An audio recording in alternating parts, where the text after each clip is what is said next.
This meeting is now resumed. Okay, members, we will now review and confirm the order paper. There are 32 items left on the agenda. The city clerk has posted today's order paper online with agenda item RM 6.7, review of the order paper. Now, I want to remind members of council, we're going at the top of the agenda. If councilors did not hold the item down, that held the item down that's not here, we're just going to release the item. And if you have any quick releases, please do, because we need to get this agenda done ASAP. So before we start, Councillor Morley, you want to just make an announcement? Thank you, Madam Speaker, and good morning, colleagues. Happy Friday. It is a wonderful day to be a member of Toronto City Council. And I just wanted to stand today to recognize and acknowledge our colleague Lily Chang, whose birthday it is. We're celebrating today. And I just personally wanted to really thank Lily for the incredible collegial energy that she brings to this space. It's been an absolute pleasure to work with you and to get to know you. And we are all celebrating you today. So happy birthday, Lily. Also, and if folks want to sing, feel free, but I will not lead that. I can't hold the tune. But I also just wanted to do a big shout out to my local bakery, Tatsu's, in Etobicoke Lakeshore, who is very graciously have some hot items fresh out of the oven this morning. We've got potato bagels, spinach bagels, scones, cookies, and coffee, of course. So thank you, Madam Speaker. Those are my remarks. Yeah, Timmy's. Go get it, Shelley. Okay, happy birthday, Councillor Chang. Happy birthday, Lily. And there's Thank cake. you. And now, Councillor Chang, you wanted to make a brief announcement as well? Oh, just one sec. Okay, go ahead. Thank you, Madam Speaker. I just want to give a shout out to all the moms across the city of Toronto and here in this room. It's such an important role, and even as we make these critical decisions that affect our city, I think we all need to channel our inner moms. So we thank you for the sacrifice of all the moms that really do the heavy lifting. And especially I want to give a shout out to all the single moms, because it's really such a difficult role, and we should take a moment and support any single moms around us, because in such an expensive city, they are truly the heroes in our society. And lastly, I also want to just thank our chair, Frances Nunziata, because she is a marathon speaker, and we have not been such an easy classroom to maintain. So thank you for your graciousness, and I look forward to this wonderful day together that we're going to share, making pivotal decisions that will be a blessing to our city. So thank you, Speaker. Well, thank you, Councillor Chang, for those kind comments, and happy birthday again. Now, we do know there's a Maple Leaf game tonight, so we want to get out as soon as possible. Yeah. So I also want to mention that at lunchtime, we will be cutting off the deadline to introduce new members' motions. Okay. So I do have an urgent motion without notice to be added to the agenda, and it's by Councillor Bravo. Councillor Bravo? Thank you, Speaker. Perhaps that will be put up, but for now, I'll say it's a request for a motion without notice to authorize Section 37 release of funds for a project in my ward, Peel Gladstone, at the request of staff. Okay, on favor to introduce the motion, carried. Thank you. Now, I will now take the release of votes. The clerk will open the speakers list in CMP, and you can place your name on the list if you have an item to release. Members, council has disposed of the items that were timed for this morning. Now, and then we will go to the top of the agenda. So do we have any release of votes? And if members want to just speak on the release for a couple minutes, they can speak on it, and then we can release it. So if you have any releases, what's happening with the screen? Councillor Fletcher, Madam Speaker. Okay. Councillor Fletcher. Yes, do we do petitions, or is that going to come after? Oh, you want, yes, you did Yes. say you had a petition, right? Yeah, I'll do it after we release the holds, if that's okay. Okay, Yeah, if I so should do did you that. have a quick release? I do. Okay. I'm going to release EX 4.9, Metrolinx Ontario Line temporary lane closures on the Don Valley Parkway, FG Gardner Expressway, temporary delegation of authority. Okay, thank you, Councillor Fletcher. EX 4.9, Councillor Fletcher is releasing. All in favor? Carried. And as a happy birthday present to Councillor Cheng, I am releasing EC 3.4, follow-up report on the Urban Hands TO Backyard Hands Pilot Program. Okay, which item was that, Councillor? Sorry, pardon? What was that item? I didn't hear. Oh, it. EC 3.4, the hens. Oh, the hens, okay. Councillor Fletcher is releasing the hens. Recorded vote. So I have an amendment. Oh, I thought your amendment was up there. It isn't, it's there, but do we have to? Okay, so can we put Councillor Cheng's motion on the screen and we can vote on Councillor Cheng's amendment, and then Councillor Holiday's asked for recorded vote. Okay.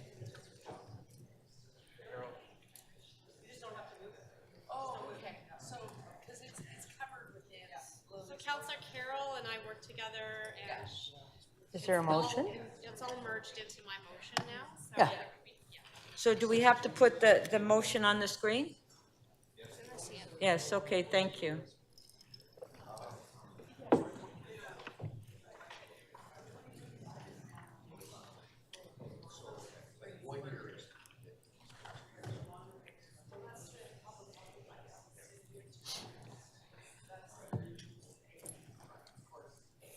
How did I become a head lady? I don't know. Oh.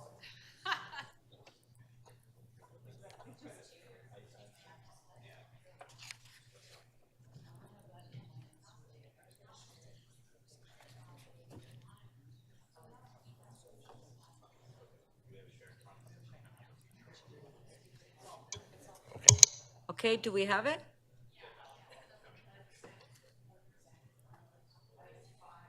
Okay, there's the motion by Councillor Cheng on the amendment. On favor? Oh, I thought you just wanted the whole thing. Okay, recorded vote on it.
Okay. Councillor Perruzza, how do you vote, please?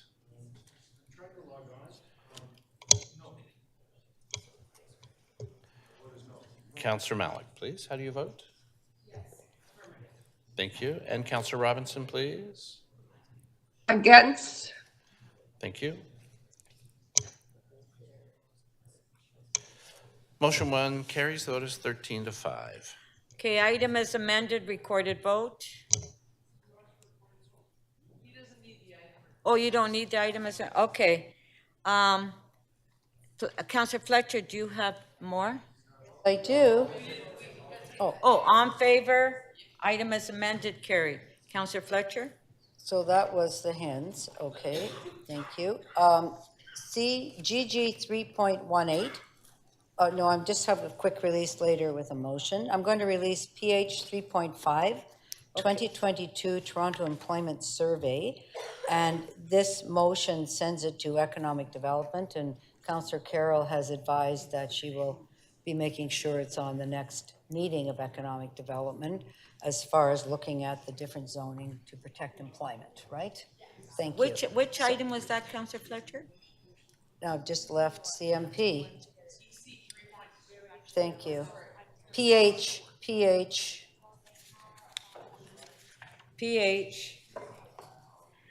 3.5. Okay, sorry. Okay, so on PH 3.5, Councillor Fletcher is releasing. All in favor? Show of hands. Carried. I'm Do you have- also going to just receive the ombudsman's report today and just getting back into CMP. This has not been Okay, an so the easy CMP ombudsman meeting. report is CC 6.1. Pardon me? CC C 6.1 point, is the ombudsman. that's correct, yes. Okay, so on CC 6.1, Councillor Fletcher is releasing. All in favor? Show of hands. Carried. Thank you. I see that, I think I did release PH 3.5 and we voted on that, Speaker, correct? On,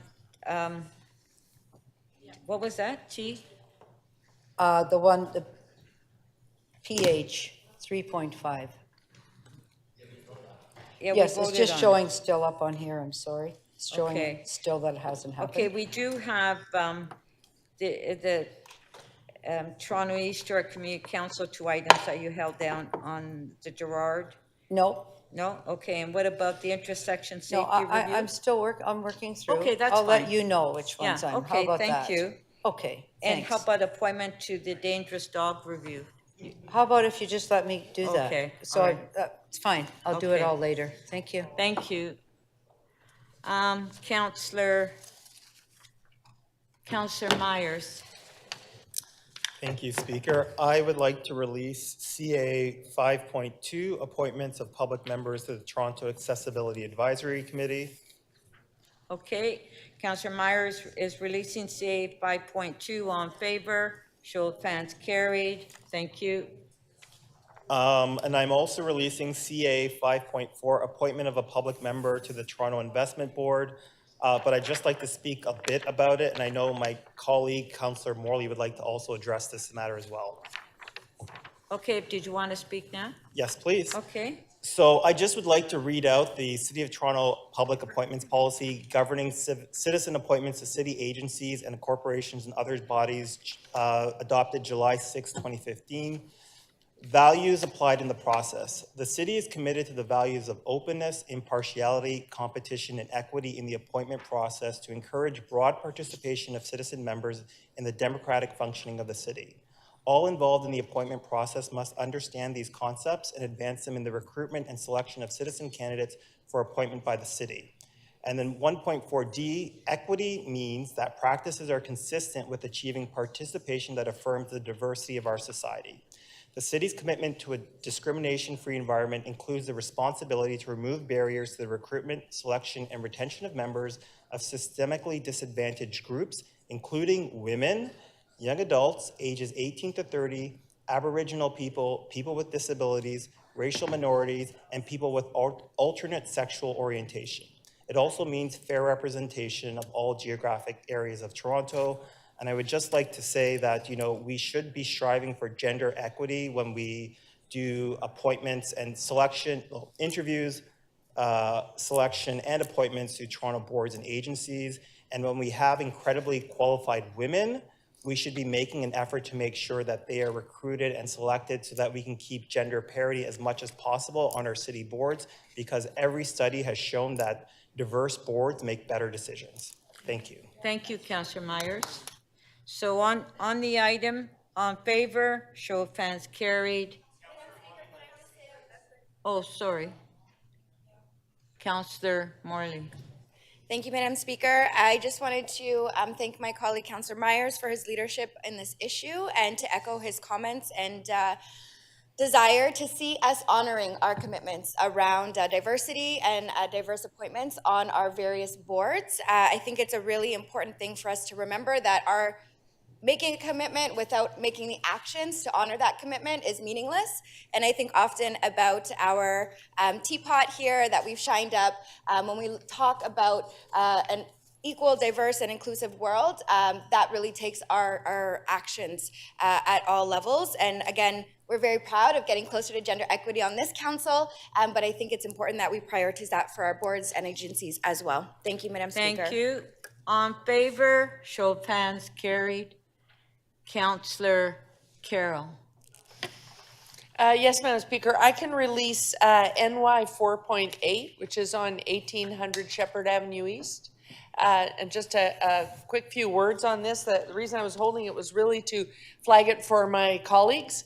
1800 Shepherd Avenue East is Fairview Mall. And if any of you have ever driven past it or been there, you can picture it in your mind.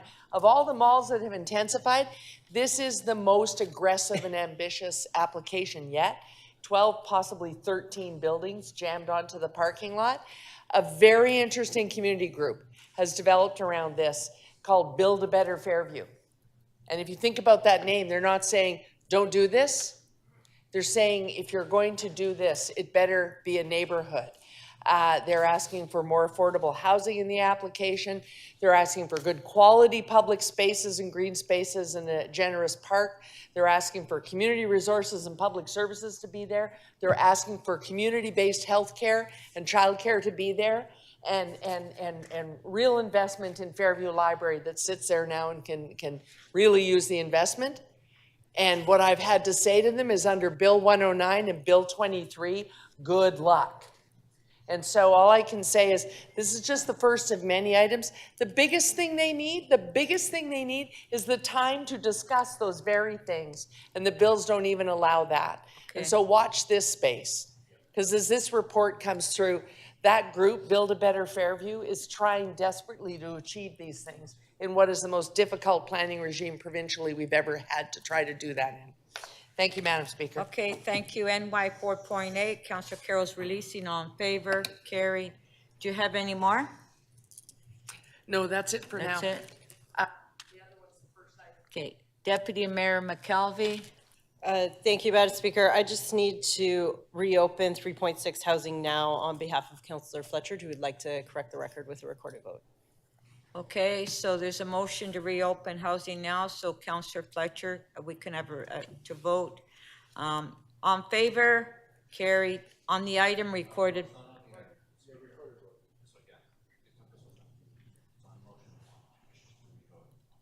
Okay, Councillor Fletcher would like to re-vote on motion 1, correct? Okay. I thought I was voting on the main report, but I was not, so I'd like to have that. So it's on motion 1? Okay, on motion 1, it's on the screen, recorded People aren't vote. going to remember what this is.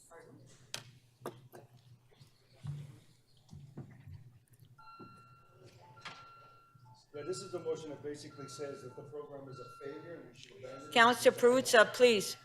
We're in the middle of a vote. I had made a mistake and voted no. No, you voted yes. Oh, I voted yes, I'm sorry. Yeah. So, I just did it again. okay, so. I Okay, voted yes by mistake. that's right. Okay.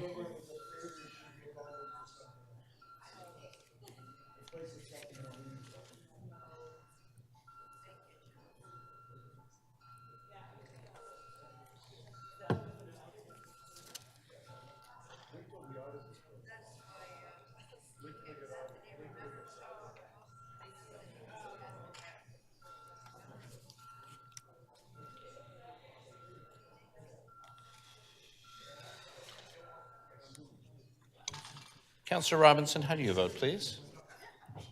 Against. Thank you. Councillor Sachs, how do you vote, please? Again, in the negative, thank you. Speaker, the revote on motion 1 on item PH 3.6 does not carry. The vote is 2 to 16. Thank you. Item as amended, all in favor, show of hands, carried. Thank you.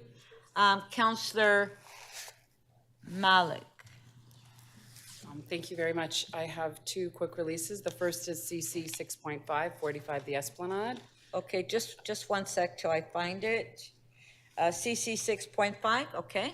I want to just acknowledge the important contribution by the St. Lawrence Neighborhood Association to achieve a better resolution to this application. A number of working group meetings convened with the developer, city planning, and my office got people to roll up their sleeves and focus on changes that better fit this highly intensifying and historic neighborhood. So thank you to the SLNA members and city staff who worked with the developer to push better planning for this site. With that, I'm happy to release it. Thank you. On CC 6.5, Councillor Malik is releasing. All in favor? Carried. Councillor, I see Councillor, oh, sorry, Councillor Malik, you have another one?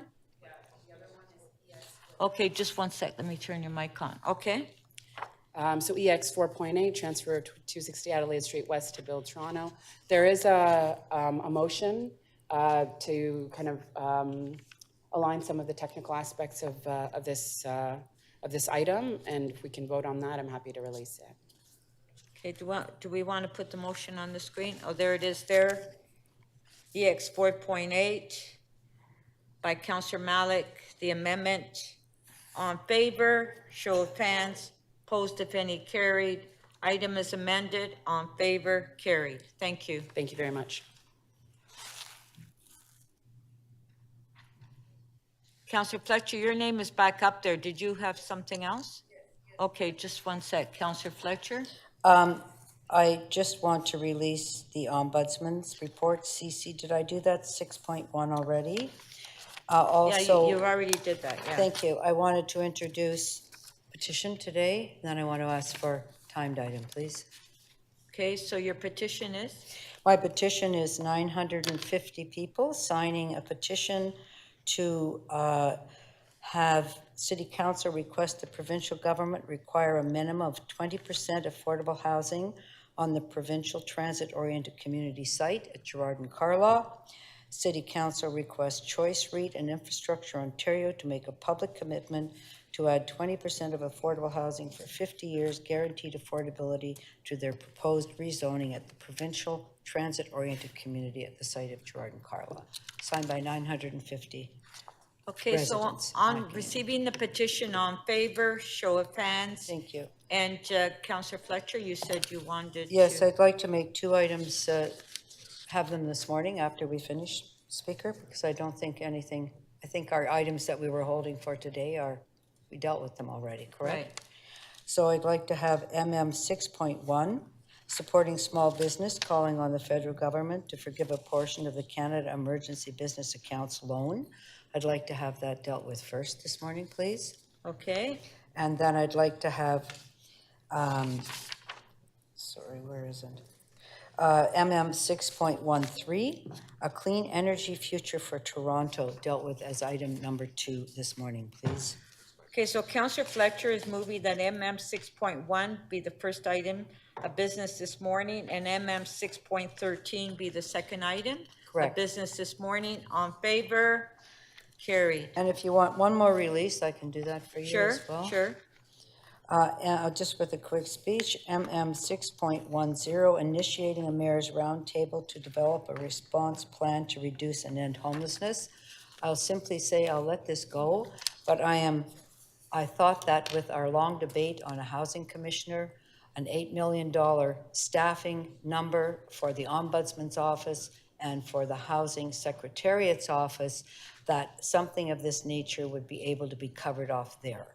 I'll support this now because there will be a new mayor, and then they'll come and tell us how they plan to do that. I'll simply say that one of the issues and problems that we've had is too many threads that aren't all in the same place, so I certainly had anticipated that this would be covered under the round table that's being set up to advise staff and council, and also under the Deputy Ombudsman, who has the authority to act as a housing commissioner. Okay, thank you. Thank you. On favor, show of hands, carried. Okay, so then we'll go to the first, okay, just one sec, Councillor Perks, I'll come to you. Well, let's vote on this one. Deputy Mayor McKelvey? Thank you, Madam Speaker. I just want to formally move that lunch is from 12:30 to 2:30 to accommodate the memorial for Pam McConnell. Remind members that we want to try to finish by 6 so people can get to the Leaf game and watch it at home. And there's lots of motions that are advance circulated, so thank you for all continuing to work together, and hopefully many of those will prove to be quick releases. Okay, thank you. On the motion by Deputy Mayor McKelvey, on favor, carried. Councillor Perks. Thank you. I was just conferring with my colleagues, and I think there's something I can release quickly. Sorry that it took that long to get it sorted. Okay, It's EC 3.5, Employment Service Transformation Recommendations on the City's Role. I have a motion, okay, if we can put the motion on the screen. and I'm just going to explain it for pardon me? Just vote no. Okay, good. So if I could just have the motion up, it was advanced circulated yesterday. Okay, So what this does is delete the staff recommendation and replace instead that we direct staff to inform the province that we would be prepared to bid to be the service manager, provided that a couple of conditions are met. One, that the province revise the outcome measures. That's you have to get a certain number of people employed stuff. And secondly, that the province address the gaps in access to pre-employment supports, appropriate training opportunities, and financial supports. So just 30 seconds. The province has this effort to reform, and since it's Premier Ford, we'll put the reform in quotation marks, how people on social assistance, such as Ontario Works, Ontario Disability Support Program, how their cases are managed in terms of getting them into employment. What the province is doing is incredibly problematic, and they've asked the city, do you want to bid on this? And frankly, if we bid on this, we're locking in a very destructive system that will harm the most vulnerable people in Toronto. Many not-for-profits and service delivery organizations want us to bid because they're legitimately concerned that if we don't, some multinational corporation winds up running a lot of the services to these people. So the compromise position, and we've discussed this with staff, with the chair of the committee, with the deputy mayor, with service delivery organizations, is to tell the province, there is a world in which we bid on this, but in that world, you have to make a few changes to how the program is structured. Would you consider doing that? And if you do that, then we can bid to retain the service that we already deliver. Okay, so that's what it does. I'm happy to answer any questions. okay, thank you. Okay, this is supposed to be a quick item, Councillor Carroll. It is supposed to be a quick item, Madam Speaker, but there's a second motion that I was moving, and it appears not to be here. Does the staff have, does the staff have Councillor Carroll's motion? We should hold this down. This is a longer conversation. Okay, Councillor Pruitt, please. Okay, Councillor Pruitt, let me do It's my not a job. conversation, it's a second motion. They're two different things. Let's just see if the staff have your motion.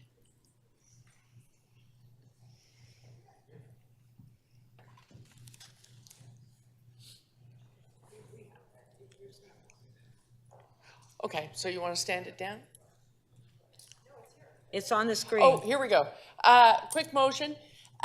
There was a piece in the committee recommendations which was about inventorying, getting on with our own workforce development and being ready to deal with that. Should the province continue on this crazy journey they're on to eliminate that sort of thing from employment services, we need to be doing this work across the city's divisions. And in deleting the recommendations to put in Councillor Perks's, which I spoke to at the very beginning of the council session, we need to have this recommendation there. And the two are complementary, but we're putting them as separate directions. That was Councillor Perks's preference. Okay, so we'll vote on Councillor Perks's motion first, and Councillor Holiday, you said you want a recorded vote. Recorded vote. Thank you, Speaker. Motion one. Thank you, Steve.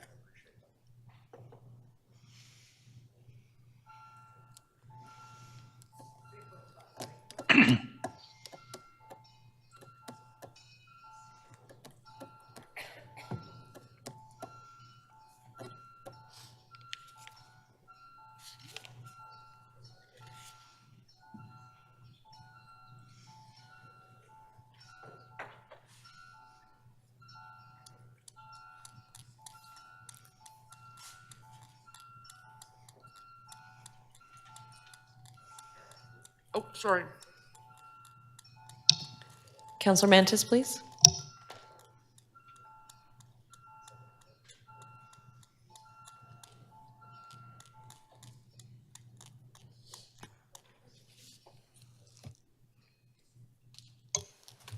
Motion 1 carries. The vote is 17-2. Okay, on Councillor Carroll's motion, all in favor? Okay, carried. On the item as amended, recorded vote.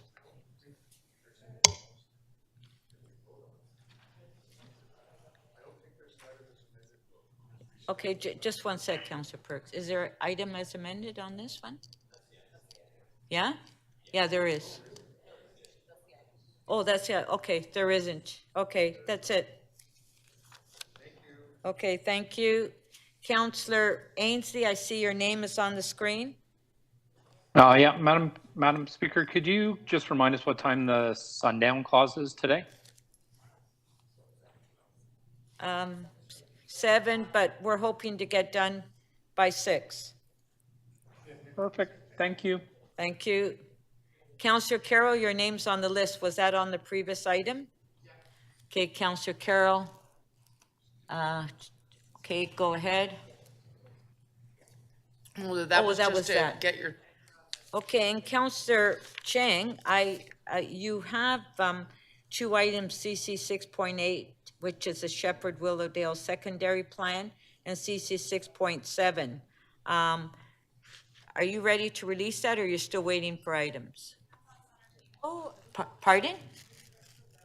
Pardon? it depends on the center table, because they received it, I just approved it this morning, so if it's ready. Oh, you don't have it yet? Okay, on both of them. Okay, then we'll get back to it in Yeah, a while. yeah. Okay.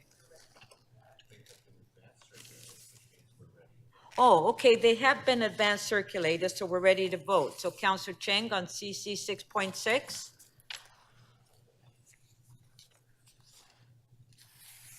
So this is to go with staff recommendations. It's a secondary plan settlement, and it's been advanced circulated. Okay. So adopt the confidential instructions of staff. Right. On CC 6.6, all in favor, show of hands, opposed if any, carried. On CC 6.7, So this is a amendment to the recommendations, and I've been speaking with the developer, and we're going to try to work really hard to get some retail on the ground floor as well as community amenity in the building. As we know, with the community benefits, now it's increasingly hard for us to get something for our communities on site. And so the developer has agreed to an intense journey with us before the OLT hearing. So we look forward to that journey, and this is moving this motion to move forward with the settlement. as far as CC 6.6, we did vote on the amendment. We have to vote on the item as amended. All in favor, show of hands carried. On CC 6.7, on the amendment by Councillor Chang, all in favor, show of hands carried. Item is amended. Oh, that's it? Okay. All right, so now all those in favor of adopting the order paper as amended, all in favor, carried. Thank you. Only 20 more items. Okay, so our first item is MM 6.1, which is supporting small businesses.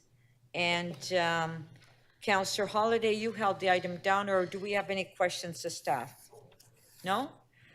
Councillor, anybody have any questions to staff? No? Okay, who wants to speak on it? Councillor Holliday? Thanks, Speaker. I'll be brief. It may surprise folks that I'm not going to support this, and I wanted to offer some explanation as to why. So Councillor Fletcher has recommended that the government modify the Canada Emergency Business Account loans.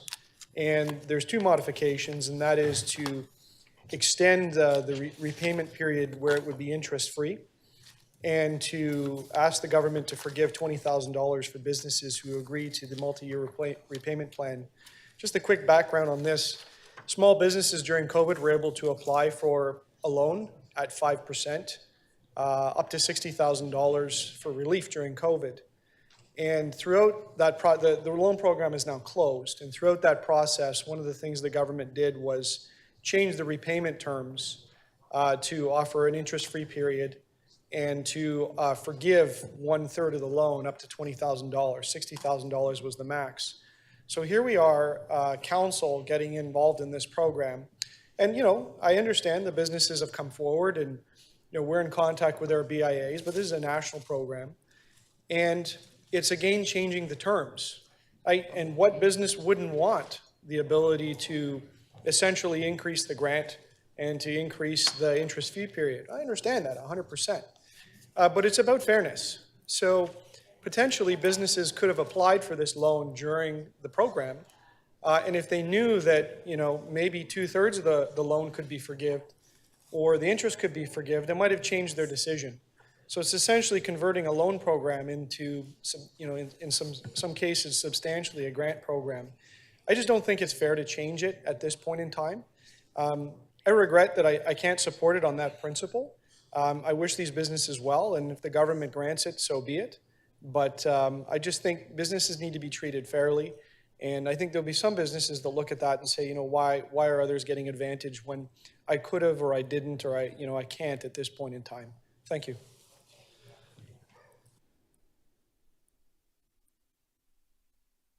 Speakers, Councillor Fletcher. Just logging on to CMT to let you know I wanted to speak.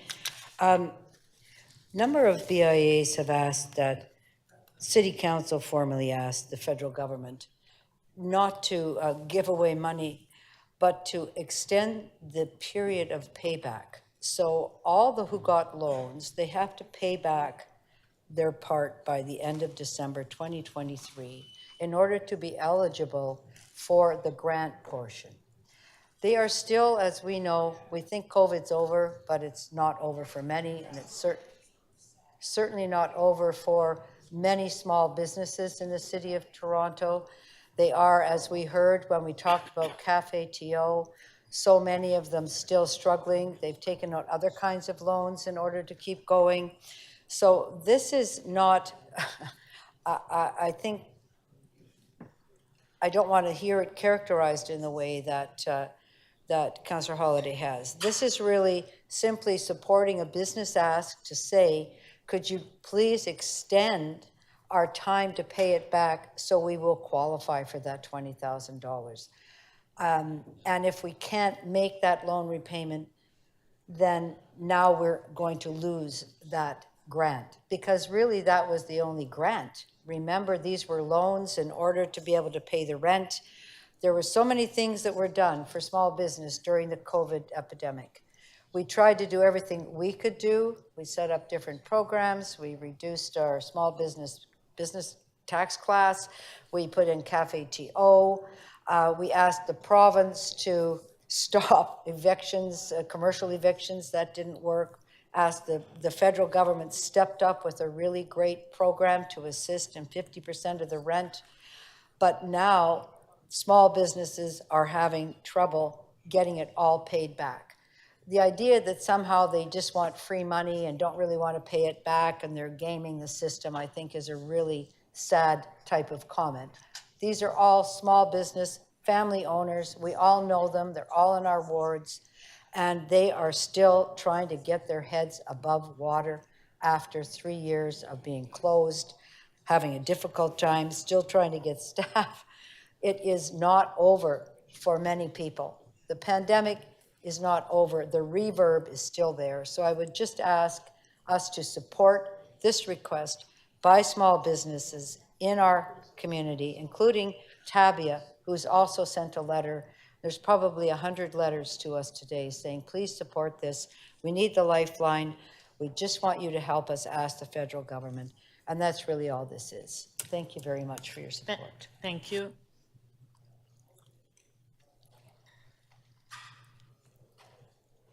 Councillor Perruzza.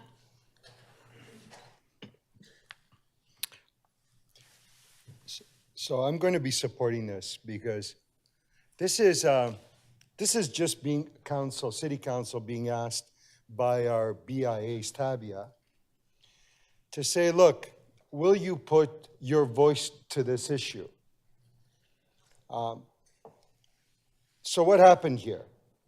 So government, through a crisis, said to people, everybody's got to go home. You got to lock up. They got that. They understood that. So for businesses, a lot of the small businesses particularly, they got stuck. Their rent continued. Inventory, equipment, any loans or guarantees, they had to deal with those things. They had to continue to deal with those things in the hope that one day they would be able to open their door back up and, go back to business. So the federal government said this, and nobody is asking us for money here. Not a nickel is being asked of the City of Toronto. We're just being asked, will you lend your voice to this issue? The federal government, in an attempt to assist through this crisis, set up this program whereby businesses could apply for this money, and providing they met certain conditions, a portion of the money could be turned into a grant, meaning you get the money, you get the $20,000. They set a clock to it. And the clock is, at the end of this year, repay the non-grant amounts, and then you can have the $20,000. That's the way the program was set up a few years ago. Did the program designers fully capture the future in that program? No. How can you?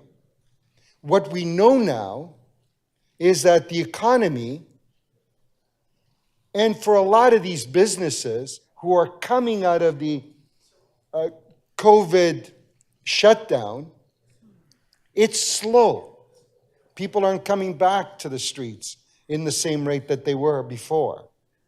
There's still some trepidation. Attitudes have changed. Engagement attitudes have changed.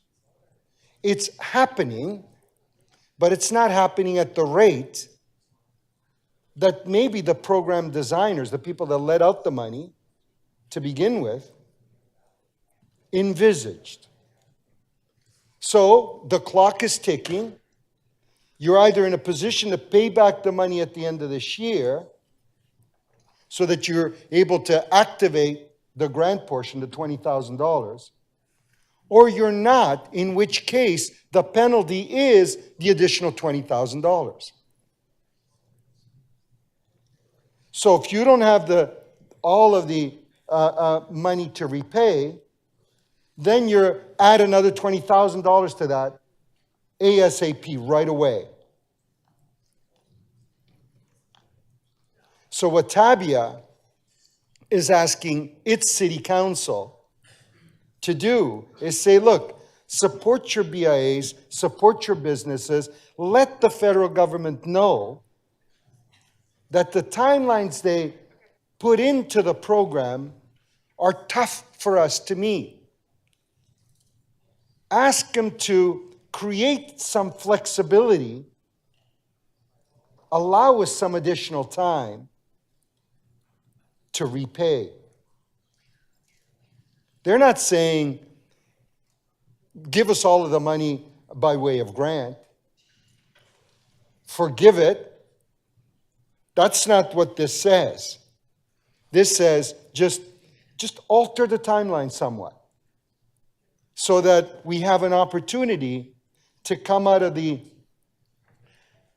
COVID slowdown, because it's not coming back as fast as we anticipated. Give us some breathing room. Give us an opportunity to be able to fully reopen our doors. That's all this is doing. It's sensible, it's reasonable, and we should support it. I'd appreciate your comment. Councillor Bravo. Through you, Speaker, I just want to start by thanking Councillor Fletcher for her leadership on this. It's really essential that we advocate for the local economy here in Toronto. Every single one of the BIAs in Davenport has written in because this is of an urgent concern, They don't have the money to pay the full amount, so they're going to lose $20,000 in grant, and they're going to have to pay interest. And that's really, with the margins that people are facing right now, could put them over the edge. And in our community and across this city, small businesses are employers, small businesses are part of the fabric of the society. And I think that one thing we discovered as a city during the pandemic is that the local economy is the real economy. When supply chains were disrupted, when we weren't able to access goods, where did we go? We had our local businesses. I also want to point out that unlike the characterization of my colleague, Councillor Holyday, that this is kind of a goodie for businesses or that it's unfair. In fact, it's a minimum of equity in relation to local businesses.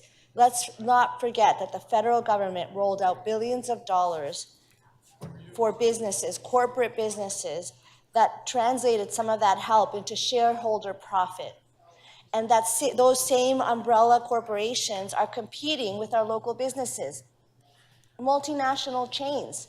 So they got help, but we're not going to give help to the businesses in Toronto. I think this is really crucial.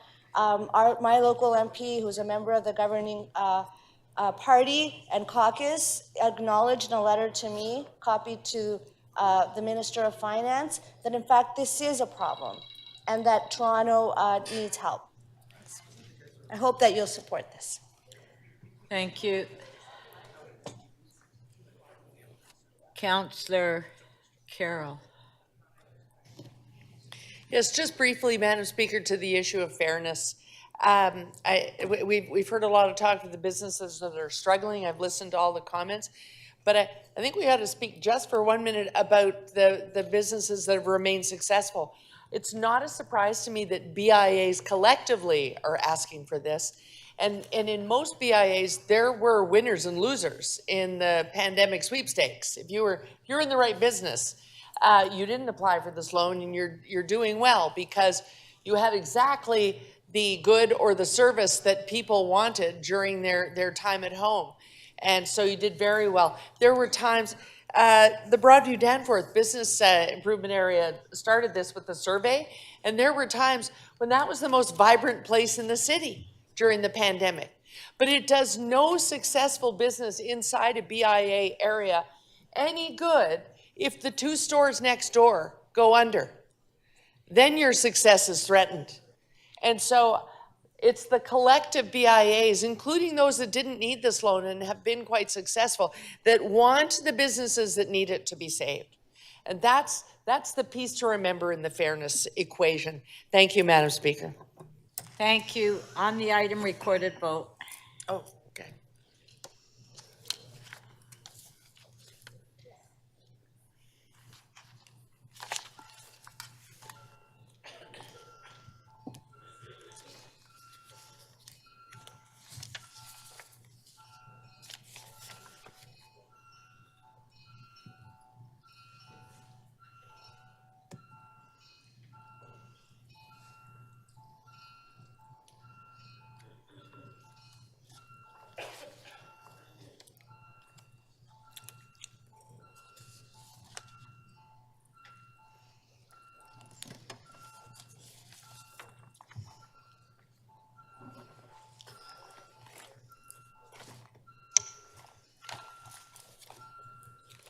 Councillor Fletcher, how do you vote, please?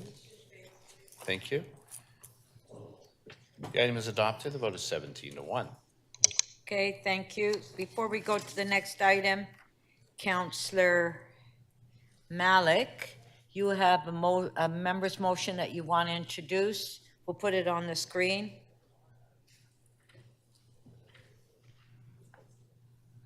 Yes, sorry, I can't see it. Okay, there it is. Yeah, this came to us from staff, street vending permit.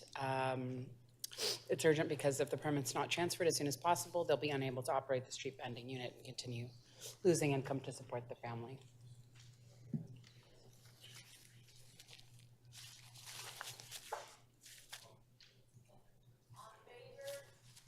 Carried. Thank you. Okay, so we'll go to our next timed item, which is MM 6.13, the Clean Energy Future for Toronto. Do we have any questions on that? No. Okay, Councillor Holiday to speak. You held the item down. If you can,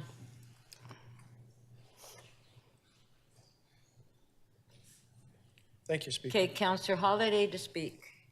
Yeah, this is the second time, I guess, this has been debated at council. I guess within the rules, we can do it again. Maybe I would just remind council to think carefully through these things. I don't think anybody wants more gas plants or more fossil burning generation facilities. But sometimes they're necessary to make a stable electricity grid. And, you know, this is my opportunity to maybe plant a seed for council to think. We're all headed down the path of electrification of the grid and switching away from a diverse fuel source mix for things that we rely on all over the city. Heating our homes, cooking our food, fueling our transportation. Councillor Bravo. And as we do that more and more, we become very fragile as a population. And that's because if electricity stops flowing, you know, so does that energy source instantaneously. And if we live in tall buildings without backup options, if we don't have batteries in place, if we don't have transportation to move about that solely relies on electricity, or if the sun is shining or if the wind is blowing, we get ourselves in a really tough spot. I'm not convinced that we've been doing the type of emergency planning and the resilience measures that we need to do to prepare ourselves as a society if that was to happen. You know, one of the things that the government of Canada has been really good at trying to remind people is to be resilient for 72 hours.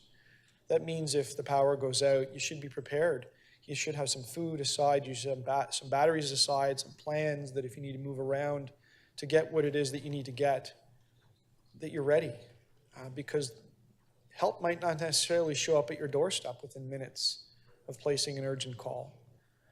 And I just think that's really important. And so it's really easy to throw out a council motion that says, you know, don't build any more gas facilities. But you know, the reality is that's the technology that's available. And the grid is such a fragile thing that if it becomes out of synchronization, it starts to collapse. And very quickly we find ourselves in a major outage. So, you know, my heart is that, you know, I really hope we're not creating more gas plants, but the practical side of these things is if it means the difference between stability and instability of not being able to grow a city where we need to grow, then we need to understand that these things are required. And I regret that council is wading into this particular issue. This is what we leave for our provincial government and the different agencies that figure out how the system works. And we should cast our vote provincially if that's what's important. I don't have an issue with the second point of MM 6.13, which is to invest in programs to deliver energy efficiency and demand management and conservation, because that's the cheapest way to create more capacity. And I hope we can do more of that. And I'm okay to make that statement as a council, because I think that is aligned with what our Transform TO plans say. And it's also aligned with really what is right and what is economical in this city. So that's all I wanted to say, Madam Speaker. And I will ask that 1 and 2 and 3 be separated. I can vote for 2 and 3 together, but not number 1. Thank you.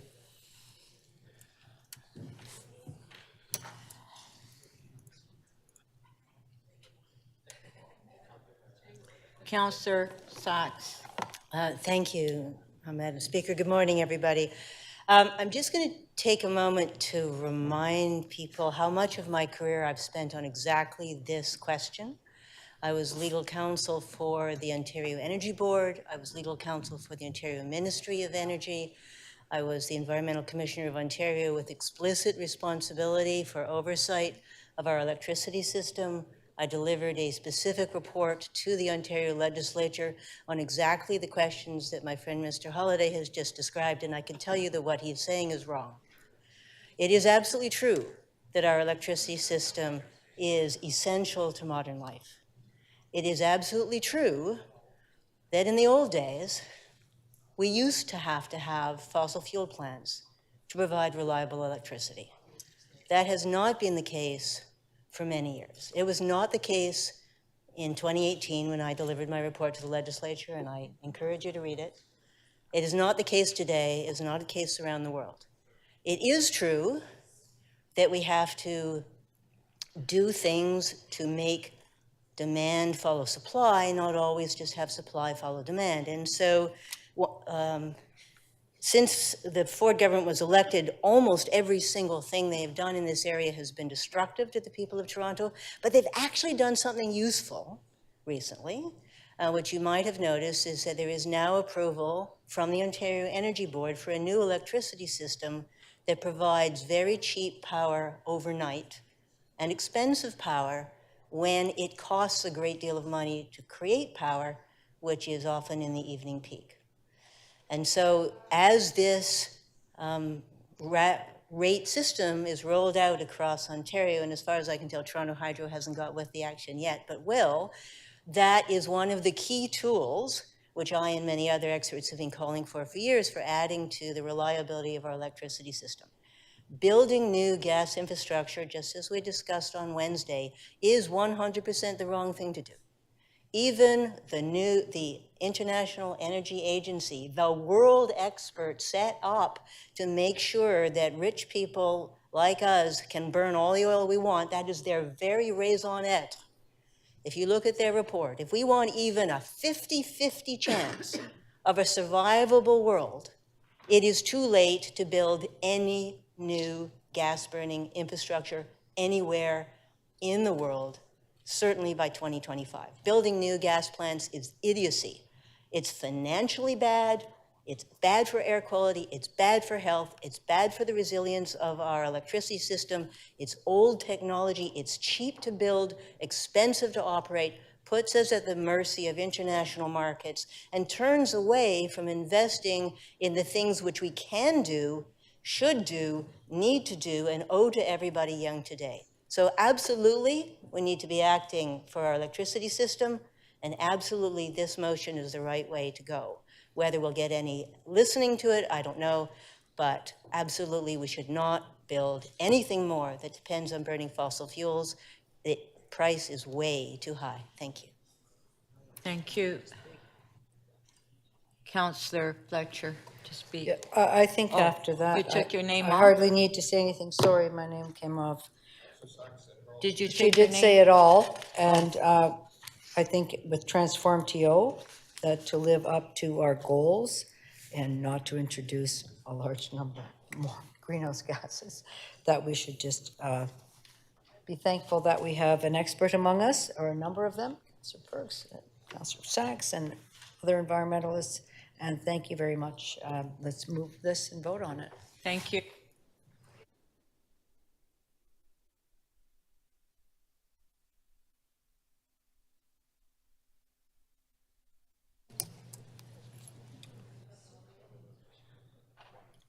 I believe, Councillor Holliday, you wanted to vote on each item separately?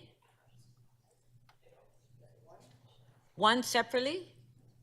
And then 2 and 3, okay. Pardon? Okay, on number 1. Recorded vote.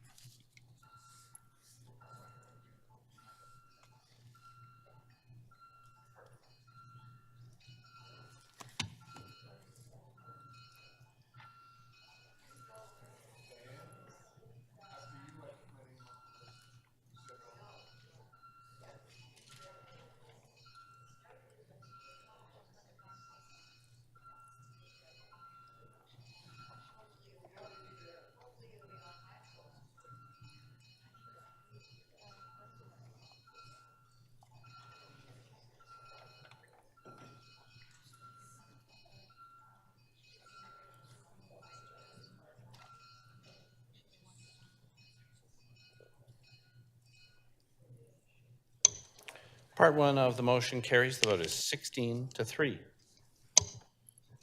Okay.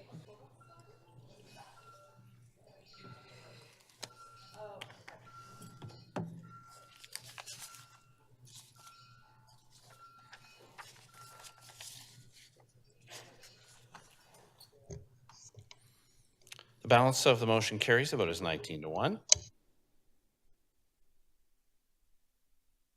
Thank you. So Councillor Bravo, earlier, I introduced a member's motion, MM 6.44 on Section 37 funds, so it has been circulated. Councillor Bravo, would you like just to move it? Yes, I would, Speaker. Okay, on MM 644, Councillor Bravo is moving. On favor? Carried. So we'll go to the top of the agenda. Our first item is DM 6.3. Councillor Sachs, you held the item down. Do you have any questions to staff? No, thank you. Does anybody have any questions? Micro-mobility couriers? No? Councillor Sachs, would you like to speak? Yes, please. I have an amending motion, which I believe is pre-circulated. Yes, okay. So my amending motion is instead of asking directly for the police services to ask the police to enforce this, even though every piece of information I have is that they're the only body who can enforce it, I'm asking that the city manager to review what options we have to deter this dangerous illegal behavior and to report back. But let me tell you one of the many, many stories that I've heard from my constituents, which has led to this motion. So one of my constituents is 90 years old. She's lost her husband, she's lost her son, she's lost her friends, she's lost most of her health. But one of her remaining pleasures is to walk up and down the vibrant sidewalks in my ward, where every day she goes out. And she's a little slow, and she has to walk carefully, and her doctors have told her she must not fall. So she's as careful as she can be. But this simple pleasure is now deeply tainted by fear, because what we're seeing is a constant upsurge in couriers riding motorized vehicles racing when weaving across our sidewalks. And she turns to me and she very rightfully says, "This is your job. What are you doing about it?" And the honest answer is, we've been doing nothing. Now, there are a lot of good reasons why having deliveries done by courier on a bike or some other micromobility device is good for the city. It doesn't cause congestion, doesn't damage the roads, doesn't cause a lot of noise. It's certainly safer than having a van or a car driving around pulling up on the sidewalk. It's good news for the city in terms of reducing costs.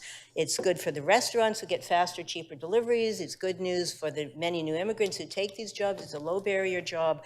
But we have a big problem in my ward, which is growing steadily, of people thinking they are entitled to ride their motorized vehicles on the sidewalk. Now, this is what the problem, 12 years ago, the Toronto Star had an editorial that we at council should be doing something about getting bikes off the sidewalk. And what's happened since then is that everything has got worse. We have many more people in the city. We have many more people on the sidewalks. In fact, as North America goes, we have more people on the sidewalk than almost anywhere. We have many more home deliveries of food, because partly pandemic habits.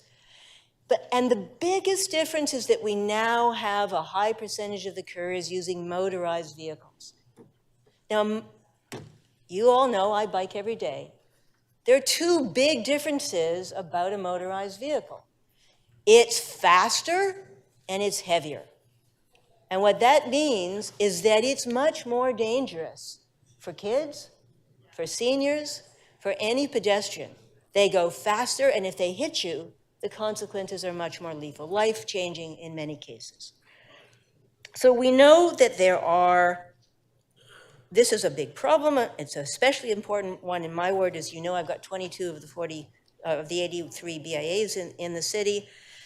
And the things we need to do, of course, we need to improve road design. We need to have more bike lanes. We need to have more safe places. And in my ward, we have lots of them, and we still see the couriers racing on the sidewalk next to the bike lanes. We need better regulation of the delivery companies, which have most of the power and most of the money. And I've written to each of them. We're meeting with them. I've been negotiating directly with Uber. They have given me a written promise that they are going to improve their training of the staff and hopefully improve their app, and all of that will help. But we also need enforcement. This is a critical part of any law. Any law we don't enforce, especially a law that's there for the health and safety of vulnerable people, if we then refuse to enforce it, we are abandoning those people, and a law that isn't enforced is worse than useless. So, yes, couriers are largely racialized, and yes, they have difficult working conditions, and yes, it's dangerous for them to go on the road if we don't build bike infrastructure, and we should build bike infrastructure, but it is just not acceptable ever for there to be driving a motorized vehicle on the sidewalk when there are pedestrians there. It's dangerous to those who are entitled to our protection. 5 seconds. So I'm asking, as you see in this motion, for us to do what we can. We are restricted by the province, but we need to do what we can. In the first instance, I'm looking to staff and saying, what is it that we can do? We need to be able to do something. Thank you. We do have questions for you. Councillor Mantis, three minutes, clarification of the motion. Thank you, Madam Speaker.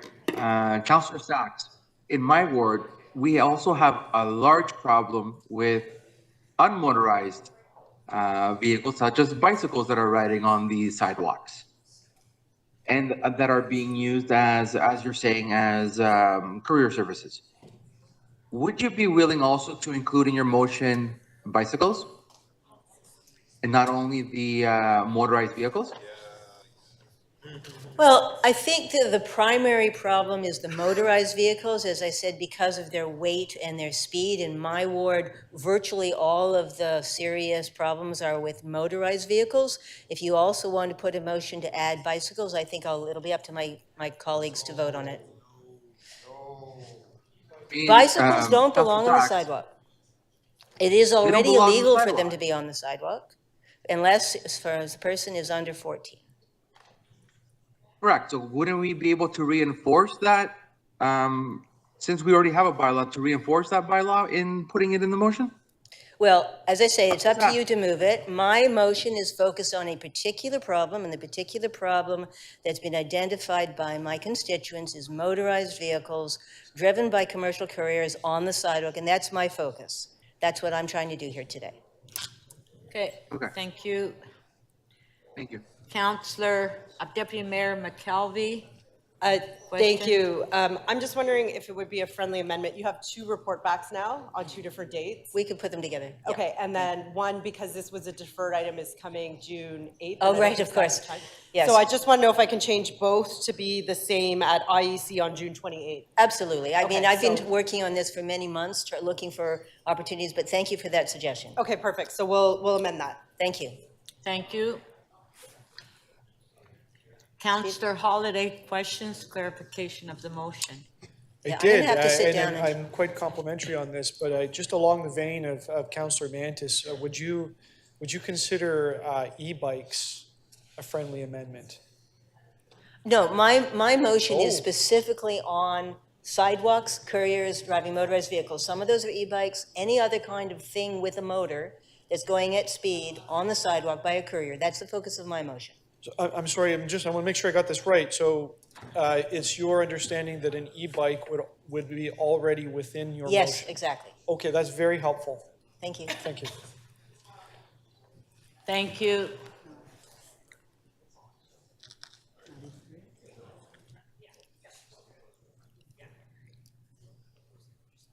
That's not. Councillor Bravo to speak. Through you, Speaker, I'd like to speak against this motion. I think that we all realize that e-bikes, e-scooters are on our sidewalks. And this is part of the evolution and the change that the city is experiencing, the electrification revolution in lots of ways. And we do need to regulate this. I agree. We need to figure out a regulatory regime that changes rules so that we can actually decide where do they belong. But it can't just be one group of people, one group of users that we target. This motion doesn't tell me how I deal with e-scooters, which are a menace frankly on the sidewalk, but it does focus on workers. And these micromobility delivery workers are the most vulnerable in our society. They don't have the protection of a union, first of all, so they don't have anybody to speak for them. And secondly, they're not even recognized, they're not classified as employees by Uber or Skip the Dishes or whatever it is. They're misclassified in provincial legislation, and that means that they're not even covered by the most basic things that we all expect to protect us as workers here and in the city, which is Employment Standards Act. So we're transferring onto them the responsibility of the system that's been set up by these big corporations that do not treat them as employees. And some of them are making way below minimum wage. I have a story of my own. I take the subway home. I was walking to St. Patrick's Station. I found at the corner of Chestnut and Dundas, one such micromobility courier slumped over his e-bike. He was on the sidewalk.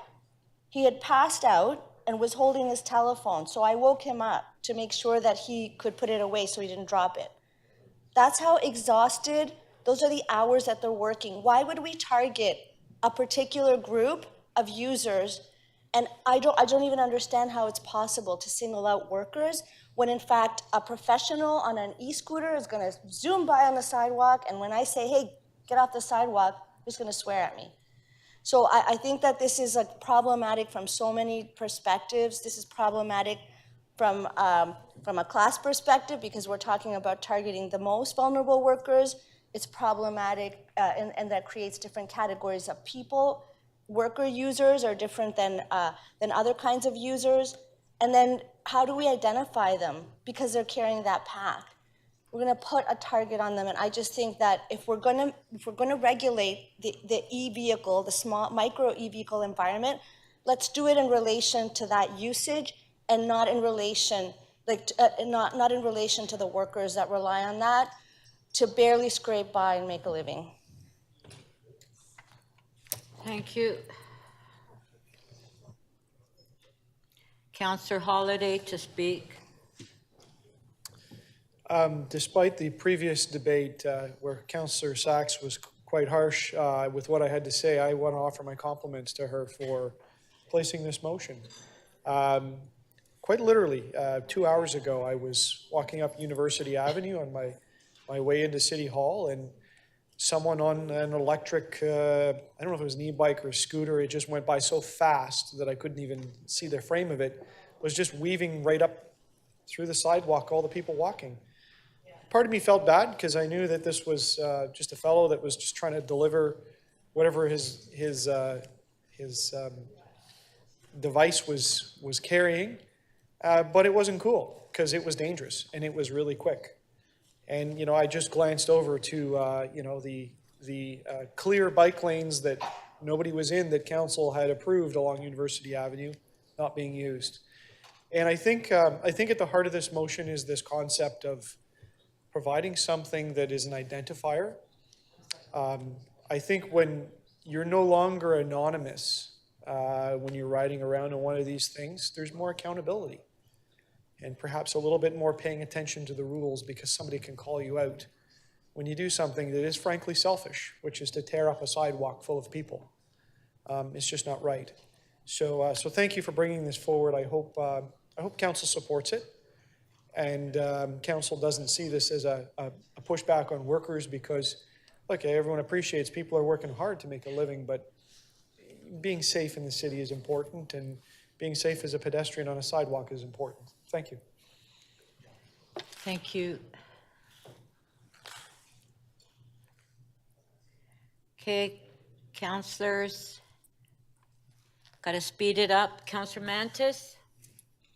Madam Speaker, I also want to commend Councillor Sachs for her motion. I do still believe that we also should include the non-motorized vehicles as the bicycles, because this has nothing really to do about workers' rights.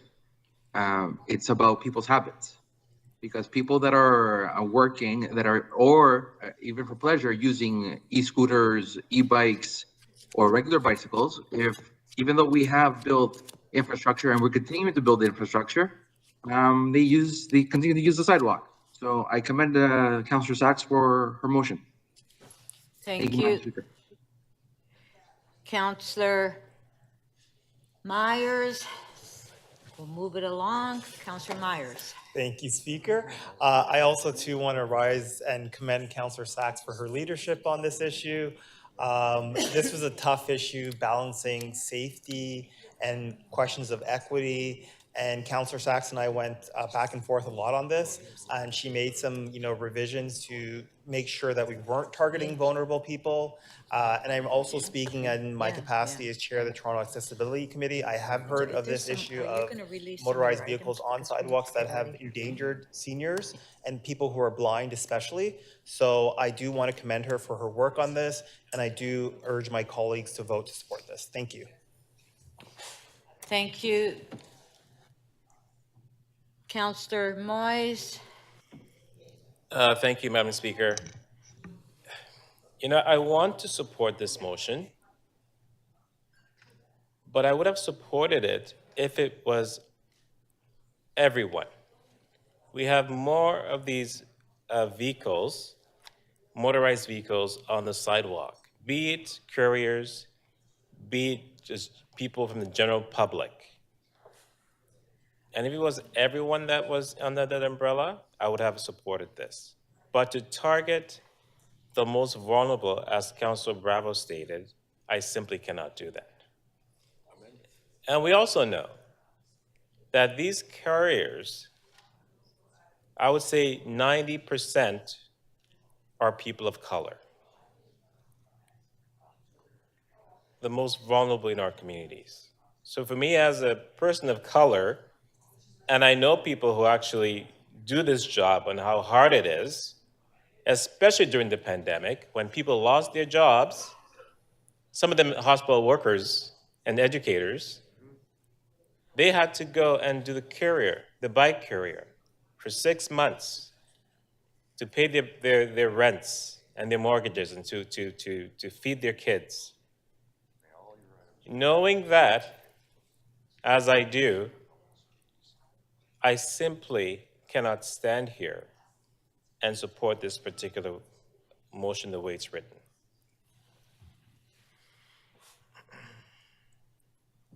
Thank you. Councillor Malik to speak.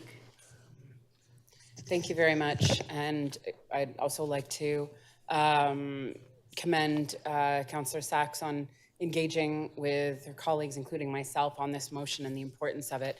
Throughout our work on Vision Zero and road safety, one constant that has been shared is the most effective solution to improving road safety is to build streets that are safe by design, not by relying heavily on enforcement. As has been mentioned, the low wages and precarious nature of gig work encourages food couriers to bike or drive as fast as possible in order to complete as many deliveries as they can. That is really at the heart of the problem here. If we're looking to solve this issue, we must deal with the source of the problem, the lack of accountability in the gig economy and for gig workers, not simply road users themselves who are dealing in a very constrained and unjust system. I agree that action should be taken. Unfortunately, I can't support this motion as it stands right now, but I do hope we work together on addressing this issue. Thank you. Okay, on the item? Yeah, that's what I mean, on the amendment. On the amendment by Councillor Sachs. Recorded vote. Yeah. Oh, and Deputy Mayor McKelvey, did you have? Okay, just a sec. Go ahead. It was agreed to friendly, but I think I have to actually move it to move the report back date to June 28th of the 2023 meeting of Infrastructure and Environment Committee. So that's on item 1. And then item 3, that was amended, it was taken as friendly. So I think that's on there too. Okay.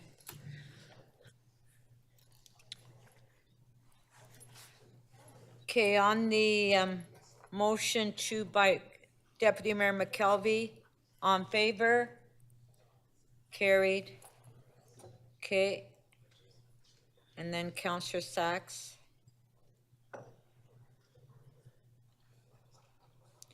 Councillor Sachs, motion number 1. There's been a request for a recorded vote.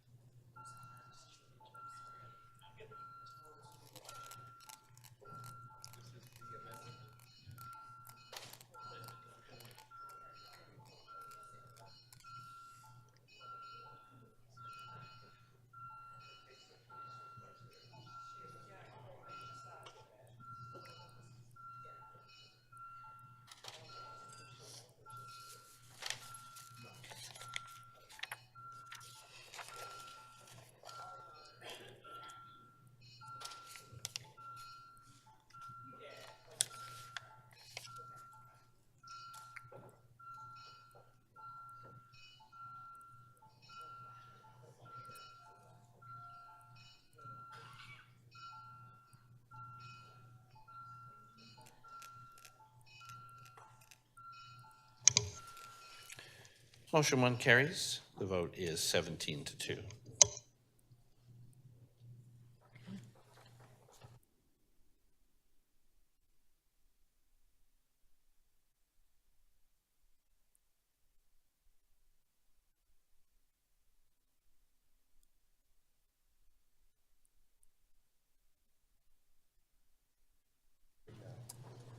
This is the one I want to vote against. The other one I was okay with. Which one?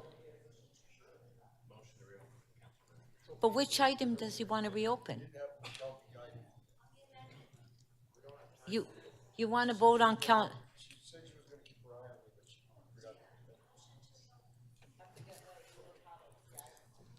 Well, Councillor Prutzis, somebody can't keep an eye on you and tell you how to vote. You need to know how to vote. Okay.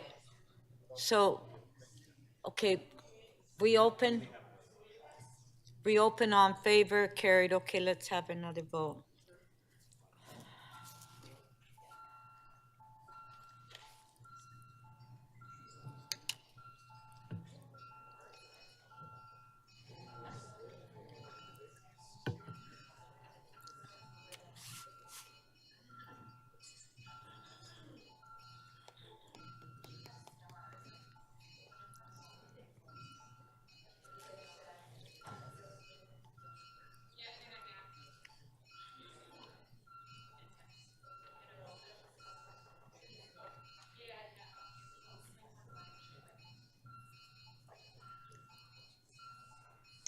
Deputy Mayor McKelvey, please.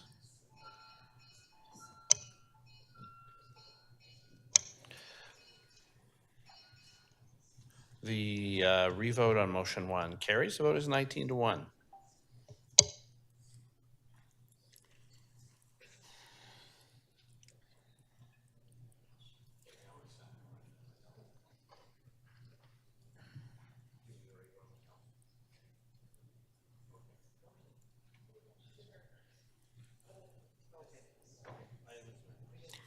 Item is amended, on favor.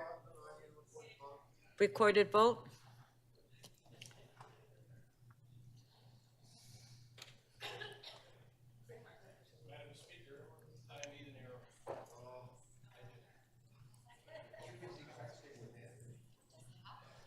Which, you made an error on the last vote? Well, we're doing item as amended now. I'm happy to move reopening, Speaker. I didn't mean to vote against that. I wanted to vote against the whole thing, and I made an error. May I reopen? For the last. To reopen the last vote. Madam Speaker, with the confusion here, there's a little bit of confusion with the vote, so we're going to cancel this, whatever vote is currently open, and we're going to start it again. So just stand by, please. Okay, members, let's try to pay attention because like we need to go through this agenda. Like, please pay attention.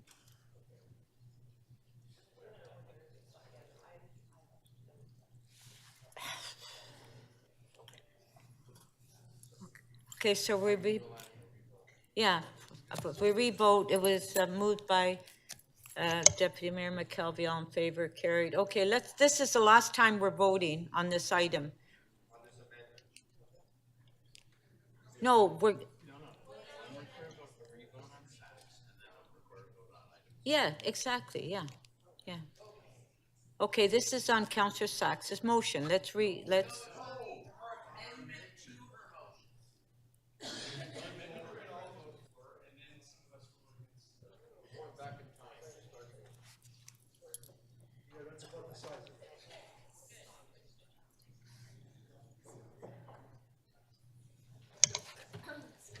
This is the second revote on motion 1. Well, you if you're having that difficulty figuring out a vote, I don't know what the future holds for us.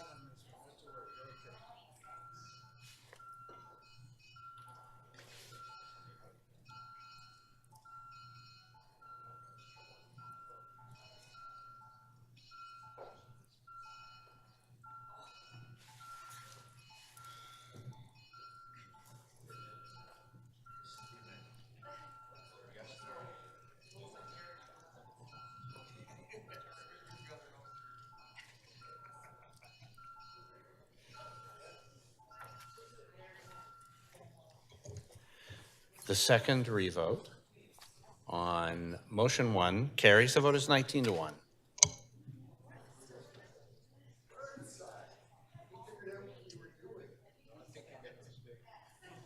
Okay.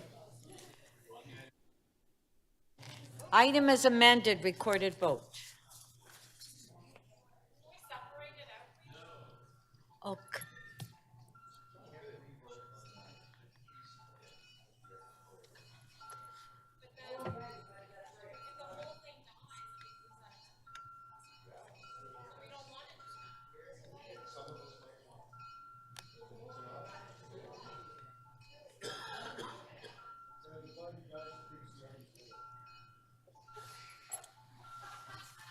Councillor Cheng, please. Councillor Ainsley, thank you.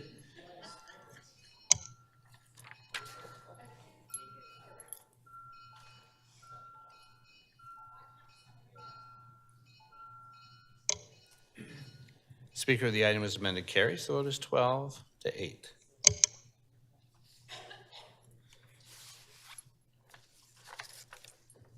Okay. Councillor Malik, you introduced your member's motion, MM 6.45, the sidewalk vending permit. It has been circulated. Would you like to move it? Yes, please. On favor? Carried. Thank you. So we've disposed of that.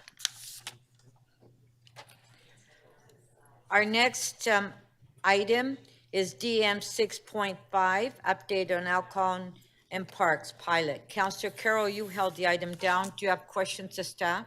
Are there any questions of staff? Because I just need to make a quick amendment. Okay, do we have any questions to staff?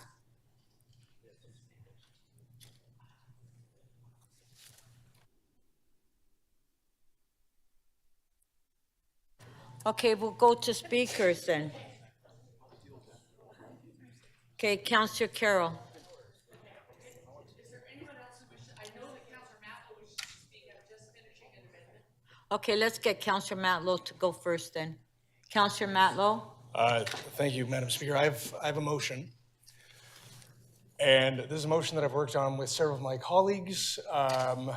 My position, as you all know, and I've been bringing this forward over the past 2 or 3 years, which is that, I believe that this is really a matter of equity in our city.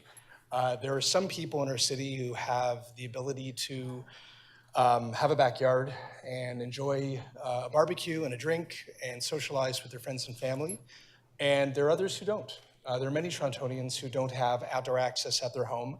And our parks are their backyards. And I just see it as fundamentally, excuse me guys, I see it as fundamentally wrong that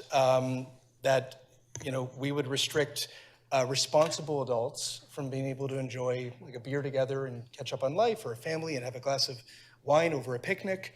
And the reality is, cities around the world, including cities right here in Canada, have allowed for responsible adults to have a drink together in a park for many, many years, and chaos didn't break loose. The riots didn't ensue. People are happy. People enjoy their lives. Nothing bad happened. What I do hear from residents sometimes is that there are real problems with behavior in the parks, and that needs to be addressed. Drunken, disorderly laws still remain. People should not be impacting each other negatively in any way when it comes to our public spaces. That needs to be addressed, and frankly, I would rather use our resources when it comes to enforcement on people who affect each other, when their behavior hurts each other, rather than simply, somebody just minding their own business, having a drink with a friend, catching up on life. What I am doing in this motion, by the way, some of you may disagree with my position on that. And I respect your decision, but we have disagreements. What I'm doing here, though, is I'm acknowledging that staff intend to write a report. I don't think it's necessary, but staff intend to do it because that was their guidance. So what my motion does is it effectively kills the pilot, and it says to staff, consider my position as part of your report back to council. The reason I disagree with the pilot is because I think it's a really absurd way to go. To do sort of this like ward by ward basis of like wet wards and dry wards seems really silly to me, and not a good way to govern, frankly. We may know where all the wards are, but residents frankly don't know each park and each ward and who's the councillor. And it actually, I would submit, would lead to confusion about where you can and where you can't. And then what are we going to do? Are we going to put up more signs everywhere? Are we going to put the ward councillor's name? It seems like folly to me, frankly. And it also, I think, gives local ward councillors a say in a matter that really is more operational. We shouldn't be carding people, if you know what I mean, in that respect. I don't mean to be hyperbolic, but you know what I mean. So I think this pilot's the wrong path to go. We can debate whether or not you believe that having a drink in a park should be allowable, and we'll do that when the report comes back, but let the report come back. I recognize that my position initially is not going to be approved by this council, and that's why I recognize that we're going to have to consider a report and then make a decision based on what we agree on. But I'd rather do it in the right way rather than a pilot that seems unnecessary and actually isn't the right way to do it regardless of your position. Thank you. Thank you. We do have a question for you. Councillor Bravo, 3 minutes clarification of, Through you, Speaker. I thought you had your name there. Yeah, I don't know what happened. I don't see it. I was there and then disappeared. I believe you were there. Okay. It So was here. it'll just be a second. Okay, there you go. So, Councillor Matlow, will you confirm that your initial motion was just to allow it everywhere without any sort of like from 11 till 9 with some restrictions on the type of alcohol and the sites in parks? So I can confirm that my position has been consistent all the way through. There are some conditions about, the necessity for access to bathrooms, no hard liquor, stuff like that.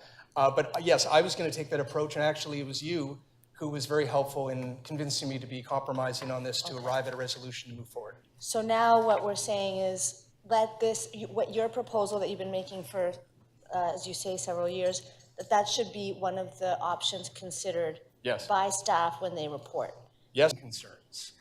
A law-abiding citizen who will be responsible will be neither, will neither worsen or improve the situation with respect to whether or not they litter. Littering is a separate decision by people, and frankly, the city should do a good job and always be raising standards when it comes to park maintenance and cleanliness. But who will do it? Well, hopefully, people won't litter in the first place. When they do, obviously, the city cleans it.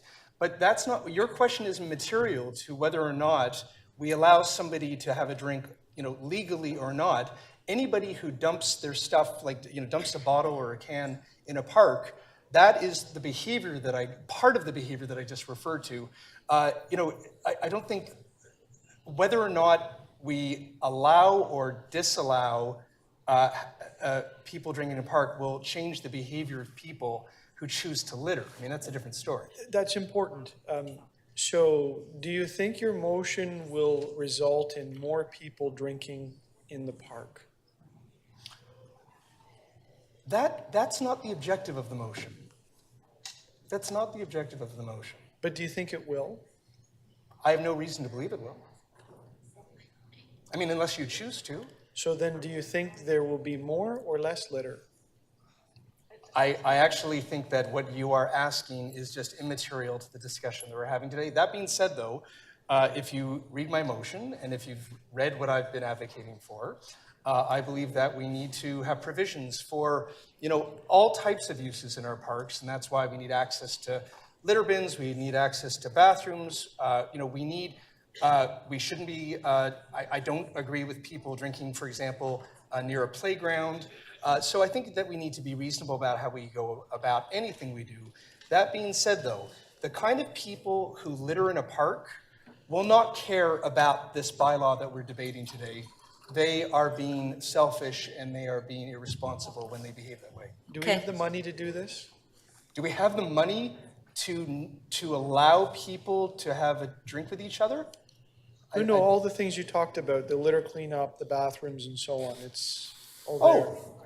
Well, to your point, I mean, this is why you would support my position that we need to be realistic about property tax rates to improve the standards of maintenance in our parks.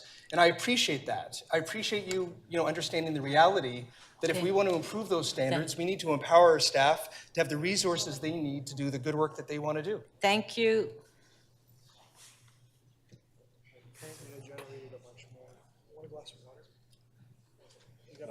I'm fine, thanks. Councillor Carroll, 3 minutes clarification of the motion. Thanks, Madam Speaker. I just want to clarify the outcome possible in this motion, which may be a little unclear for everyone right now, because it speaks of the report that in March I requested come forward May 11th. So clearly that day has come and gone. Right. So that amendment is coming in my motion. The earliest staff can now report, because council didn't deal with this in March. The earliest staff can report in July. So the consideration of your clause about just open wide right now every park won't come until July. And if council agrees to that, then staff have to come back in a subsequent council session with the AGCO bylaw amendment to make that possible. So that takes us into August. Even if they agree with this, it's a long time coming. What I ask is, if today your motion does not pass and the motion to embark upon a pilot stands, will your ward be taking part in the pilot?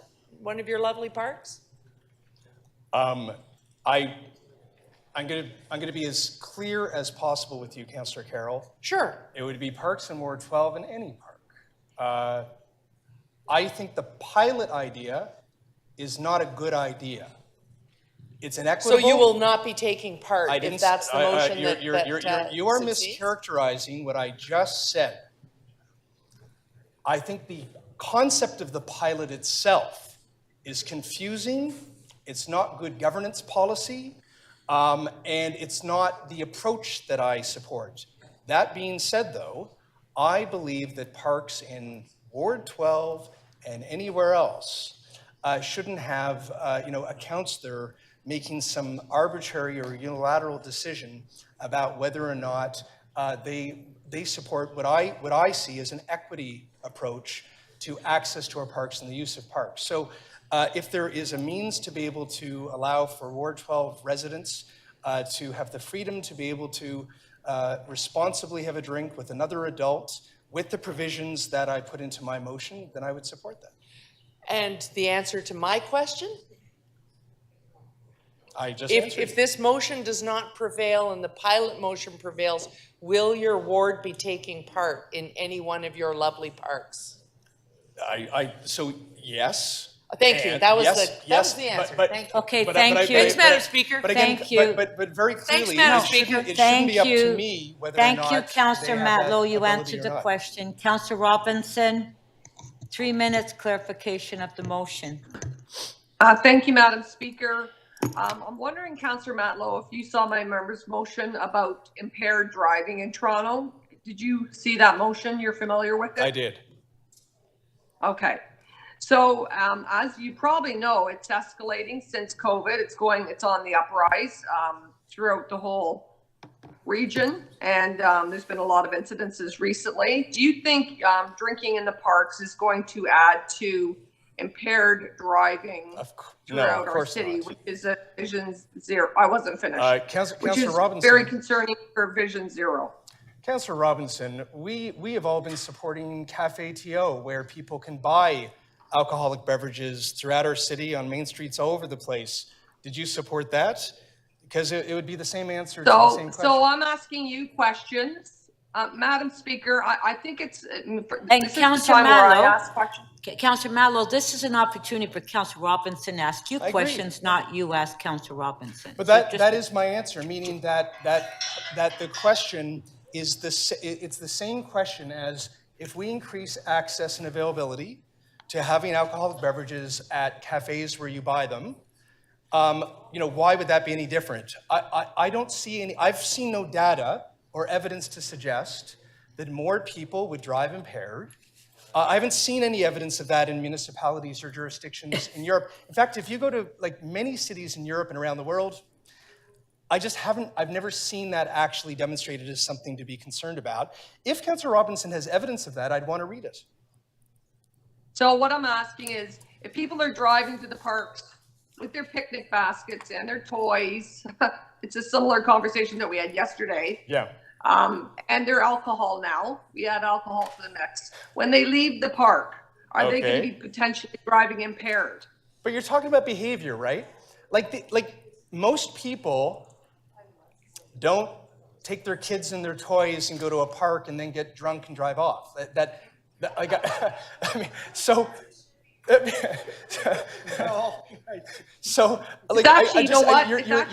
You're asking kind of extreme hypotheticals that I don't know how to answer you very well. Councillor Matlow, this is not a funny subject.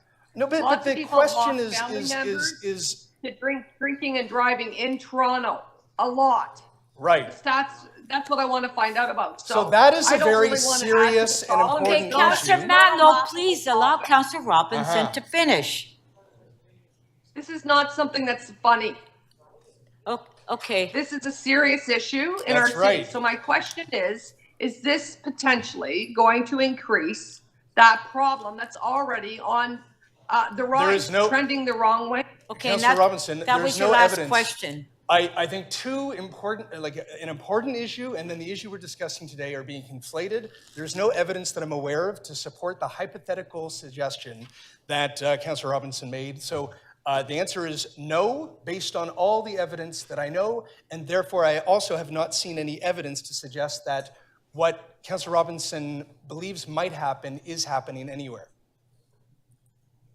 Just to clarify, Madam Speaker. Councillor Robinson, that was your last question, sorry. Thank you. Yeah, I know, but ridiculous. Okay. I was asking him the question. I know, it's, okay, Councillor Carroll to speak. Okay, just one sec.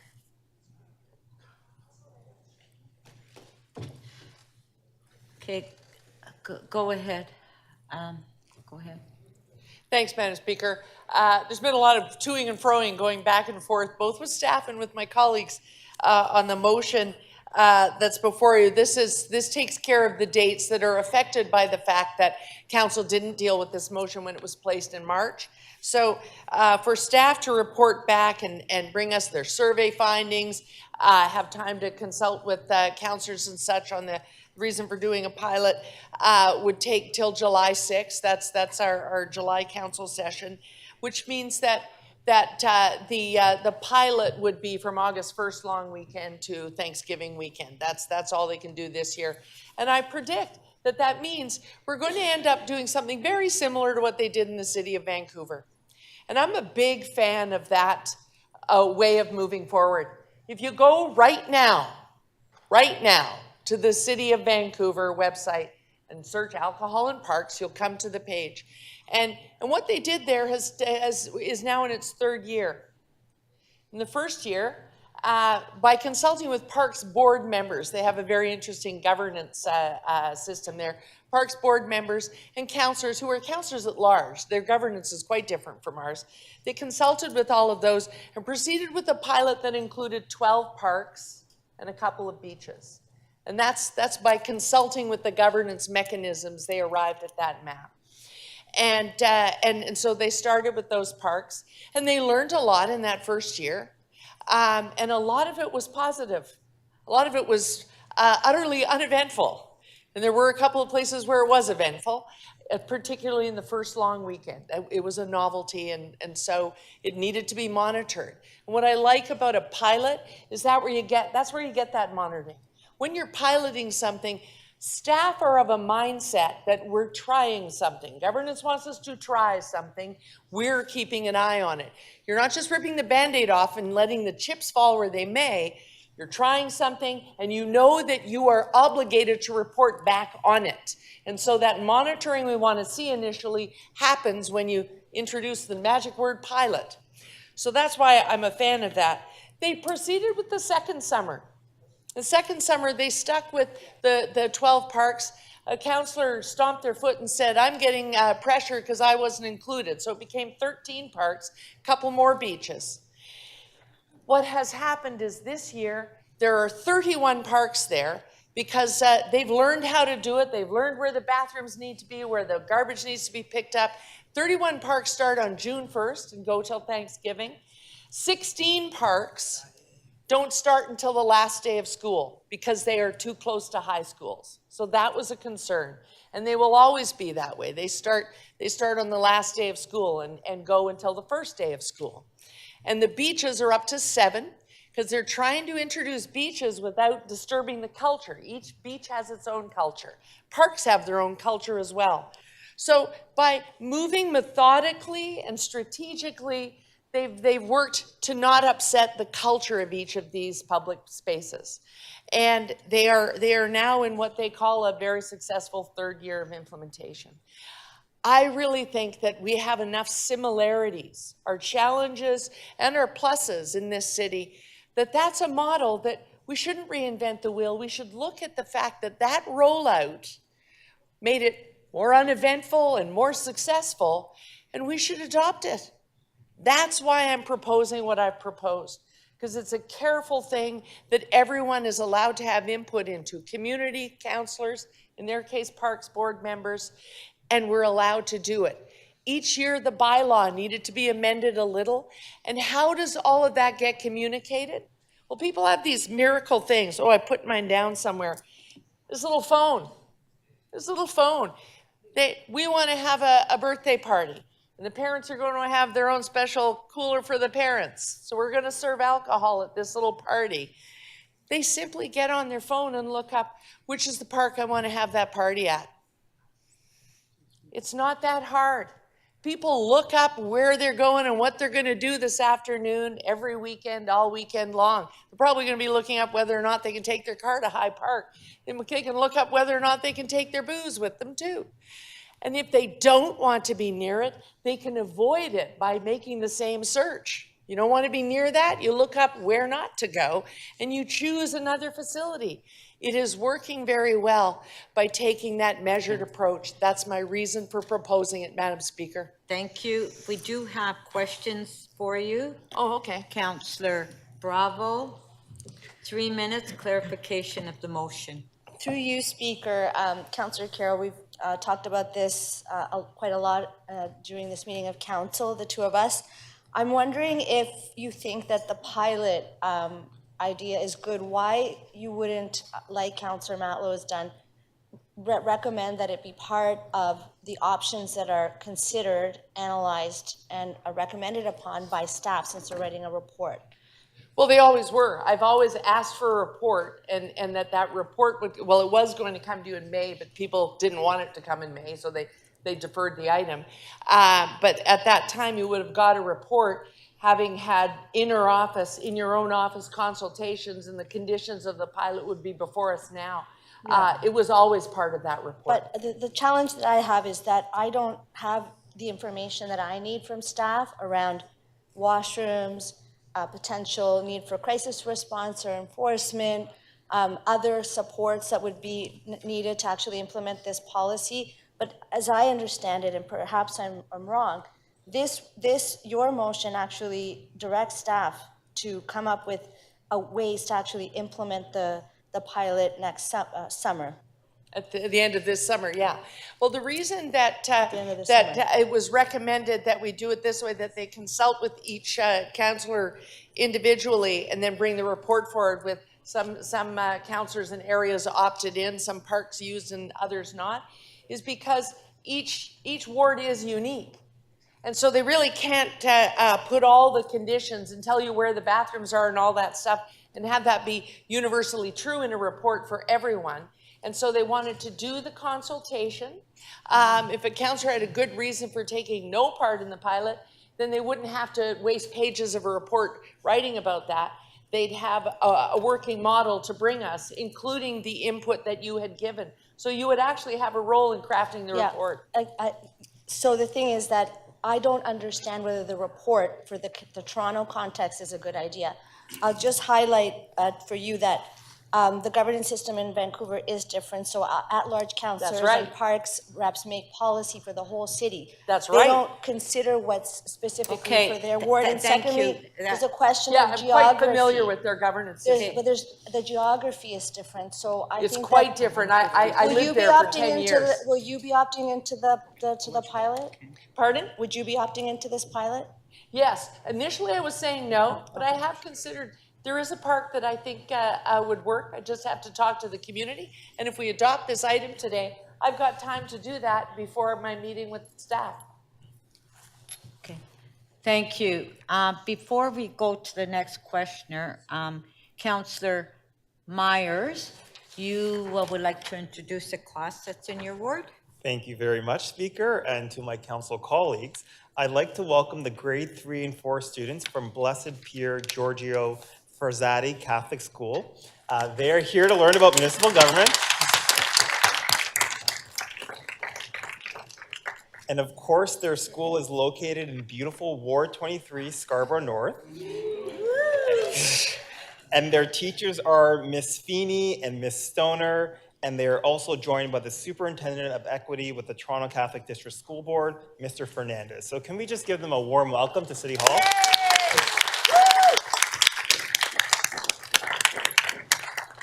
Thank you, Speaker. Thank you. Welcome.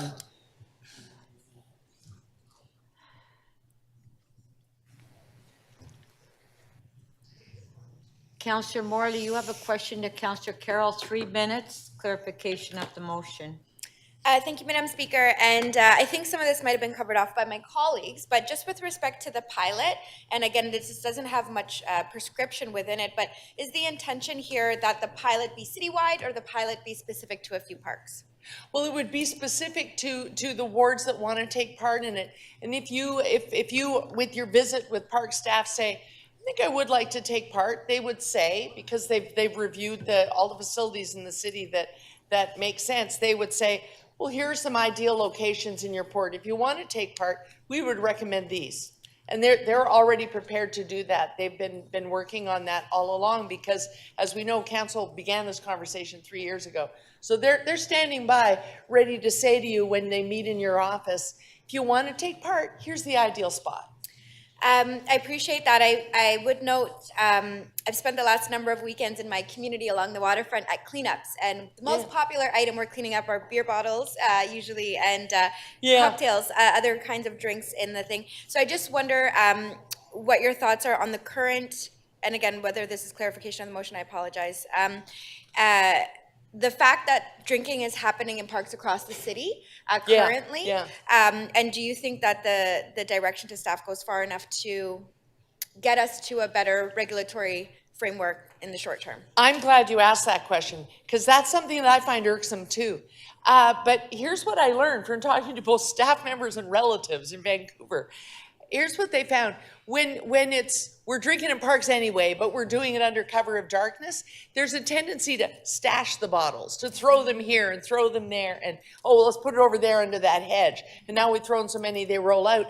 Because they can't just walk across the park in front of anyone and put it in a proper receptacle. They can't do that.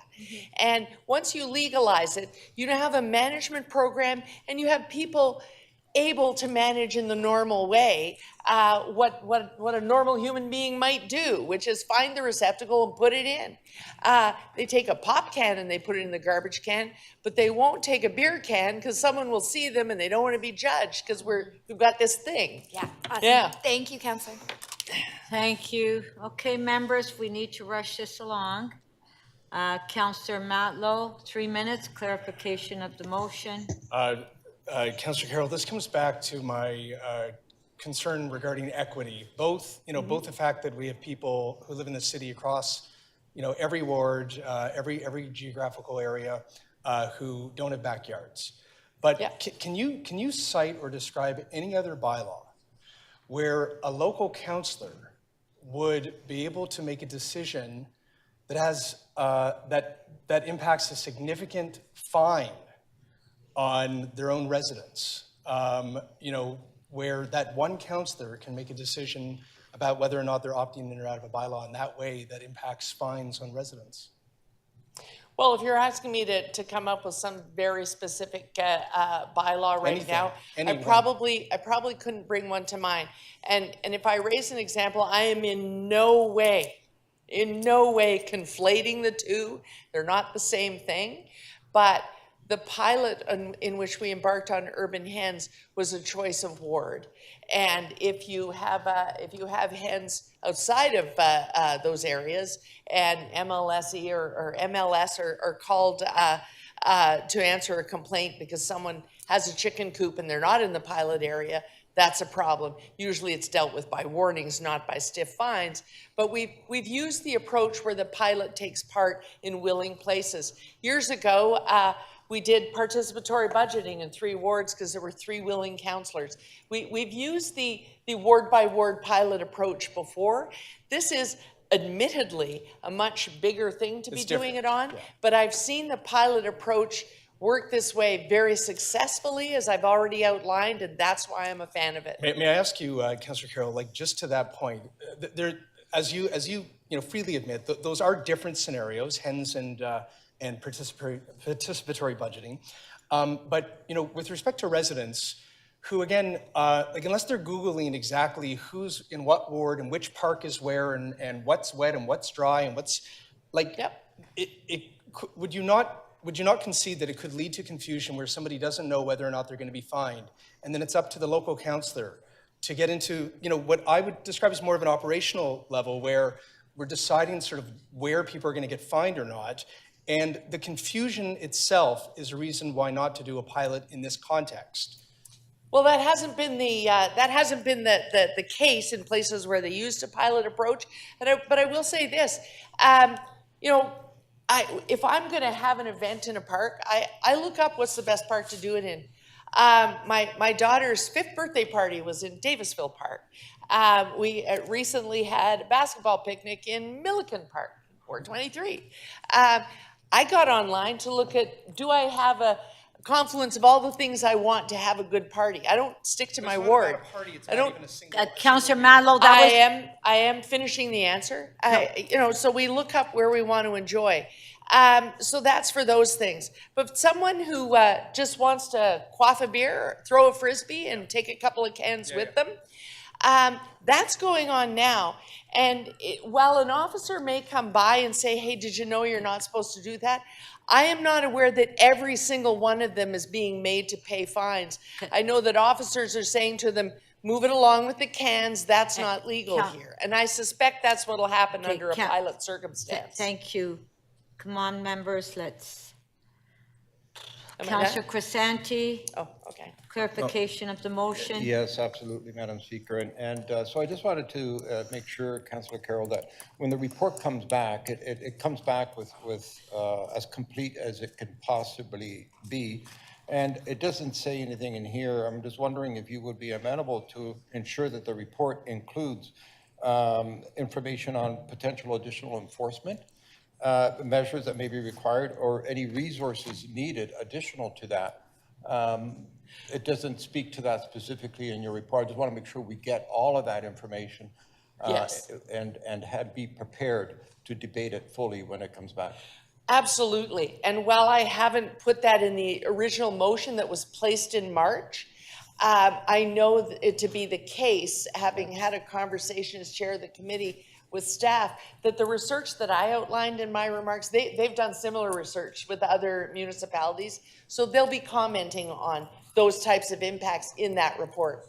Okay, that's fine. Staff has Yeah. already heard my question, so I'm Yeah, happy with yeah. that. I All think right. you can take it as an undertaking. Thank you. Yeah. Thank All you. right.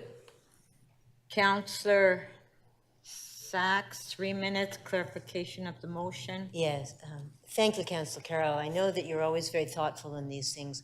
My concern about the pilot project process is the risk of ending up with a very small number of locations, which would then be a target and a magnet for the kinds of noise and congestion that we get, for example, at Cherry Beach. Christie Pitts in my ward is a place where people drink regularly, and I know that it would be an obvious target. But if we have people coming from other wards to drink there, it could be unbearable for the people who live around it. So in a pilot project opt-in structure, how would you manage that so that local areas have local options and anyone who steps forward doesn't just get hammered? Well, I'll tell you something. Initially, I was concerned about that same scenario. I was concerned this will become a downtown versus uptown issue, because it will only happen downtown. But in talking to my colleagues, I'm not putting anyone on the spot, but I'll tell you, I know that some of our colleagues are already thinking of spots, and some of them will, in fact, be suburban, because people are hearing about this in their own communities. So I know that while we might not have 13 parks, as they've had in the city of Vancouver, we're definitely going to have more than 2, 3, or 4. It's going to go beyond that. And it's going to be, surprisingly, from here to the city limits, which is Steeles Avenue. There's a diverse range of parks that are being bandied about here. And so, if you lived in Scarborough, there's going to be one in Scarborough, probably 2. If you lived in North York, there are going to be a couple. If you live downtown, there are going to be a couple. If people are sincere in their comments to me.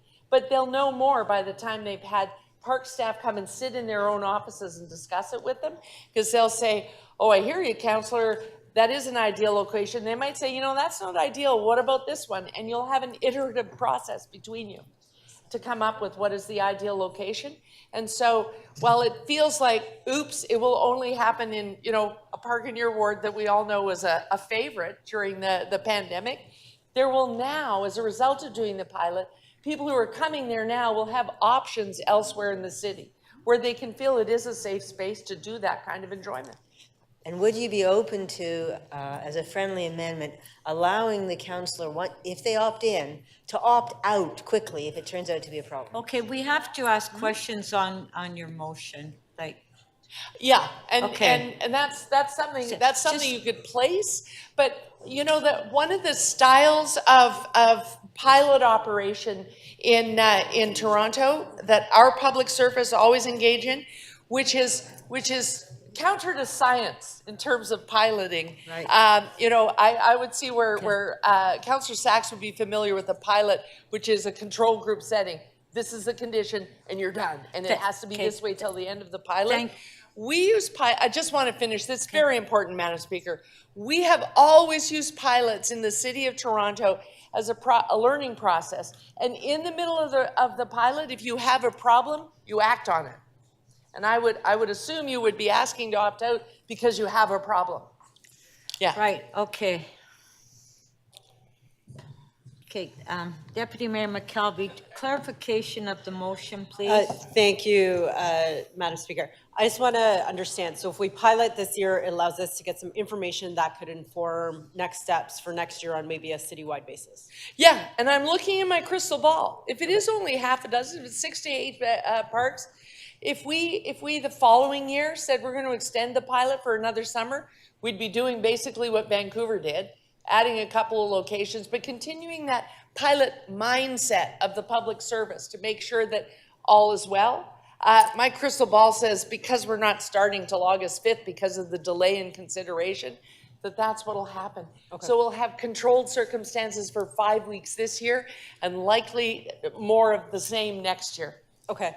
And your pilot, you're proposing to end in October, but at that point, we could also revisit if things are looking good, maybe a pilot over the winter or something like there. So it's leaving it open-ended. We're going to look at it a couple months, see what information we have, inform next steps. Exactly. Okay. I just point that out because I'm not a drinker of hot toddies, but well, I was I going don't to say, know. I enjoy tabirgening sometimes, so, you know. Okay, thank you. Thank you. Councillor Malik, clarification of the motion, please. Thank you very much. I have a very busy downtown ward with a number of incredible parks. And I know, and we collectively understand that the success of this program depends on equity of access. Would you agree? Yeah. And the idea behind continuing to drive the pilot is to respect the local knowledge and experience of representatives across the city? Yep, that's the purpose for the consultative component of my proposal. Okay, so do you think it's okay to be speaking publicly on behalf of communities that are not your own and parks that that we know are popular in the city without talking to the local councillor about it? I'm not sure I understand the question. You and I have had conversations about this. My reason for placing the motion in the first place in March is because I'm the chair of a committee that had this as unfinished business with a report request to come back in May 2023. That's my reason for moving the motion in the first place. Chairs sometimes have that responsibility. In terms of having conversation, we've been conversing about it ever since. And my door, as you know, my door is always open. So it's okay to speak on a morning show about a very popular park like Trinity Bellwoods without talking to the local councillor about the experience of it and moving this I motion? swore an oath here that when I represent the residents of Don Valley North, but we all swore an oath that we make decisions. My question we is make very decisions simple. for the entire city. Okay. Yes. And so I'd like to pick up on the clarification of the motion on that very item. We are charged as local representatives and to make responsible decisions for in the best interest of the city to be able to move forward, initiatives that our constituents have shown enthusiasm for and want us to take the care around. So why is a pilot necessary when we do have options where we can ask staff to take that full city consideration into their decision making and make choices based on that rather than leaving it to the discretion of particular councillors to limit the equity of this program? Well, a pilot is necessary, if you want to call it necessary, in that this chamber decides on courses of actions and policy pieces based on each counselor bringing forward what they think would be a good idea. What I'm bringing forward is what I think would be a good idea based on my research. And under the rules of this chamber, if you think it's a bad idea, you can vote against it. If you think another idea that is also on the table is a better idea, you can vote for that. Oh, okay, thank you. That was your last question. Thank you. Yeah. Thank you, Councillor Malik. Councillor Moy, 3 minutes, clarification of the motion. Thank you, Madam Speaker. In regards to the parks itself, where this may be piloted, will there be signage in the park as to where, again, this may be something for staff, but I'm not sure if you discussed That is my understanding. Okay. That is my understanding, which makes it easy because currently most parks have a sign in them saying alcohol not permitted. So it's a matter of those parks taking part in the program now having a new sign that says alcohol is permitted in this park under certain rules, and those rules would be there. And do you foresee alcohol drinking in the entire park or in a section of the park? Well, that's the thing. So many parks we have everything from parkettes. I have a few parkettes to some of the most massive parks in North America. And so if in your conversation with park staff, you say, I have a suggestion for one, but I'd like to figure out if I can make it for a certain area of this park. That's a unique situation in your ward, which can be addressed in that conversation. If it's possible, they'll tell you. If they don't think it is possible and enforceable, they'll tell you. And then you'll be able to say, then I don't want to do it, or okay, I'll do it. You'll have that option. And I think I heard you mentioned earlier too that you can drink from a certain time. Like you wanted to follow the Vancouver model. So do you foresee drinking in parks from a certain time of the day to the evening? Yes, or? that is one of the learnings that they've had there, is that what is posted on the signs in Vancouver is no drinking in any park after a certain hour. So it's kind of like bars. We don't want people in bars 24/7. Yeah. And that would also be the case here too. Yeah. Okay. Yeah. All right. Thank you. Thank you.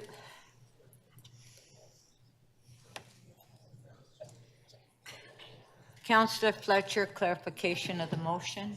Yes, based on just equitable access and the fact that we have 25 wards and there could easily be 25 parks in each ward that Ms.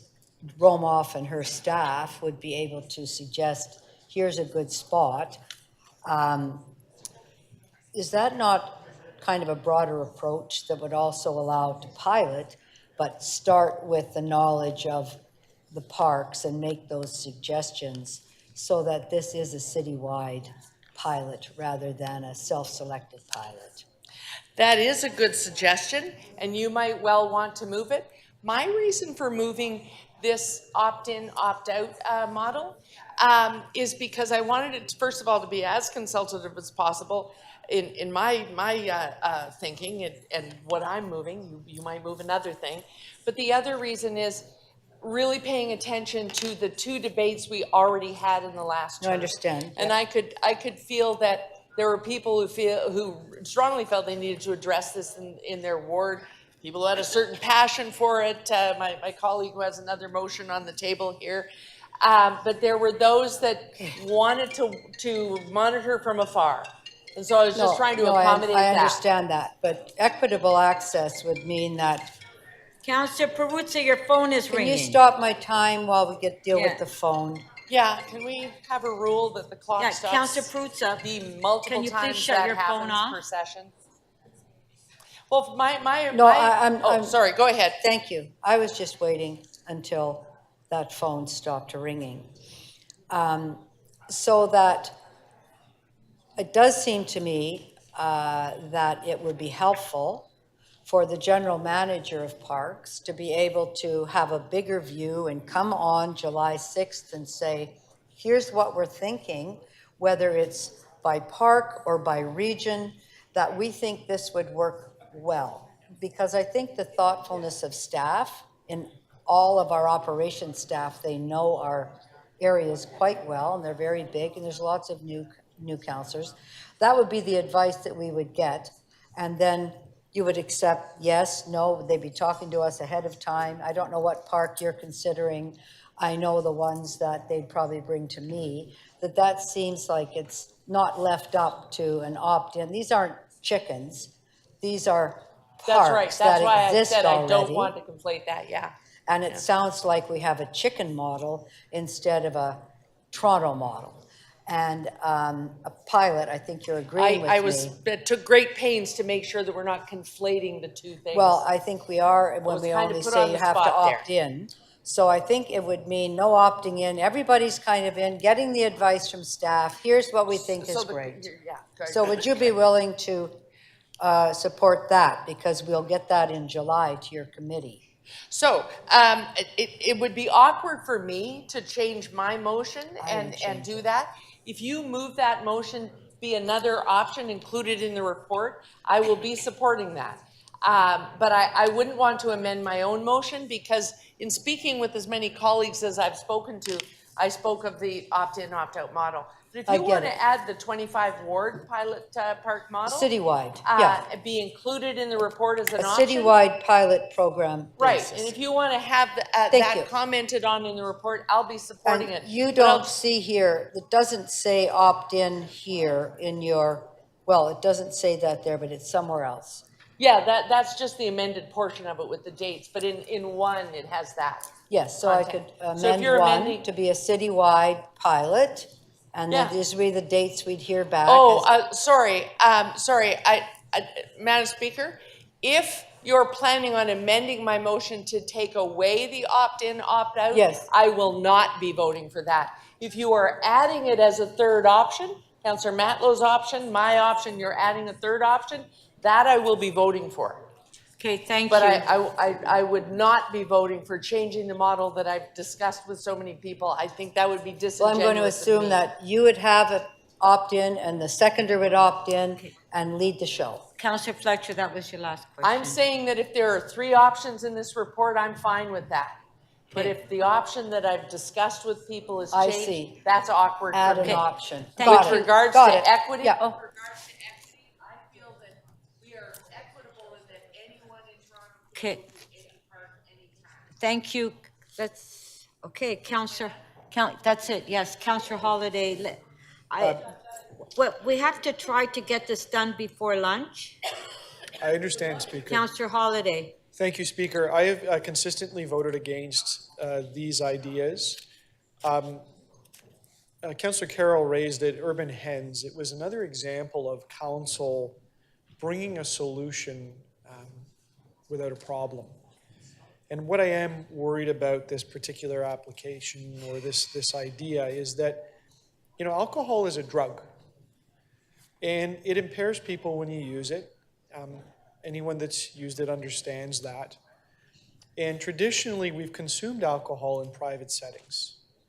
And if you understand a little bit about the law, consuming alcohol in private settings means that there's a responsibility of the person that's in charge of those private settings. My worry is that if we open the door to consume alcohol in public spaces, that is, not in public, that's different, but in spaces that are the responsibility of the city, then we become the responsible party as the custodians of that land and the condoners of this type of activity. The further concern that I've got, and it came up a little bit in the debate, is that, you know, you start with parks because they're the obvious spot. There's picnics and this wonderful rosy picture that's painted by proponents of the proposal. But how quickly do you think it will transfer to other public spaces? Next thing you know, it's a parkette. And then it's a bench on the street. It's on a streetcar. It's in other public spaces. Because I think once council sends the signal that it's okay to drink on city land, that it's just going to get stretched and stretched and stretched. Some people will say, well, who cares? I care. I care about any liability that's brought upon the city about condoning this activity. If people wanted to consume alcohol in parks, potentially they could make arrangements for a special occasion permit and some sort of an organized activity. And those type of situations create a structure of responsibility. There's somebody that is overseeing what's going on and accountability. And I think that that's really, really important. Finally, the last piece to this is the piece that I often talk about at council, is that this really is another opportunity for government to expand even larger. And in the fiscal climate that we've got, we should be really paying attention to these things. You know, it was a bit tongue-in-cheek in some of the things I was asking Councillor Matlow about who would pick up the extra cans and the extra bottles. But if you look at this carefully, you realize, indeed, yes, there has to be, by definition, if we expand things in parks to include the consumption of alcohol, there would be more litter, there will be washrooms, there'll be other things. But most importantly, there's going to be a press for more enforcement. More enforcement either with Toronto Police or with our parks bylaw officers, who are now going to have to deal with more instances when they could have just said, this is not allowed, off you go, and now it becomes a greater situation to judge. And if my theory stands that this will grow beyond parks, then it becomes a larger enforcement issue across the city, and I worry about that. And so why not just leave things alone? They aren't broken today, and not step into somewhere where once we open the door, it'll be very, very hard to shut. Thank you. Thank you. Councillor Robinson to speak. Thank you, Madam Speaker. I'll be very brief. I just want to say a couple things. That I'm uneasy about this concept. Councillor Carroll's approach is making me more comfortable with the idea, a slow, organized rollout, a pilot, test drive this. So I appreciate that she's done this work to get us here, and I hope that we support Councillor Carroll's approach, because I think it makes a lot of sense, a methodical sense.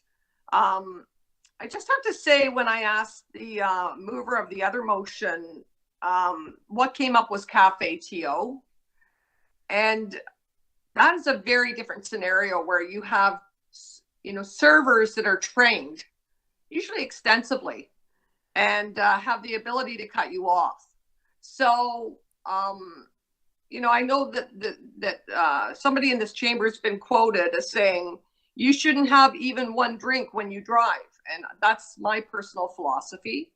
It may not be everybody's, but I do worry about these things escalating in our parks. And I worry about impaired driving. And we as a council, we have to commit to reducing impaired driving in our city, and because it causes fatalities and damages families and friends and loved ones for decades. And not only just fatalities, but also injuries. So it's something that I think we need to make sure we have that lens on as we go through this process. And I think the way Councillor Carroll is approaching it is quite helpful in that regard. I will say that I've had trouble, and I'm not going to say where, but it's been in my ward. And I've worked closely with the school trustee on these issues, where underage students have gathered in parks and on school property. And it's really, unfortunately, escalated into issues with including fire and incredible amounts of noise, and also vandalism. And it's all based around the drinking culture and drinking. So I'm not new to this. It's been a problem in my ward already. And so that's why I caution everyone as we approach this, that we do it in a way that makes sense and is logical. So I believe I'm going to be supporting Councillor Carroll's motion. Thank you. Councillor Nunziata. Yes, thank you. Well, I don't support it. But, as far as Councillor Carroll, your motion, and councillors have an opportunity. If Councillor Matlow wants to have it only in his ward, I'd be more than happy to move that motion if it's only in his ward. But what Councillor Matlow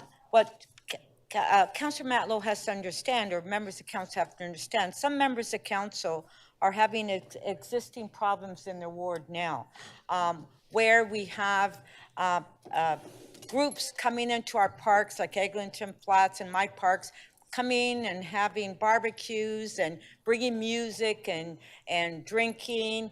And we were sending the police there to enforce, and also MLS because of the garbage. And when Councillor Holiday asked a question about enforcement, what the cost would be, of course there'd be a cost, because you're going to have to clean up the litter, and also you have to have more enforcement officers go to these parks and enforce the bylaw.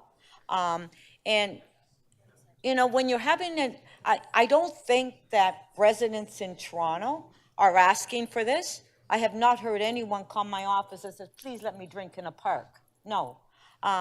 And so I really have a serious problem with this. I think we're going to create a problem where we will be asking the police and municipal licensing out to enforce these bylaws in our parks.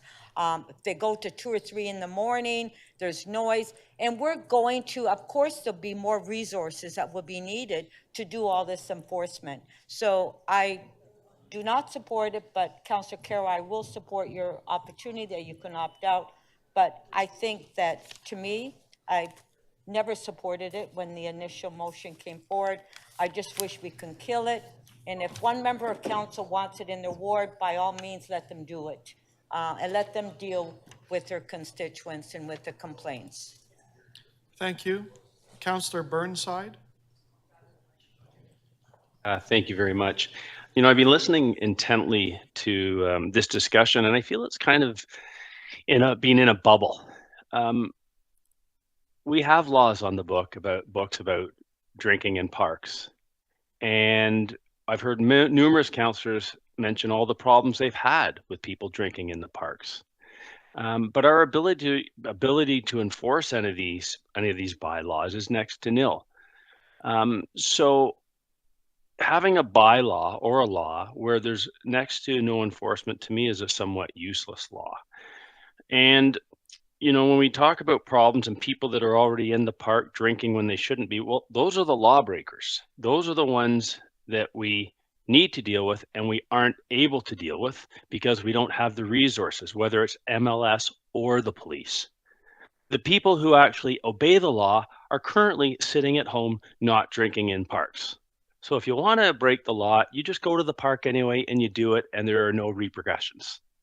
So what we're trying, I think, like, until about 5 minutes ago, I wasn't sure which motion I was going to support, but it just seems bizarre to me that we're talking about increased problems because we're legalizing something. The people who obey the law are not there now. I think it's reasonable to assume if we open it up, then the people who respect the law will go to the park, will have a beer or two. I don't see that as the problem. It's the current people who totally disrespect the law and disregard it, and we have no enforcement. We keep wanting to cut back our MLS enforcement. We want to starve the police. There's next to no enforcement now. And as Councillor Matlow mentioned, there are lots of rules on the books about being in a park after 10 p.m., unruly behavior. We can't even enforce that. So to me, I think this discussion has taken a very strange turn, and it's largely in a bubble and not necessarily recognizing what's on the ground. And I will say, to mention what's on the ground, we have open drug use in our parks, people using hypodermic needles, they're being disposed in playgrounds, and next to nothing is done. And we're arguing about people having a couple beers. Thank you. Thank you.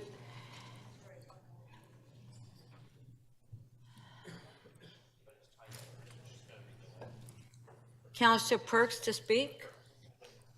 I don't know what it is about people using alcohol and drugs that creates moral panics. I've never understood why, but it seems to be the case.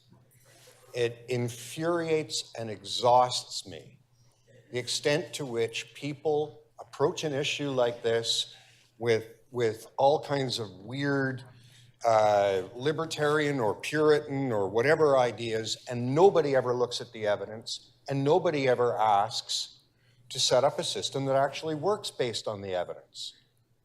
The City of Toronto has a drug and alcohol policy, a strategy that we've been implementing since 2005. Councillor Thompson and others helped, and Councillor Carroll actually helped to draft it. And what it does is very simple. It says people are going to use psychoactive substances. Everywhere in human history it happens, it's just a fact. It's also a fact that these psychoactive substances can be dangerous, both in terms of what it does to your own body and also in terms of larger social harms. So given these two obvious and well-established facts, what should we do? We should design a system where we reduce the harms, where we stop judging, and we rely on evidence. And that's how we should approach this. But here's the thing, and this is the part I hope the world out there is listening to. Instead of the city doing this, we time and time again wind up debating this based on personal political ambitions. Listen to what Councillor Nunziata said. Well, if Councillor Matlow wants this in his ward, he can have it. Suddenly it's about who's running for mayor. Suddenly it's about who wants to get a newspaper headline. The original motion on this never went through committee. We never got the advice from the medical officer of health and how you take a harm reduction approach to expanding people's access to alcohol, which, by the way, CAMH will tell you is responsible for more cancers, more deaths, more sexual assaults, and more violence in our society than all other drugs combined. So if we're going to expand that, we actually need to know what the harm reduction measures are. Where are the crisis workers going to be? Are there bathrooms? Are there treatment programs available for people who use alcohol? All of that stuff we should have got advice on. But instead, Councillor Matlow decided just to bring us a member's motion a couple of years ago, and we wound up debating it without any advice. And now, some people figure, oh, I'll turn that back on Councillor Matlow. I'll force a debate during an election.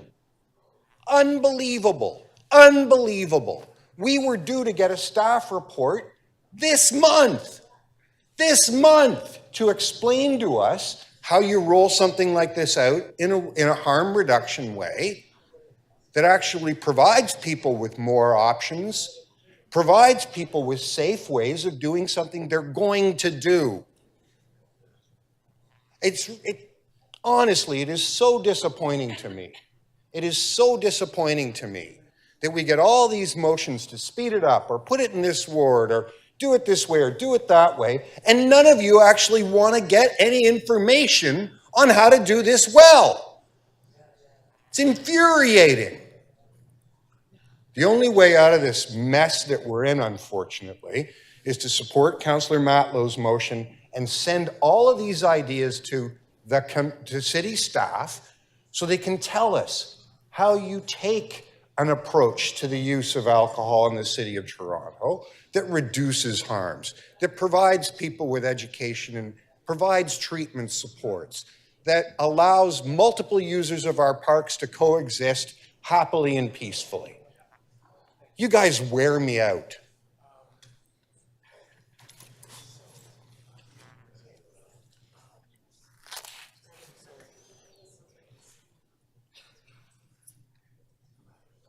His name was there, but it came off.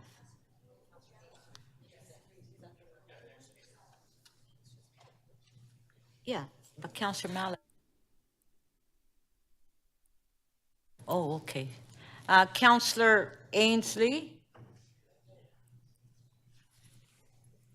Councillor Ainsley? Can you hear me, Madam Speaker? Yes. Thank you. So I'm going to support the motion before us. In a similar vein to Councillor Perks, I'm a little bit worn out by this. This seems to have turned into an annual debate that we have about drinking in parks, drinking in the beaches.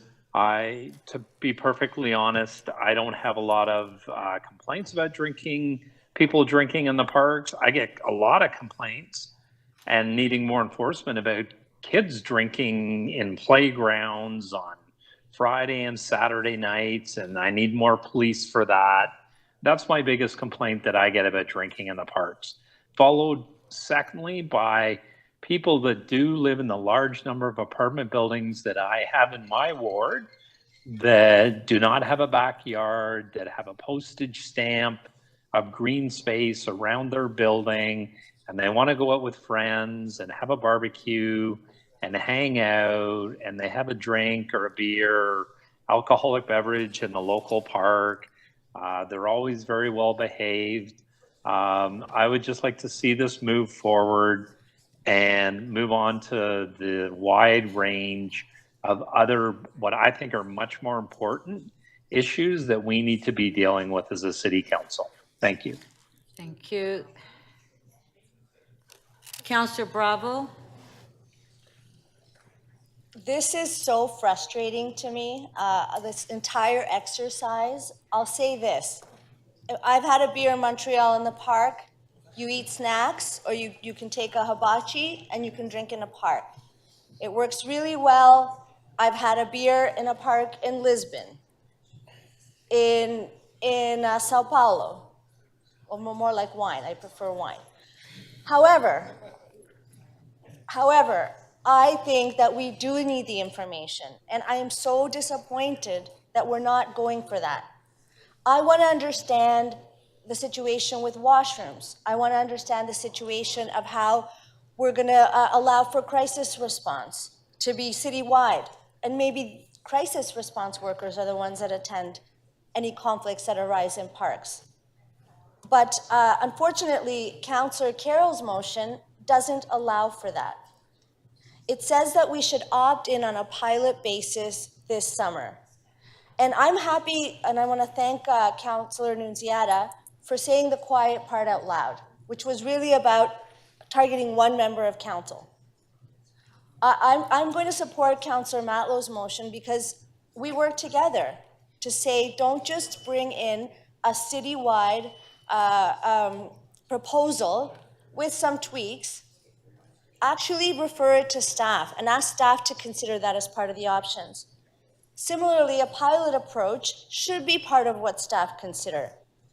To conflate and to try to say that Toronto is Vancouver is really problematic. Vancouver, by geography, has distinct areas. The city of Toronto is one continuous mass. Actually, it's a region. And what's going to happen with the opt-in idea is that where the pressure is to opt in, with the downtown councillors like myself, is that we will, say we opt in, we will have people coming from across the city to drink in these parks. These will become party parks. Party parks, without the benefit of understanding how we build an ecosystem around drinking in parks that makes it fair and manageable. Yes, so many people in the city now live in buildings, but I'll tell you how many people live in tower communities in suburban areas. You know, I'd like to know whether, you know, the tower areas in Rexdale, whether the councillor there is going to opt in. We need to do this in a correct way, in a way that isn't tinged with like electoral, by-election, like partisan politics. We can't make policy in this environment with this kind of motivation. It's disappointing. It's really disappointing to me, particularly since Councillor Matlow agreed to refer his initial proposal to staff so we could get a report. I really think that by agreeing to do the pilot, we create so many other problems. Councillor Nunziata has already said that she doesn't want it in her ward. My ward borders her ward. It means that if someone incorrectly assumes that they're in Davenport, but they're actually in York Southwestern, they might be breaking the rules here. But then we're told, don't worry about it. There's going to be a big sign that says you can drink in this park. You know, I don't think that this is well thought through. I tried very hard to ask everyone to just refer everything so that we could get a holistic, well thought out recommendation from staff.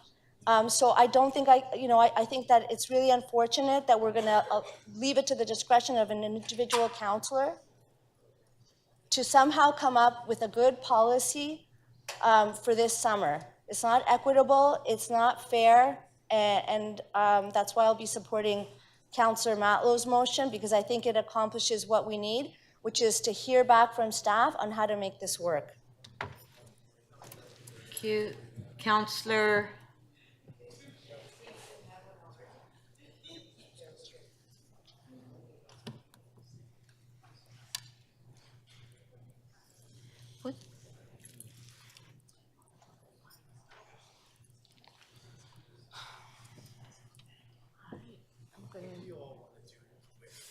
If mine fails, Shelley's, what do you all want to do? They're moving motions to amend Shelley's. Councillor Malik? Thank you very much. I have an amendment. Is it ready? Yes.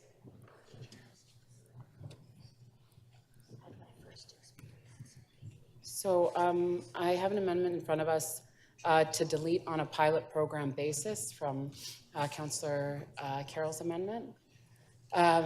As we've heard here very clearly, this is a really important issue for so many of our communities. It's an important one for my communities and my neighborhoods especially. We've spoken very much in this chamber about how precious our public and green spaces are for folks who live in communities like mine, where our parks and our green spaces are our backyards and the places that we want to be able to enjoy gathering with community, to have a summer when we don't have cottages to go to. It's really important. And being able to get this right is so critical for so many of our communities. And I put that as a high priority for mine. And I want this to work. That's why we're here debating this, is because we want this to be a success. We want it to be done safely and smartly and in a way that is equitable. And when deciding on this issue, equity in every single form needs to be at the forefront of our decision-making process. And through a system where councillors are choosing which parks we take part in, we're not seeing that equity. And as was mentioned in this debate so far, we want to be able to have the best advice from the staff about whether there are the facilities, the washrooms, the supports that come alongside this to make this program a success. And you shouldn't have to live in certain areas to be able to participate. And we know that it isn't actually possible for people to go to any park in the city. You want to be able to count on your local park to be what you need when you need it. And that's what's really important here today. I fundamentally disagree with something that has been said earlier. People are not treated equally when it comes to drinking in parks. We know that. People of color will tell you they are not treated the same in our parks when they're gathering casually without even a program around drinking. If we continue to build an equity into this program, we are not serving the best interests of Torontonians, and targeting certain parks in certain parts of the city is not the way to approach this. The outcome of the motion that I'm putting forward is that we get the best advice from our park staff and municipal licensing and standards to tell us what that looks like in terms of our preparedness to make this a success right across the city, and for us to be able to take that back to consideration and make sure that all of us get to enjoy a successful program as soon as this summer and beyond as well. Thank you. Okay, we just have time for questions. Well, actually, we're going to have to continue after lunch. So we'll hold the item down, because there's quite a few people now that put their names up for questions and to speak, so we won't be able to deal with this item before lunch. Okay, before we break, do we have any quick releases? Okay, Councillor Thompson. Yeah, just a sec. Thank you very much, Speaker. It's IE 3.8, which is the Cycling Network Plan 2023 Cycling Infrastructure Installation. I have a motion. It's a basic one that's been worked with staff, and I think also Councillor Robinson has a motion as well on this item. And so I'm happy to ask the clerk to put my motion up. I don't need to speak to it, but if you'd like me to speak to it, I'm happy to as well. Yeah, no, it's okay. It's quick, right? So, Yeah. okay, that's my motion. Okay, Councillor Robinson, do you have a motion It on was this? also advance circulated. Yeah. Yes, Madam Speaker, I do, and the clerks have it. Okay, And it's a combination of recommendation 2 and 3 that was in the supplementary report, and staff have helped write this motion. Sorry? okay, it's on the screen. Okay, thank you. So we'll vote on Councillor Thompson's amendment. On favor, show of hands, opposed if any, carried. Councillor Robinson's amendment, on favor, carried. Item is amended, on favor, carried. Do we have any further quick releases before Councillor Fletcher? The Speaker, here's a few. Okay, so just a sec, Councillor Fletcher. There's too much noise. Hello, Councillor Crisanti, Councillor Cole, Councillor Perruzza, please. Councillor Carroll, please. Well, we're just trying to wrap up before lunch. Yeah. Okay, please. Okay, Councillor Fletcher, go ahead. Councillor, Are they finished, Speaker? yeah, I think they're finished. Yeah.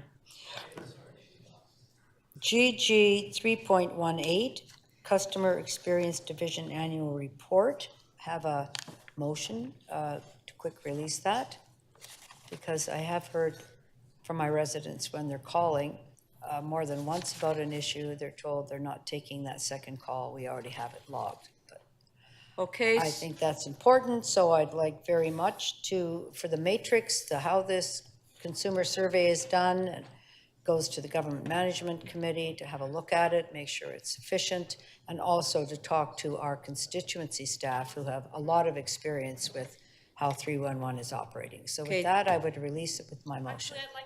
Okay, on GG 3.18, count. I know, I'd like to hold this one. Why? Because there was something that I wanted to. Okay, she's holding it, so do you want to get that ready and then release it later? Yeah. Okay, we're holding that, but you have those motions, they're Okay, advance Councillor circulated. Cheng, can you please speak to Councillor Fletcher? Pardon? No. She has her own motion, which she's going to be adding, so Oh, we that's fine. do we have that motion yet? No, okay. So my motions are advance circulated. Right. Councillor Cheng has a motion coming later. Okay. That's fine. Thank you. you. And then on, the other one is, CC 6.2, which is the Dangerous Dog Tribunal, moving to approve those members, but also letting these tribunal members know that City Council and the city has a position that people are encouraged to meet in public. So simply online meetings are not something that we support any longer. And everybody joining a tribunal should understand, although we can't direct them, what the position is, Speaker, and I'm sure you would heartily approve of that motion. Okay, so on CC 6.2, we have the amendment on the screen by Councillor Fletcher. All in favor, show of hands. Item is amended. All in favor, carried. And then I will release TE 4.37, status report on the Gerard Carlaw Transit-Oriented Community, with the remarks that earlier today I turned a petition in with signatures of 950 people who are aghast that at this large TOC site mandated by the province, that there is no requirement for affordable housing, nor has Choice REIT /Loblaws /No Frills /whomever required that, nor has the Infrastructure Ontario required that. And that is the request here to include that as the motion shows coming from committee. Thank you. And I'd like a recorded vote on this one. Okay, so there's the motion there, T 4.37, the amendment. You want to record? That's fine. The amendment can Okay. pass. On the main motion, On the I want the amendment, recorded. on favor, show of hands, The carried. main motion that asks for the affordable housing. Recorded vote. So item as amended, recorded.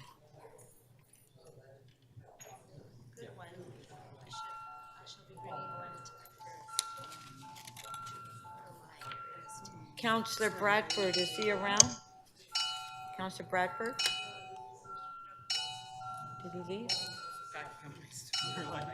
He's not coming back? Deputy Mayor, please. Counselor Carroll, please.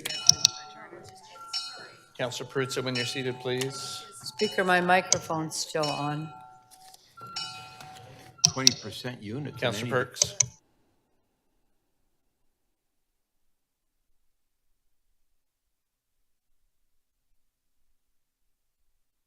Counselor Perruzza, your vote, please.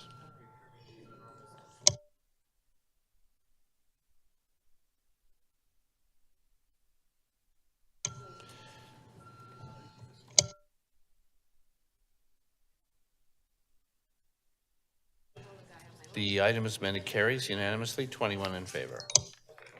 Okay, and so Counselor Fletcher, as it shows, you just have one more item, and we'll do that later. Yeah. Yeah, and that's it. So we're recessed to 2:30.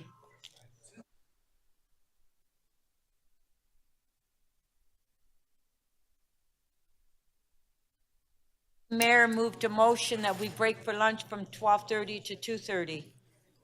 That's why I was trying to get everyone to do quick releases.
Resumed.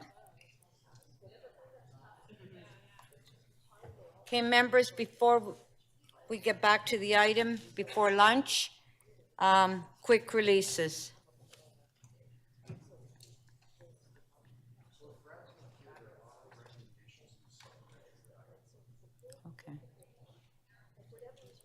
Okay. Councillor Robinson. Thank you, Madam Speaker. I would like to release, I'm not sure what the number is. Oh, it's a notice of motion. MM 6.7. Thank you very much. And I'd like just to be able to speak on it for 1 minute. Okay, go ahead. Thank you very much. So this is a really important to me personally, this issue, because it affected my life deeply in my 20s when I lost a friend to impaired driving. So it's really something that's affected me at a formative time in my life and continues to. And so I'm hoping that the third time is a charm here, because it's the third time I've moved this motion. First in July of 2020. Sorry, the first time was July 2019, where I asked transportation to work on this issue, and then again in July of 2022. So this is my third time. I'm hoping it's going to work. But unfortunately, what we're hearing on the news and from organizations like MAD, that these trends are going up post-COVID, during COVID and post-COVID. We're seeing more impaired driving. So it's really unsettling to see this happening, and I really think we need, as a city council and as a city, to get some data on this so we know what we're contending with. We were able to put out this great campaign about don't feed the animals. The agency and the staff did a great job on that campaign. But again, we're talking here about people's lives. And I think this council needs to commit to reducing impaired driving fatalities and injuries. And that's one of the reasons because of those things that happened to me in my formative years, why I moved the initial motion and the original motion on Vision Zero. So I really hope I'll get support on this today. What I'm looking for is statistics on collisions related to impaired driving, and a campaign. Let's get the word out that this is not acceptable behavior in our city. So let's work also with the amazing groups that are out there, MAD, Arrive Alive, which we worked with in the initial days of Vision Zero quite intimately. So I'm going to cross my fingers and my toes and everything and hope that we get a report back and some data that can give us some direction and a jurisdictional scan on this issue and best practices in other municipalities. And then let's get a campaign going so this isn't happening. But I think when we get the numbers back, we're going to be very surprised at how many of these deaths in our city are related to this. Okay. And we've been seeing them on the news, not just in Toronto, but in the GTA and beyond. Right. Thank you, Madam Speaker. Thank you. On MM 6.7, all in favor, show of hands, opposed if any, carried. Thank you, Councillor Robinson. Councillor Holiday. Oh, just a sec, Councillor Holiday, sorry. Okay, there you go. Thank you, Speaker. I have two. The first one I don't need to speak on, but I did request a separated vote from the clerks. And the second one we'll get to in a moment. So the first one is EC 3.13, review of policies and procedures related to warming centers. I believe the Deputy Mayor has an amending motion, but I would only simply ask to vote on recommendations 2 and 3, having to be the committee added motions separately in a recorded vote on that. Okay, Deputy Mayor McKelvey. Thank you. I do have a motion. It was advanced circulated. You can put it up.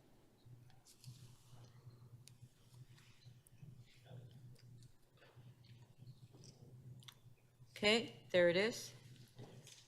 And it is just, sorry, I'm gonna, pointing out that the Canada-Ontario Housing Benefit Funds have been exhausted and asking the province and the federal government to add an additional $20 million to the fund so that we can continue to help people move from the shelter system into housing.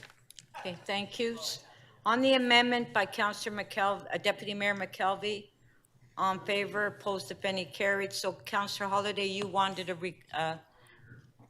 recorded vote on 2 and 3? 2, okay, recorded vote on 2 or 3? Together, yeah.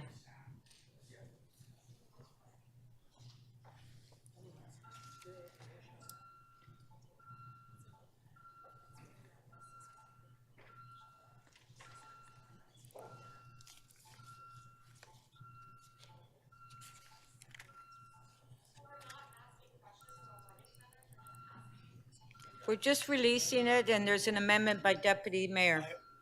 I have an amendment on this. Okay, go and put your, Yeah, I have an amendment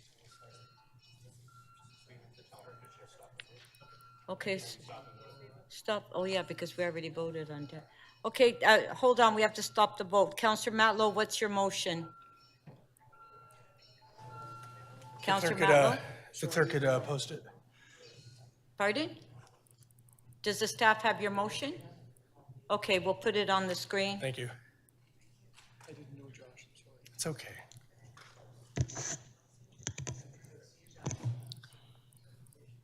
Okay, there's Councillor Matlow's motion, amendment, Recorded vote, please.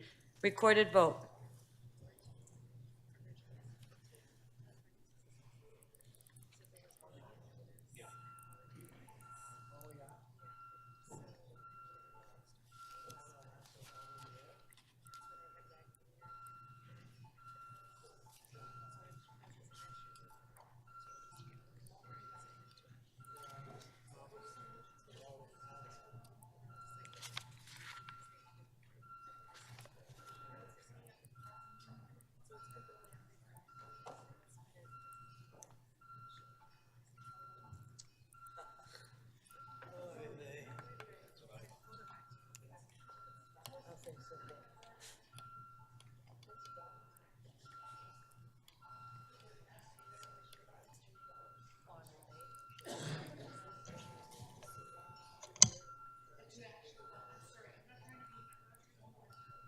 Councillor Perruzza, please.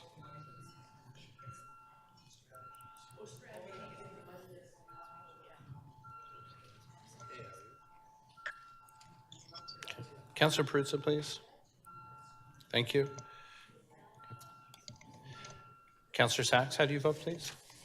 In the negative. Councillor Crisanti, how do you vote, please? Affirmative. In the affirmative, thank you. Councillor Fletcher, how do you vote? The motion, the amendment, I should say, carries. The vote is 22-3. Okay, on item 2 or 3, recorded vote.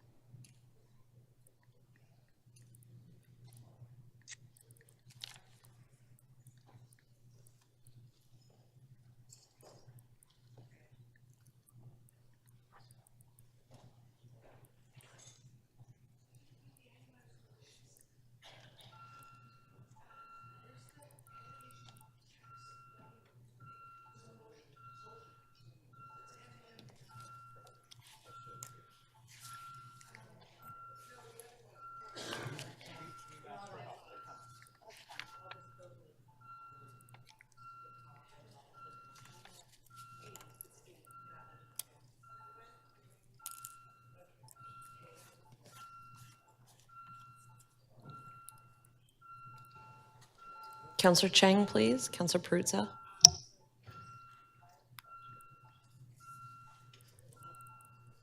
Councillor Sachs, are you able to vote, please? And Councillor Perruzza, please.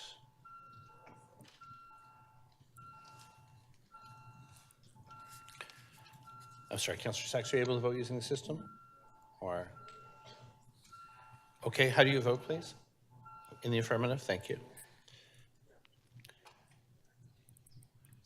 Parts 2 and 3, oh, sorry, Councillor Fletcher, please. Councillor Fletcher, how do you vote? Thank you. Parts 2 and 3 of the item carry. The vote is 24-1. Okay, item is amended. On favor, show of hands, carried. Councillor Holliday, do you have another one you want to release? I do, Speaker. You just Okay. bear with me while I scroll the page. Pardon? Here it is, MM 6.17, reducing Toronto Transit Commission vehicle delay for streetcar and rapid TO routes. If I may make about a 15-second comment, As tempting as I am to support, a review of streetcar routes, I do have concerns with a concerted effort, because these are the seeds of things like the King Street Transit Priority Corridor, which I have a significant concern with. I would have just preferred that people put through a 311 request if there's a problematic light that's causing delays, and use the system that we've got. So I can't support this because of the potential of where it can go. Okay. Then a recorded vote on MM 6.17.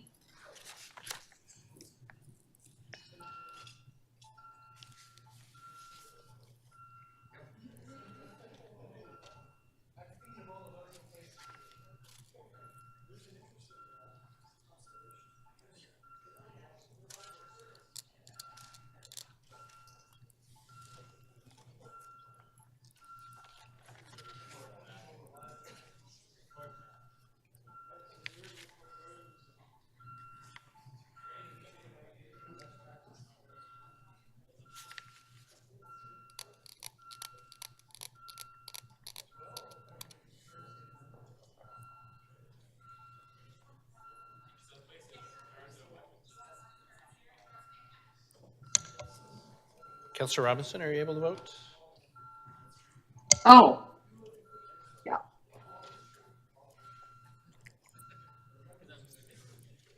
Councillor Fletcher, please, how do you vote? Thank you.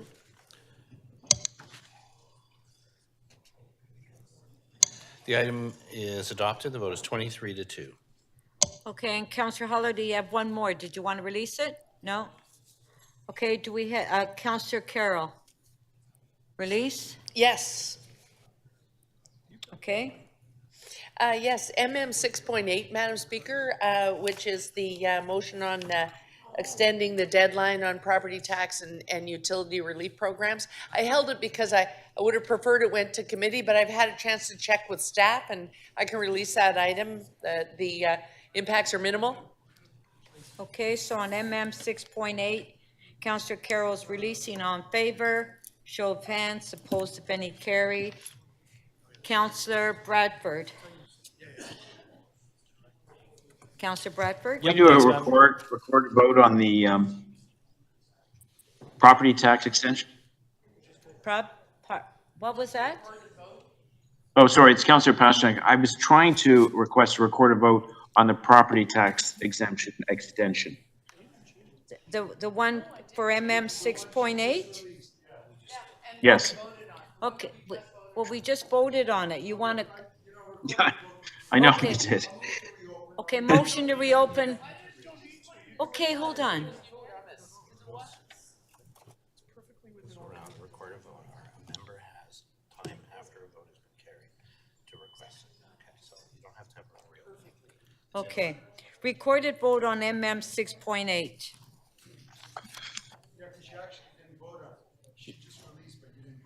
No, we did vote.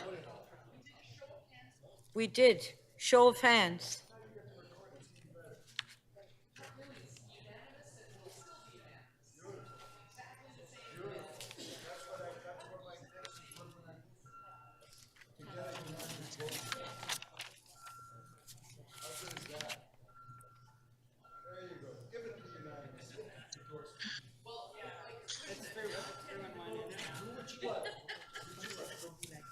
Councillor Bravo, please.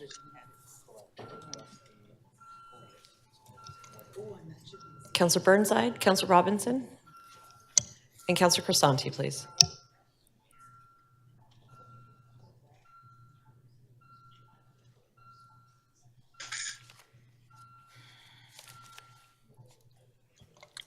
The item is adopted. The vote is 23-2. Okay, Councillor Bradford. Councillor Bradford? Thanks very much, Okay, Madam. Councillor Prusa, please. Councillor Bradford? Happy to release PH 3.21 with the supplemental from staff. and a Okay, motion. so Councillor Bradford, you're releasing PH 3.21 Yep. with the supplementary, the staff recommended supplementary. Yeah.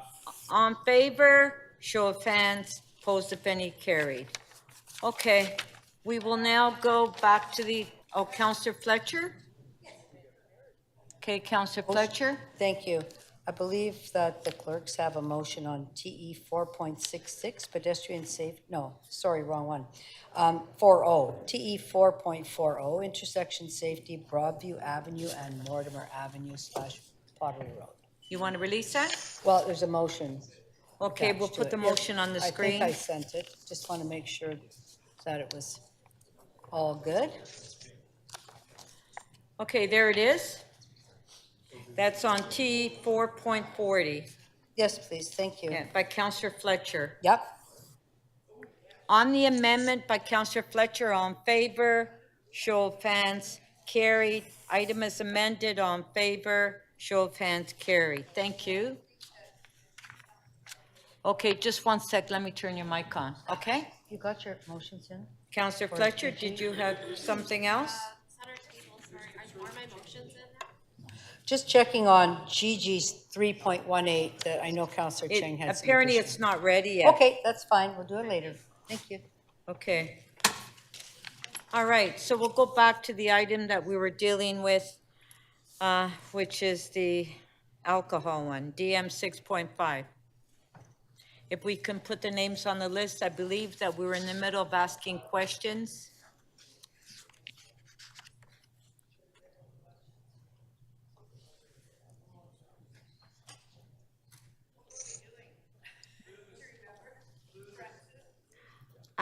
What do I see on the screen here? Who were we asking questions to?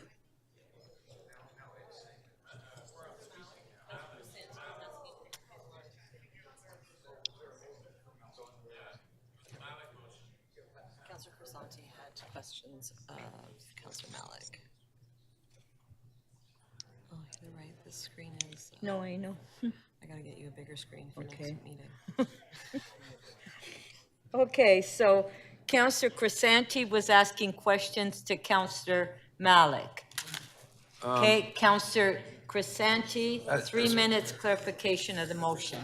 Yeah, Speaker, if you don't mind, if you could bump me down, I'm just not ready at this point. Go to the next questioner, please. Yeah, I understand. No, I do. I'm just trying to find where I was left off. Can you put me down? If I'm the only one, then don't worry about it. Okay? Fletcher was next. Yeah, I'll let you know. Yes. Yes, I do. And I agree with you, Councillor Crisanti. It's a little unsure where we're at coming back into the debate. So just Councillor Malik, you have moved a motion to try to make sure that there is equity across the system, and it's not just left up to councillors that may or may not want to participate. Is that your intent? That's my intent. I want to see this program be a success, and from the conversation that we've heard here, we want to have the best information from staff about the facilities at our parks, the preparation, and of course. Sorry, excuse me. And an approach on how to make this program successful for the season. And we want to be able to make sure that there are opportunities for people to enjoy participating in the program right across the city. And so just understanding what makes for a great park to have a drink, could you see that some of where maybe there's a big cricket pitch somewhere? Would that make sense to be able to have a beer and not worry about getting ticketed or in trouble over that? And that's what I would like to hear more from staff and for all our parks across the city to be considered and to have an approach as is laid out in the motion around how this program would be implemented. So there might be some criteria like that, and that our staff would know where those parks are. I know there's a big baseball park out in your ward, Deputy Mayor, huge, Class A fields, Class A baseball. Whether or not, what would happen if people that have permits there say, well, gee, we'd really like to have that.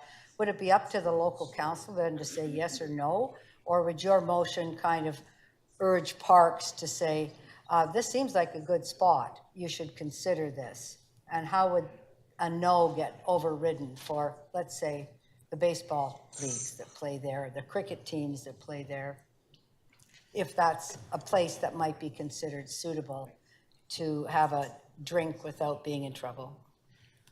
My motion is looking to get the best knowledge, expertise, and thinking from Parks, Forestry and Recreation, and municipal licensing and standards to be able to do, to look right across the city and see where this program can be implemented. And of course, as we always do in this process, the voice of the local community and the local councillor is really important. But what I'm saying here is that it shouldn't simply just be up to the local council. We need to make sure that there is equity across the city, and that does require us to have a process which is being supported through the amendment in this motion to give staff an opportunity to lay that out for us in a way where we can make those sound considerations and have all the information about what this can look like right across the city so that there is equitable access to the enjoyment of this program and to be able to do it responsibly so that it is a success.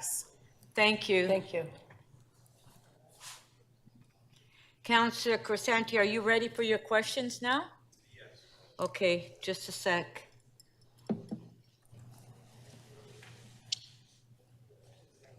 Councillor Crisanti.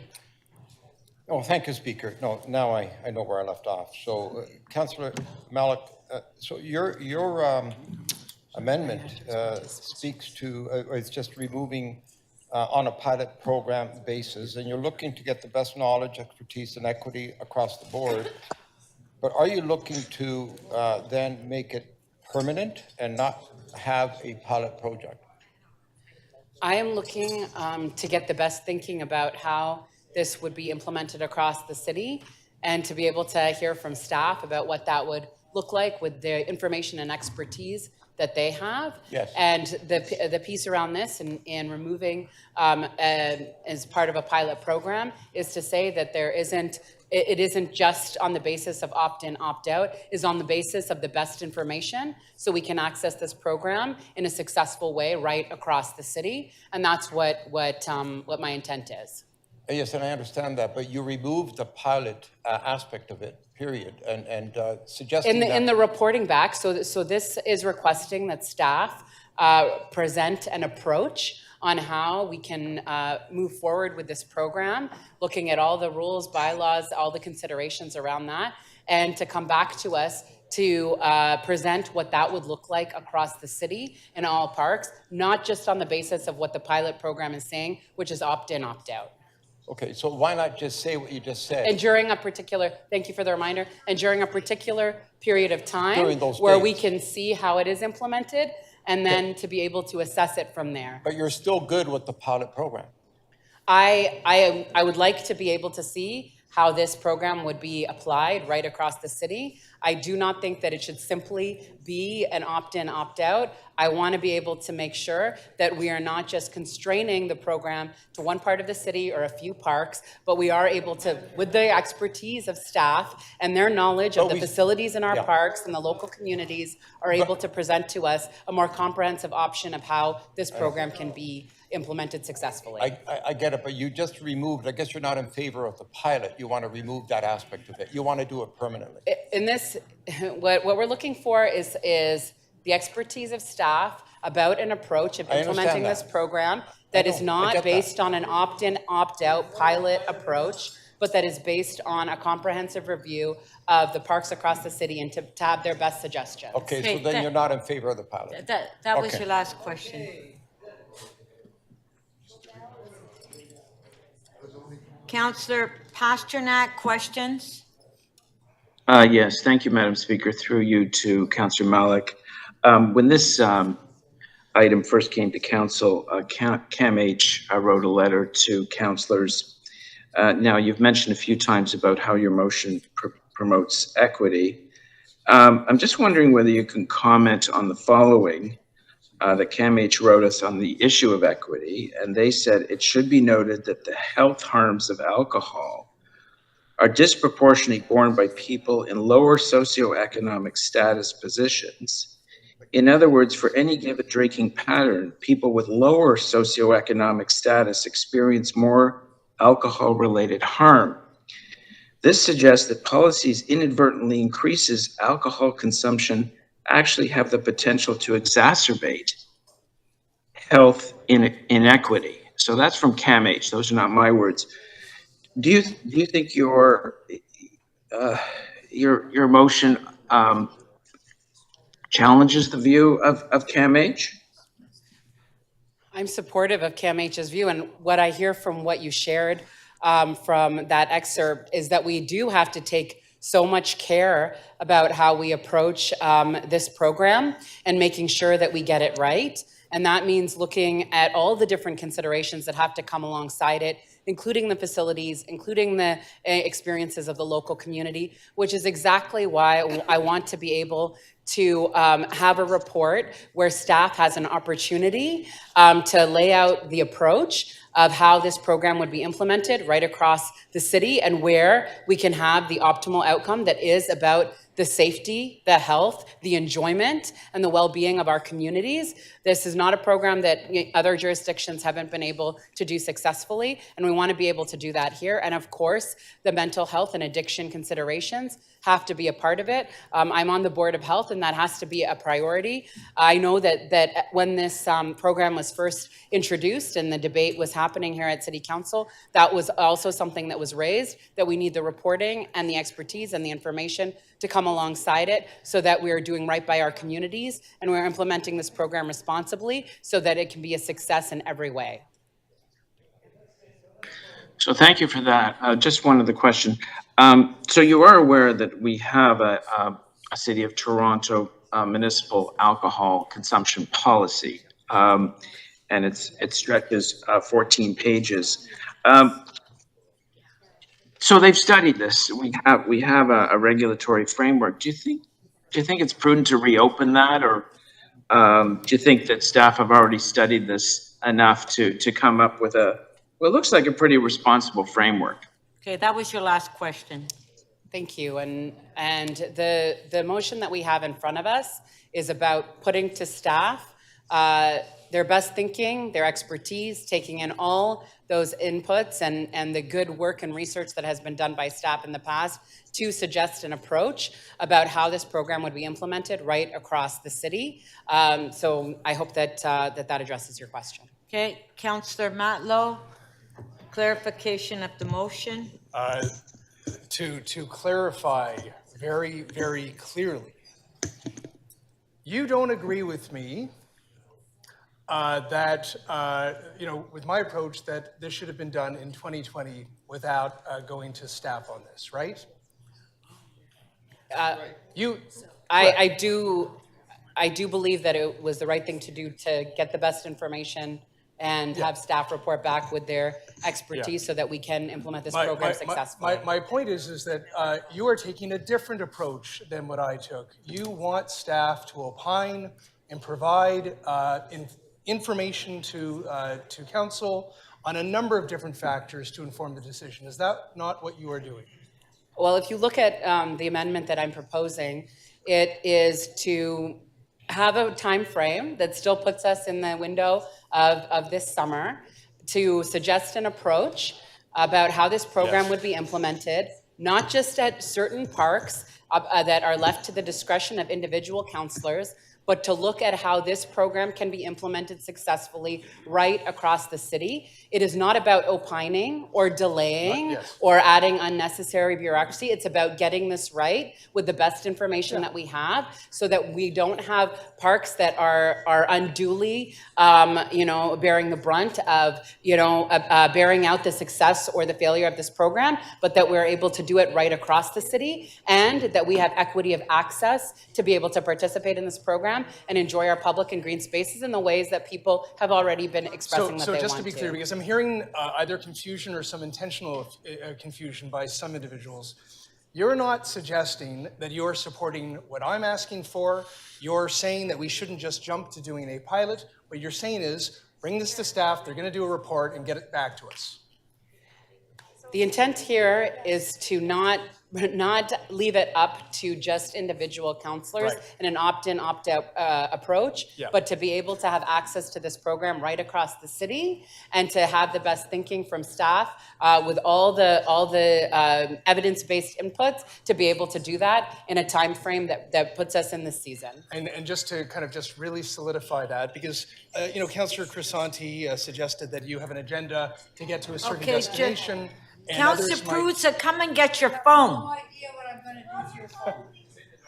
Could you pause the time? He's talking to his watch. Thanks. Yeah, all of it. Okay, go ahead. Yeah, there were questions that led to, like, I think there were questions that were based on some assumptions about what. I'm going to pause until there's some order in this place, which may be a long Okay, time. please, can I have some order, please? Okay, go ahead, Councillor Matlow, your last question. What I heard in some of the questions that you were being asked, there was an assumption, or some were implying, that you had already decided on the destination that you'd like to arrive at. Do I hear you correctly, that you may have some disagreements with me, and you may have some disagreements with other councillors who may want the pilot? What you're saying is, let's not presume where we're going to go with this. You want staff to come back and provide a report, not to jump to a pilot right now or to what I was proposing. Okay, Is that- Councillor is Matlow. that- Is that a fair summary? It's to be able to look at all the parks across the city and see where this program can be optimally implemented in this very soon timeframe. Okay, thank you. Councillor Holliday, 3 minutes clarification of the motion. Thanks. So this motion's intent, I think, is to change the geography.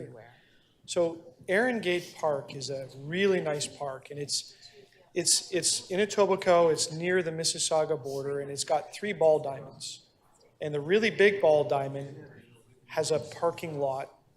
And the distance from the homes on one side is probably from that blue seat to that blue seat. And the other diamonds are really close to the houses there. So if the men's league comes in, and they come in and they play ball, and they then stick around 10, 11 o'clock at night having a tailgate drink, what do I tell the parents of the kids that live in that house when they say, "Counselor, these people are there till 10, 11 o'clock at night. They're having a few beers in the parking lot. My kid can't get to bed. What are we supposed to do?" There's a lot of presumptions in your question, Councillor Holliday, about how people are going to participate in this program, and also the presumption that parks in other parts of the city aren't near our homes and communities and have diverse uses in them. The motion that's in front of us and my amendment is to ask staff to look at what that approach would be, to look at all the rules, the information that we have in front of us, and to propose where this program can be optimally implemented right across the city, not just at the opt-in, opt-out discretion of individual councillors. Okay. And as we've heard numerous times in the chamber, is that unruly behavior, people who are behaving dangerously, if there's overconsumption, that there are measures that we have in place to address that. But from what I've been hearing and the drive behind this is for people to be able to enjoy this program responsibly in our parks. And that's what I'm trying to make sure that we actually have in place, is that we are doing this responsibly with success. And so that everybody who is part of the communities around our public and green spaces are able to enjoy them as they always have and more. So is it not a reasonable presumption that people that go for a sports game in the summer might see this as an opportunity to hang around and have a few drinks after the game? Instead of going to a local bar, they stay in the parking lot. And, what I'm really worried about, and I appreciate your clarification on this, is that if we put it in the hands of staff to pick different locations, is there not a high probability that the public will just sort of ignore those details and say, drinking in the parks, okay, it's legal, we're going to do it here, there, and not really bother to figure out where it's okay and where it's not. It's just a big message that council sends. Isn't it a problem? And is there any answer that I can give to people that are going to face situations like this? That was Yes, your I last want you to question. have sound advice, evidence-based advice, plans that are in place that reassure you and your community that we have a course of action, whichever direction this program ends up going, and that we do have a constrained time frame where we can look at the implementation and the approach that staff is suggesting right across the city, and then to be able to come back and assess it. I want this to be successful, and to be successful, it means that we're doing this responsibly and soundly and safely for our neighborhoods and our communities, so that we can enjoy them. Thank you. Councillor Bravo, questions? Clarification of Through the you, motion. Speaker, Okay, just one moment, please. Okay, go ahead. Through you, Speaker, Councillor Malik, the intention of your motion, is it correct that you are concerned that some parts of the city would have access to this program while others wouldn't? Absolutely. And is it accurate to say that the City of Toronto has an obligation to treat all parts of the city equitably? Yes. Are you concerned that that the average person does not know the exact boundaries of their ward? I think that would be fair to say, absolutely. Are you concerned that in some situations a person could, having heard the news about drinking in parks, incorrectly be drinking in a park that's in an excluded ward? Yeah, that's a big concern. Right. And are you surprised that some people here want to move ahead with a program without having had a staff report answering the questions that come up?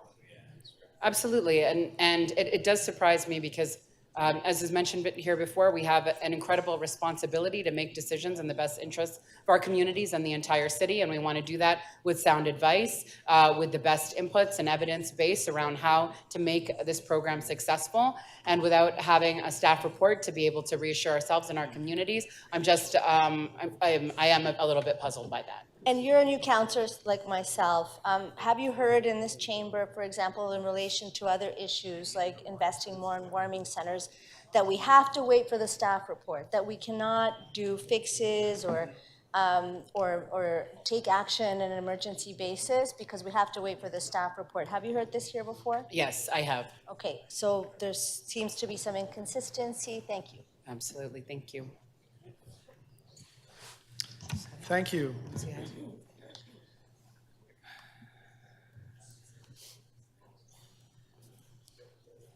Councillor Nunziata. Yes, I just have one question to Councillor Malik. When you answered, I think, Councillor Holliday's question, you mentioned that it shouldn't be up to the local councillors to make that decision. But do you not agree that we as councillors represent our constituents, and when we do speak, we speak on behalf of our constituents? Thank you for the question.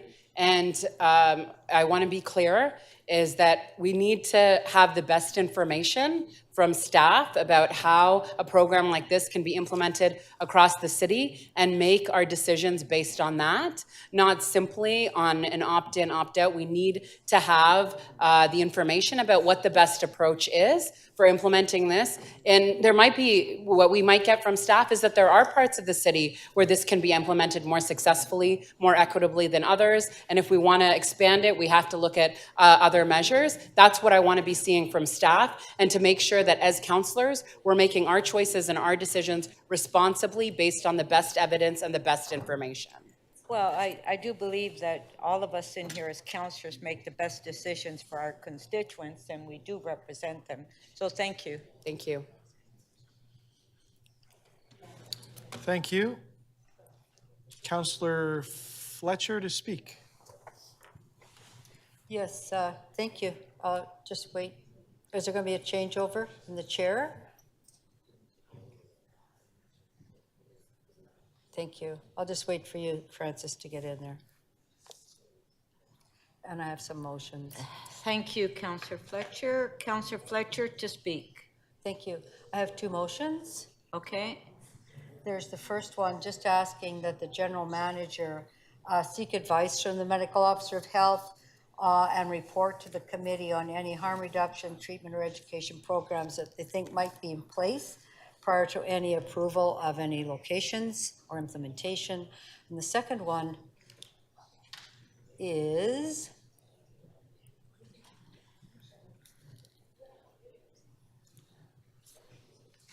that just to ask our general manager to provide us with a list of parks that would be considered most suited to being part of a pilot project in every ward. So without us saying, yes, I want this and I want that park, or people writing in saying, I want this here, that the best advice from staff, and this actually goes to what you're saying, councillors, that we're getting, Speaker, we would get advice. Maybe it's sports, maybe it's not sports, maybe it's particular issues in different places that have to do with operational difficulties or anything knowledge-based that they have before we would then select that location. Because in the way it's written now, it appears that we're just going to select a location and say that's the pilot. And I think having that expertise that would assist in decision-making is very important. There are criteria, I'm sure that because this has been around for a while, that our general manager has considered what those criteria are. I don't know about the size of parks. I don't know if a big park is the best place, medium park, is it a destination park, is it a waterfront park? Are there issues with those types of parks from an operational point of view or an enforcement point of view or just a all-night party point of view? I don't know. And we have a lot of parks in a lot of wards. So this isn't backyard hens. This isn't me deciding I want to have a few hens on my private property. This is public property. And yes, we are the custodians of every ward. I agree with you, Speaker. But also, there are issues that crop up all the time in parks, which our operations staff let us know. So I think I'm going to pour water on that phone. Okay, can somebody pick up his phone and throw it out? Like, just take it. I just think that it's just been a problem. This is ridiculous. It It really is. is ridiculous. Thank you, thank you. The brilliant tech, Councillor Cheng has turned the ringer off. So that's just the point I want to make. I think it's easy to have, like, here's a list. I'm interested in before I would select a park, I want to hear from the general manager, from my parks area supervisor. I want to know what they see that I don't see. And what else is going there, where there's hot spots, where they're finding hot spots this spring. And I don't think we should proceed without having that kind of information. The way that it is now, it seems to me that we're just saying, okay, somebody phones up and says, I want this park, and then we'll say, okay, we're going to put that there. So we just need some criteria to make thoughtful decisions. And I also just want to support what I was trying to say before the phone started to ring for the 100th time, that this notion of equity across the city and this notion of everybody having access to programs that are citywide programs, and I'm very not concerned, but I know that there's certain places, certain parks where there's a lot of things go on, great things go on. It might be great to be able to say, yes, bring those drinks to where my friend plays baseball out in Deputy Mayor's ward, or bring those drinks to the cricket match, bring those drinks when you're having a permit. And I think the general manager might come back to say, at the picnic sites, if you're having a picnic, let us know if you're going to be having drinks. Or do we say we're going to let that go on a permit? Like in a large park, at Withrow Park, with the permit for a picnic, could they add drinks on there? I don't know. That's why I want to hear more. What are you doing? I can't understand your sign language, but that's what I want to actually hear that from the general manager before I say yes this or yes that, because the best decisions we make, Speaker, are when we make them thoughtfully, carefully, with information from staff and then add that to our local content. And I'm sorry, Councillor Carroll, I don't feel that your original motion does that. I think we should add these things on before we actually say, yes, I'm selecting this as my pilot site because I've had 15 phone calls in my ward. That's not the way we're going to make good decisions. Not my backyard, not my private property, not putting a hen or a dog or something else on my property. These are parks that everybody has access to, and I think it's incumbent to have this tremendous partnership with the general manager on where we make the best selections. And we all know where that might be. So that's my motion, and I would like support for that. Thank you. Thank you. Councillor Pasternak to speak. Thank you, Madam Speaker. So I don't think it's any secret that I am vigorously against the liberalization of alcohol use in our parks. It's a high-risk venture that is more likely than not to produce negative outcomes. I've sat on the Parks Committee for 8 of the 12 years I've been at City Hall, and no one has ever said to me that they would like to see more alcohol in our parks. While most who consume alcohol are responsible and respectful, increased alcohol in parks has led to public intoxication, the disturbing of other park users, and increased presence of broken glass, refuge, and litter. A North Vancouver Parks drinking pilot resulted in an $80,000 increase in the cost of garbage collection. The City of Toronto municipal alcohol policy stated in 2017 that, quote, many problems can arise from excessive alcohol consumption on municipal property, including injury, violence, and liability. Moreover, if neighborhood parks become a drinking location, this consumption pattern will take business away from local restaurants and pubs at a time when they are just hanging on. Also, Toronto currently has no resources to spare for enforcement of alcohol consumption in our parks. We cannot even enforce current rules to stop off-leash dogs, noise violations, littering, illegal lighting of open fires, and damage to property. How can police or municipal licensing officers ever answer or follow up on a complaint in a 200 to 300 acre park? In fact, other jurisdictions where the liberal use of alcohol is tried or allowed, police don't even respond to public disturbance or public intoxication 911 calls in parks. Worse, many Toronto parks are merged seamlessly in school playgrounds. Therefore, the consumption of alcohol could be steps away from school-aged children. The liberalization of alcohol consumption near school children is vigorously opposed by school boards and parents. Toronto updated its policy for alcohol consumption in 2017. This policy allows for the safe and enjoyable consumption of alcohol as well as enforcement. It respects those who would like a drink, and those who want to enjoy a park on their own.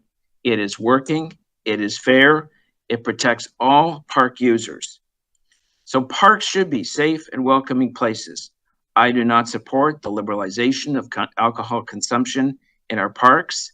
I do not believe, based on the letters we've received from CAMH, that if we give more alcohol in more parks, it's equity. I know I read this quote earlier, but I'll do it again since I have the time. It should be, and I quote, it should be noted that the health harms of alcohol are disproportionately borne by people in lower socioeconomic status positions. In other words, for any drinking pattern, given drinking pattern, people with lower socioeconomic status experience more alcohol-related harm. This suggests that policies inadvertently increasing the alcohol consumption actually have the potential to exacerbate health inequity. Those are not my words. Those are words of the Center for Addiction and Mental Health. I will not be supporting the motions that roll out this any further. I'm just debating whether to even support the pilot project because I think this will lead to negative outcomes. Thank you very much, Madam Speaker.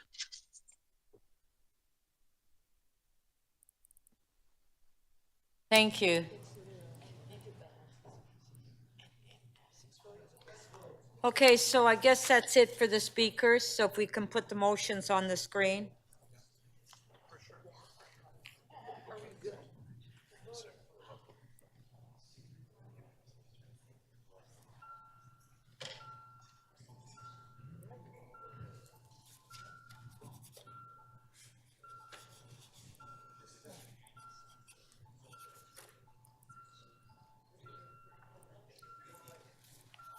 Oh, yes, recorded vote.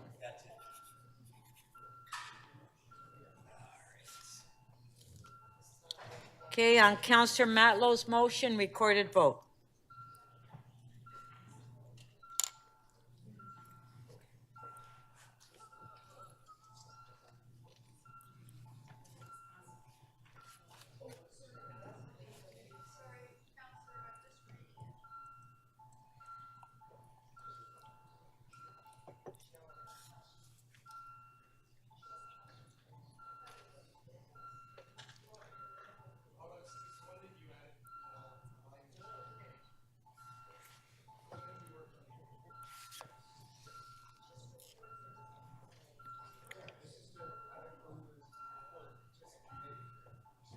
Counselor Cheng, please. And Counselor Fletcher, please.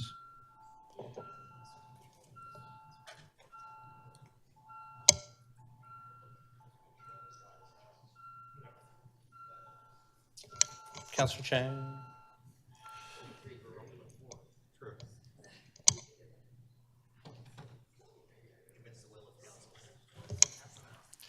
Motion 1 does not carry. The vote is 10 to 14.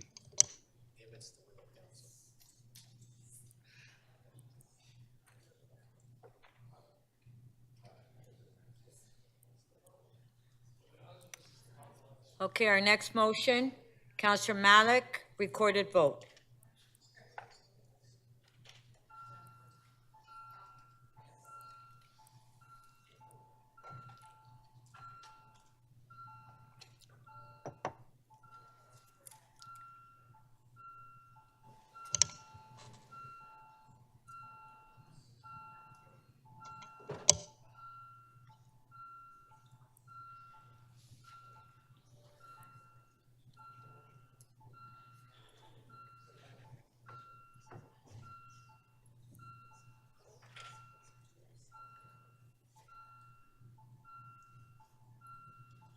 Counselor Perruzza, please, and thank you. Counselor Moyes.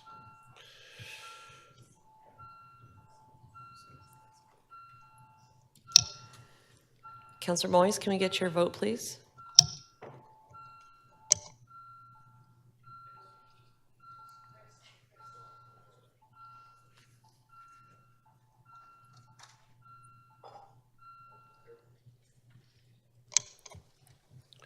Motion 3 does not carry. It loses on a tie. 12 votes aside.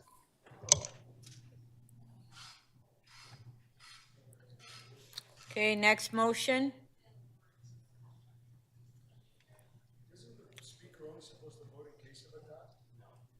How long have you been here?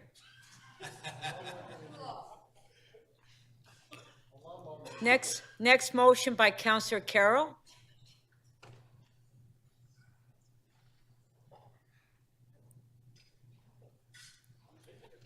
Recorded vote.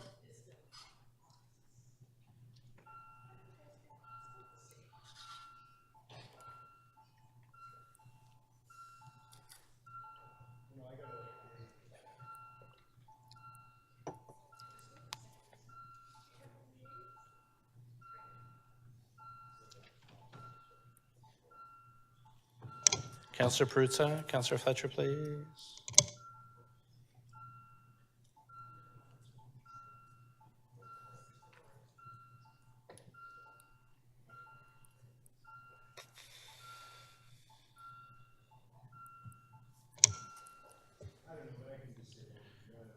Motion 2 carries. The vote is 21 to 2.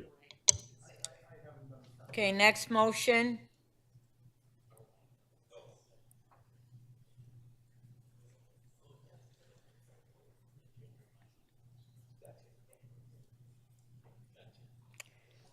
Motion by Counselor Fletcher.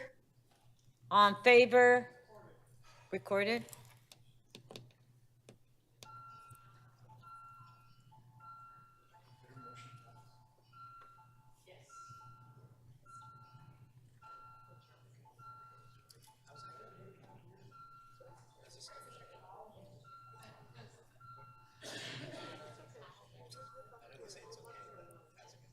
Counselor Fletcher, it's your motion. Yeah.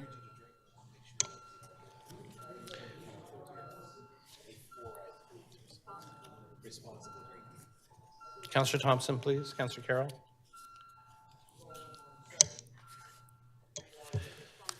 Motion 4A carries. The vote is 21-3. Okay, the next motion.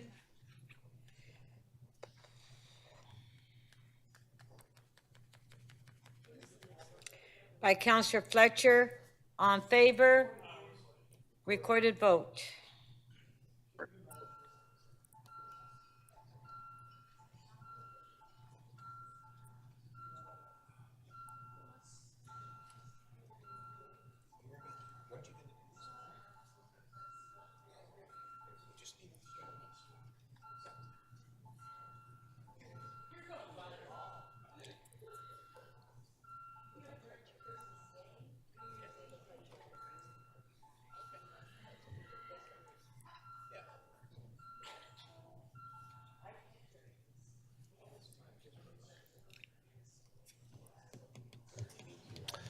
Motion 4B carries. The vote is 16-8.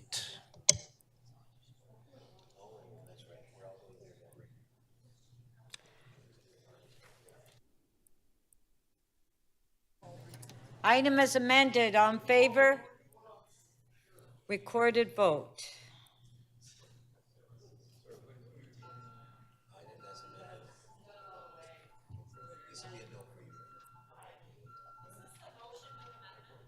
It's item as amended.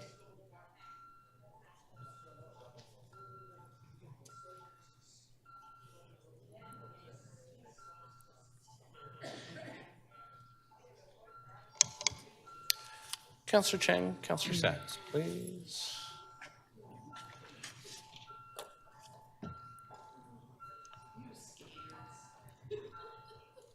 The item is amended, carries. The vote is 19-5. Okay. Our next item is EX 4.3 that Councilor Perruzza held down. 2023 education property tax levy. Do we have any questions to staff? Any questions to staff? Any questions to staff? Okay, to speak, Councilor Perruzza, you held the item down. Speaker, I have a motion.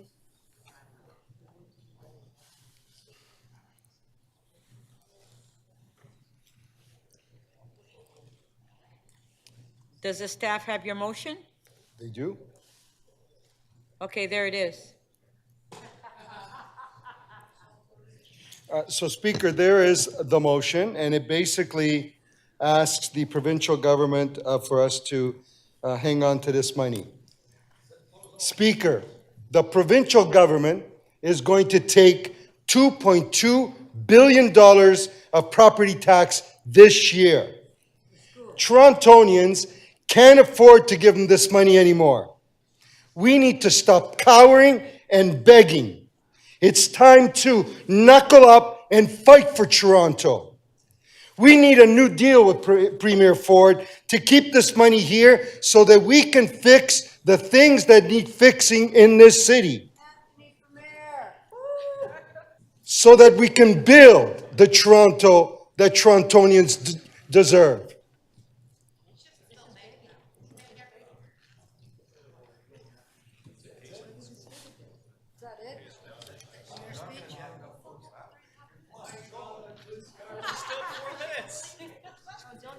Okay, we have the motion. Recorded vote. Who wants that?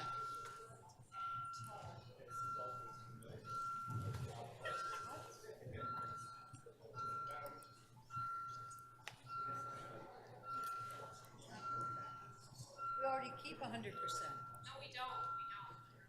Because it goes to the schools. No, it goes federally, provincially. They take that. Michael, you're gonna vote for it? But that's not our fault. Our property taxes come. Councillor Robinson, if we can get your vote, please. Councillor Perks, Councillor Crisanti. Oh. Councillor Bravo. We get our money.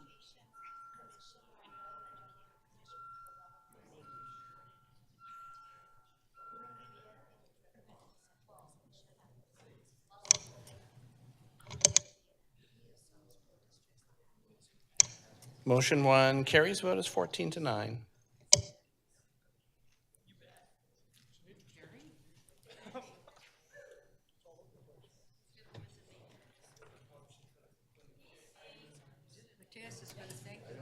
Item is amended. On favor, carried.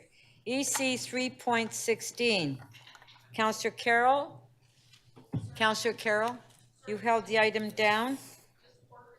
Data on the health of people experiencing homelessness. If we have questions, Sorry, what item? I was just ordering Starbucks. EC 3.16. Data on the health of people experiencing homelessness. I do have questions, staff. Okay, can you put your name on the screen, please?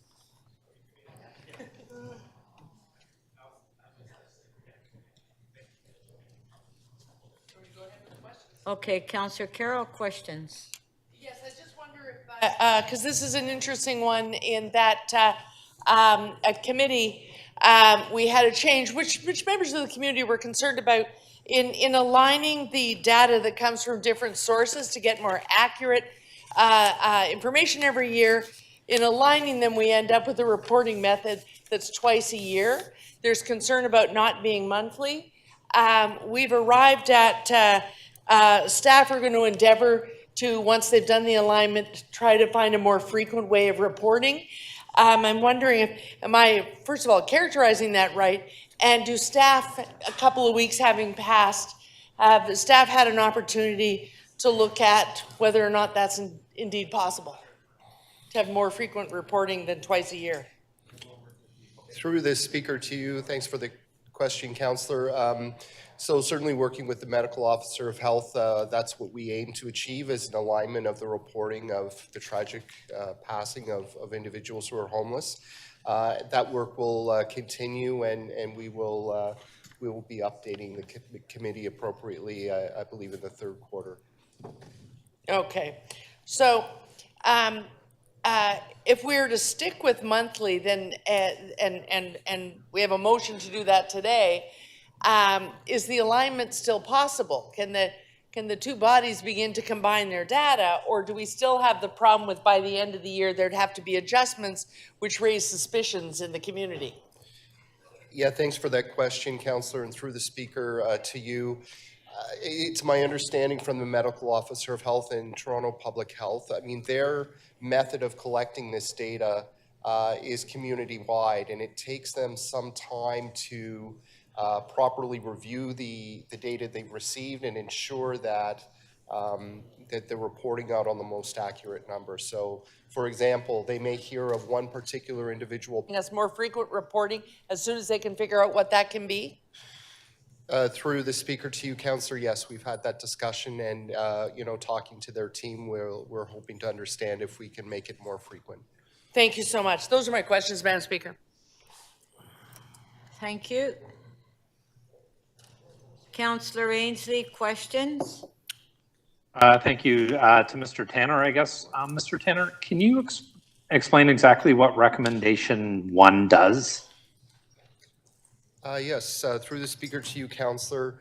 You know, this is one aspect of work we are doing with health partners to better, you know, gather data on people who are experiencing homelessness. And in this recommendation, it's a partnership to conduct a feasibility study with Unity Health to determine ways in which we might link data of people who are experiencing homelessness accessing hospital and those that are also experiencing homelessness and accessing our shelter system.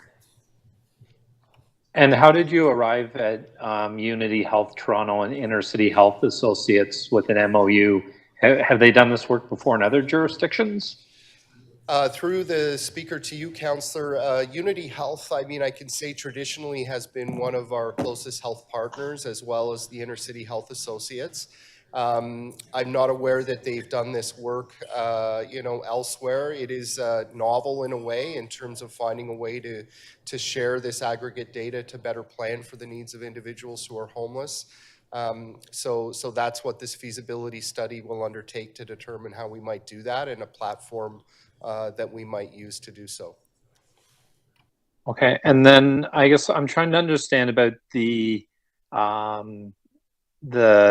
protection of the data and how you're going to collect the data, because I believe in January I had reached out to your office about New York City. They use a mobile app for collecting data with homeless people and trying to track, have a better understanding of where homeless people are migrating to, what shelters they're using. And there was a response back from your office about the street outreach program was, I guess, morphing into SMIS, but there was concerns around the collection of data and the, collecting confidential data from individuals.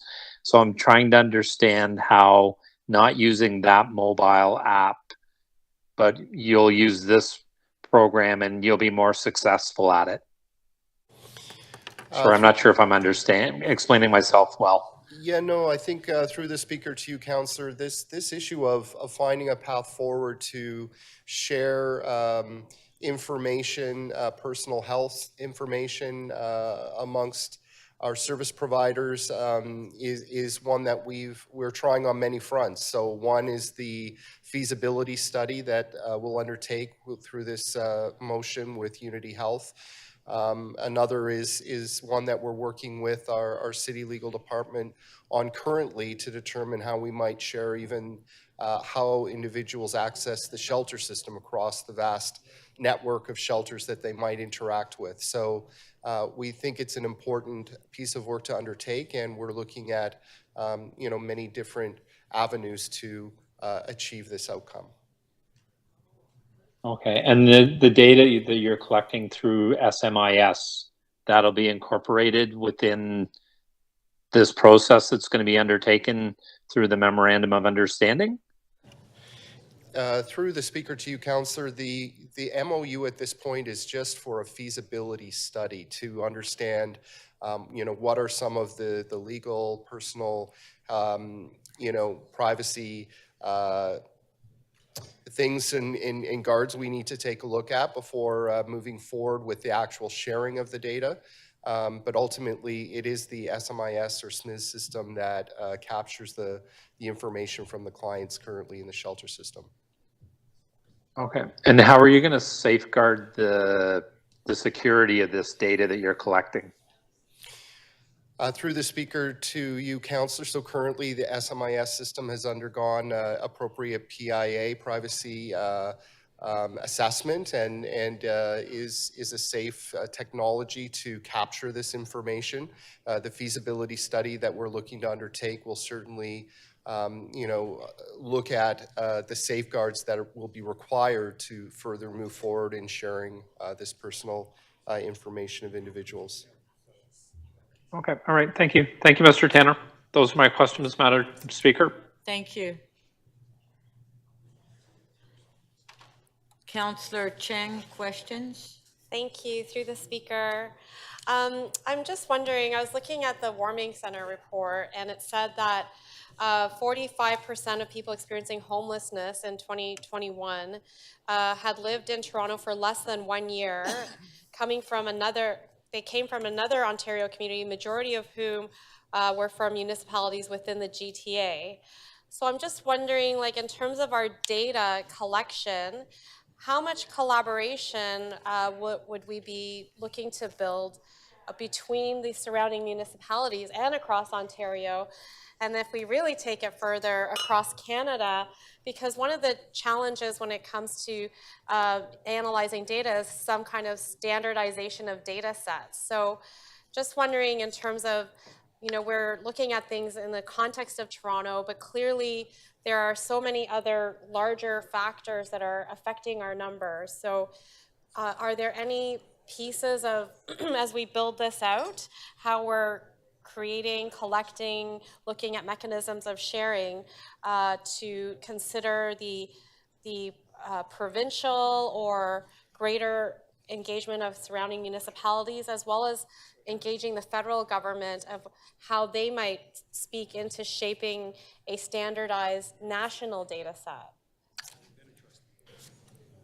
Through the speaker to you, Councillor, thanks for the question. So just a quick correction in terms of the data that, or the stats that you use. So in the street needs assessment, 4% of the people we talked to said that they came here from a different location. Oh, 4%. And of the 4%, 45% indicated they came from a different region across the province.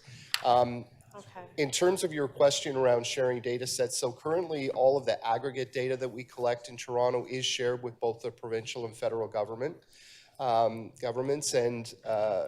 with respect to sharing personal information around individuals, we're starting here just within the city of Toronto to see how we might be able to do that safely and in a way that protects the privacy of individuals.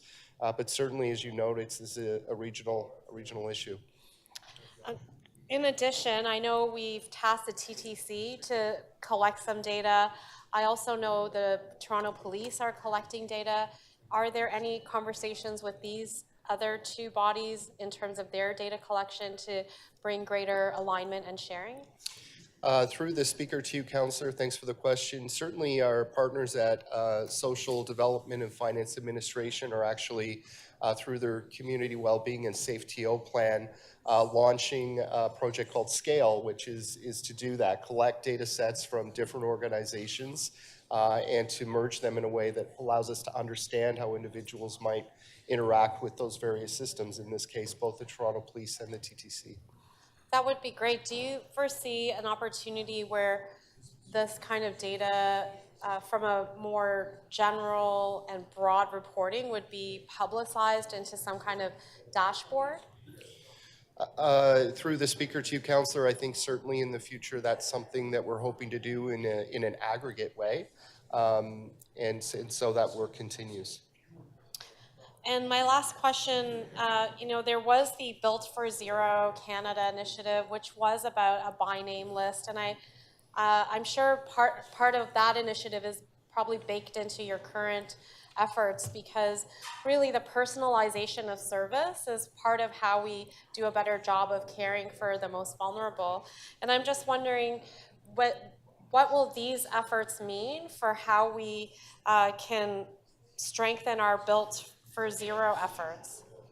Yeah, thanks for that question, Councillor, and through the speaker to you. Toronto is in a way leading the way with municipalities across the country in terms of establishing a by name list of individuals who are actively experiencing homelessness, as well as a coordinated access system that works to match those individuals to housing. So it's a very important structure and approach that we need to integrate into our services, and I think it's well underway here in Toronto. Great, thank you very much. Thank you. Councillor Bravo. Through you, Speaker, I think I heard, I thought I heard that in your answers to Councillor Carroll's questions, when we move away from the monthly reporting, that there would potentially be, would be perhaps feasible in the meantime while we sort out the data collection and reporting process in collaboration with Toronto Public Health, that it might be possible for SSHA to do quarterly reporting on deaths in shelters? Through the speaker to you, Councillor, thanks for the question. I don't think I said that. I think what we're hoping to do is align the data sets so that when they're published publicly, people have a good understanding of, you know, how tragic this situation looks, as well as where individuals in the community are passing, whether that's in the shelter, out on the street, in a hospital or healthcare setting. We're hoping to, right now it's biannually that Toronto Public Health reports that data. We're talking to see if that can happen on a more frequent basis, and that's the work that's underway right now and that we will report back on. Yes, and that would be preferable, because right now, if I understand it correctly, we're getting different pictures, and it's we're getting an incomplete picture of these deaths. However, do you agree that for people who want to honor, remember people who die in shelters, that the delay currently in this situation in the meantime is a problem for them? Through the speaker to you, Councillor, I mean, we understand, and that was feedback we heard at committee and directly from individuals that work in the community. It's certainly not our intent to, you know, hide data or prevent people from appropriately, you know, mourning the passing of individuals. It is our hope to report out in a more fulsome way on this information on a more frequent period. That is between sort of the monthly data that we have been releasing and the current biannual reporting that Toronto Public Health does. So those are the conversations that are underway currently. And I understand that you're currently planning on reporting every 6 months, but is it beyond SSHA's capacity currently? Is it a burden too great? If I, for example, were to move a motion asking you to make that quarterly, meeting the needs of community members, not quite halfway, but a little closer?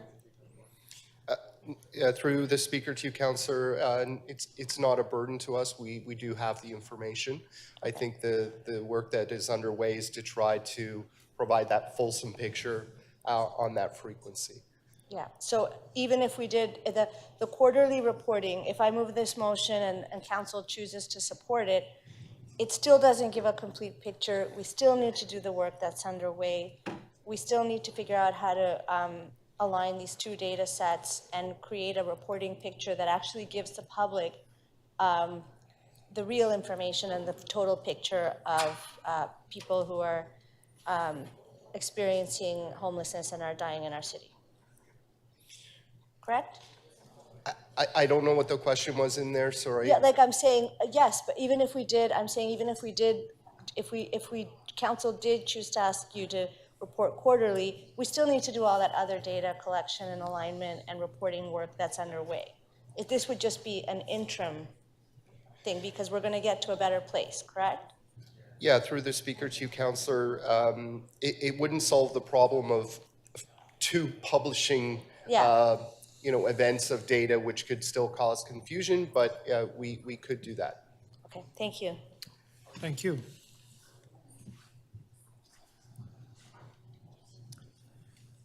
Councillor Carroll to speak.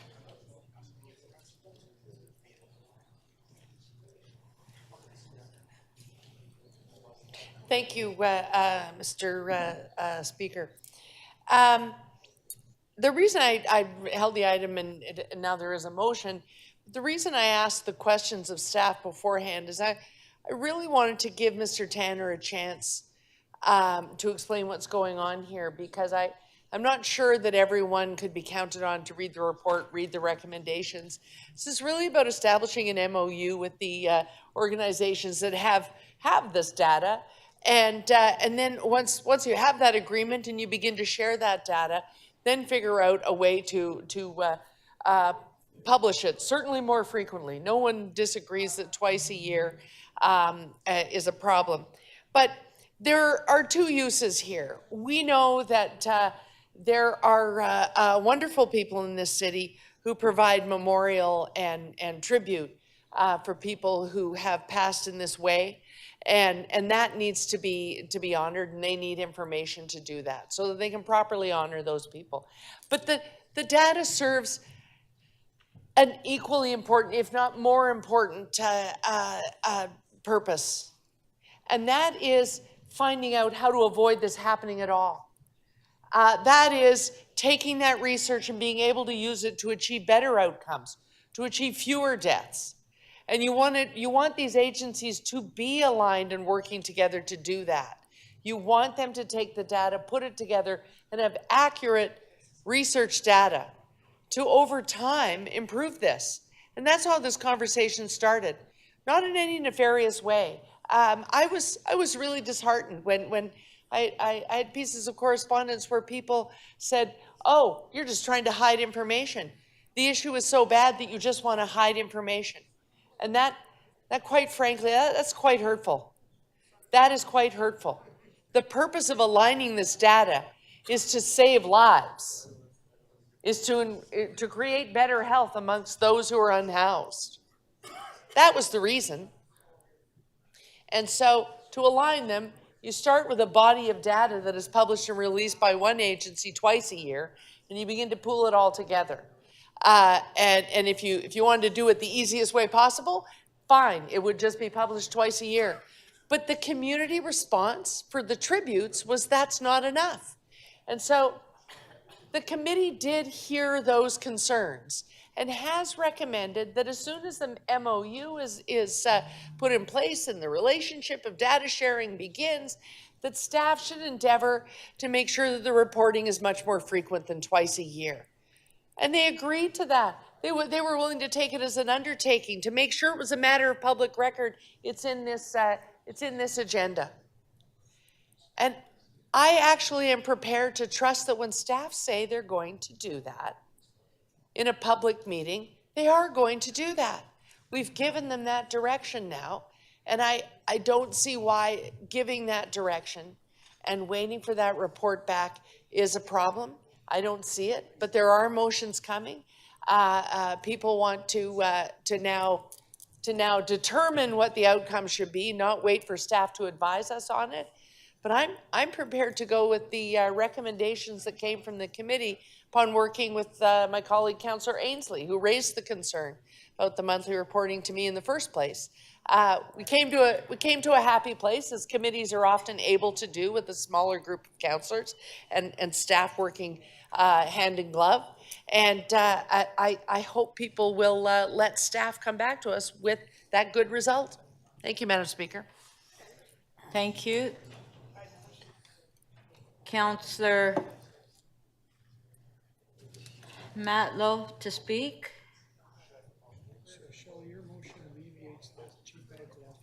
Councillor Matlow to speak. Yeah, I have a motion.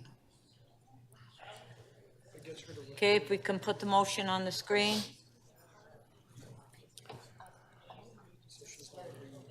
Let me know when it's ready. So my motion is to revert for the time being back to monthly reporting of deaths. What? And the reason I'm doing that, and the reason that I'm referring to my notes here, is because I'd like to share some comments that I heard from advocates who work with the homeless on the ground. Oh, I wasn't aware that you couldn't. Is this better? Yeah. Okay. Thank you for bringing that to my attention. So this is the basis for why those who worked with the homeless would prefer us until, there might be a different way to do it eventually, but to keep it the way it's been monthly for now. So based on what they've told me, that they recognize that the TPH and SSHA, should work towards aligned reporting. They recognize the argument for that. But like this month for the Homeless Memorial, they didn't have the ability to have the names yet.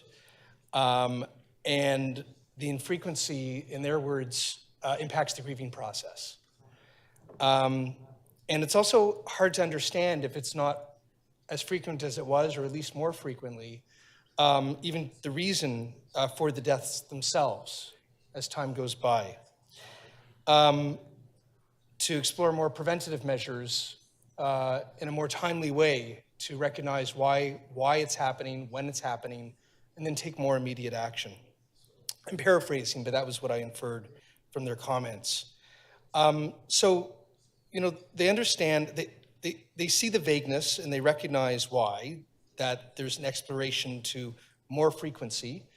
But until that's figured out, they'd very much prefer to see the monthly reporting so that for the points that they raised, and I just shared on their behalf, that they have the ability to, again, better understand what's happening at the time, to be able to memorialize the individuals who we lose, and to help with the grieving process, which we all understand is after somebody dies, you know, during that time, rather than wait for many weeks or months later.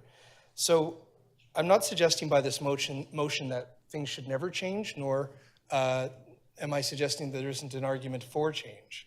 But for the reasons that the arguments that I just raised, and again, these aren't my arguments, these are theirs, we should keep it monthly for now, and then adjust it accordingly based on better consultation with homelessness advocates and those with lived experience to understand the impact of these decisions.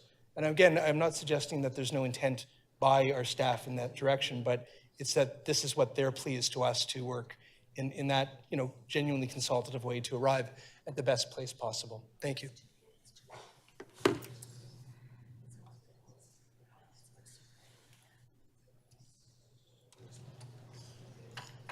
Councillor Bravo to speak. Thank you, Speaker.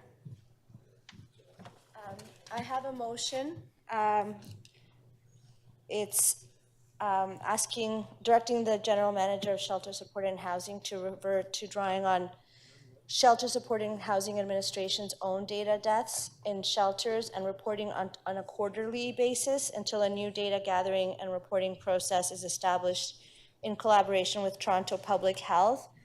I spoke to the General Manager and I've spoke to the committee chair. I agree with the spirit of Councillor Matlow's motion. I think it's comes from a place of caring. I have also been, you know, have relationships with and feel very much accountable to people that are on the front line of grappling with the emergency, the crisis that is homelessness in our city currently. When people die within shelters and anywhere in the city who are experiencing homelessness, they are claimed by, loved, and by people out there who want to honor them. And I think that's really important for us to acknowledge. The reason I'm suggesting quarterly is that it reduces the time period between when the data comes from SSHA and when Toronto Public Health reports. I think it's important to find a balance here because people on the street out there in the community deserve to know. And then on the other hand, compressing the time means that there's less of an opportunity for confusion in the public, for undermining of the veracity or the reporting that SSHA is doing when we come up with two different sets of numbers for very valid reasons. So I'm hoping that my colleagues here will recognize that we can accomplish or get closer to accomplishing the spirit of what people on the front lines of this crisis are facing, while at the same time getting, collectively moving to the place where we have one coordinated system of data collection and reporting that meets the threshold of transparency and accountability that we all want and expect, and also reduce, it gets us there. This is only a temporary solution, and I acknowledge that, and I hope that that you'll consider supporting this. Thank you. Okay, so let's put the motions on the screen.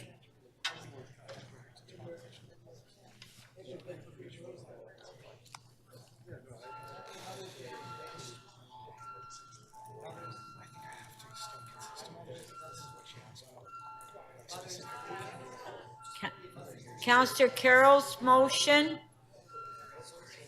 On favor? Show of hands, opposed if any, carried. Okay, next motion.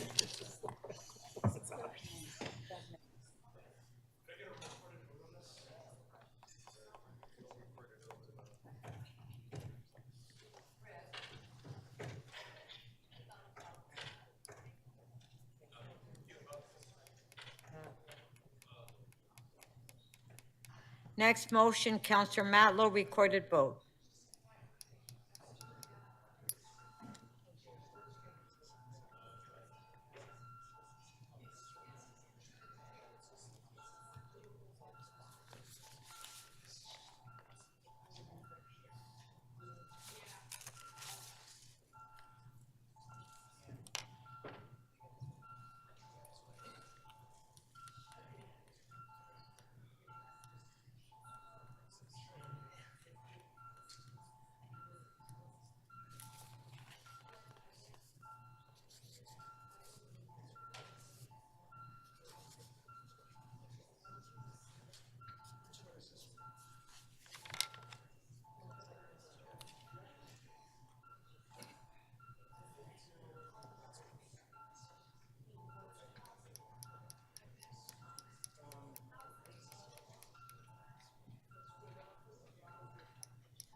Madam Speaker, the motion by Councillor Matlow does not carry. The vote is 10 to 13. Okay, next motion.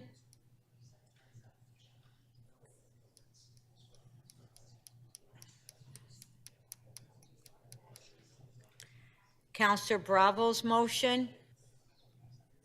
Recorded vote.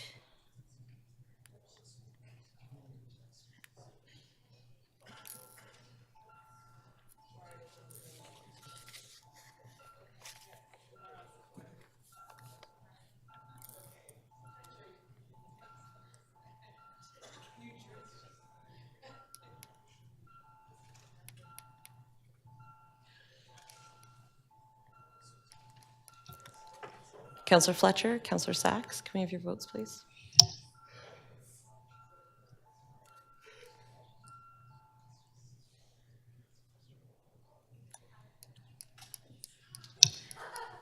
Madam Speaker, the motion by Councillor Bravo carries unanimously, 23 votes.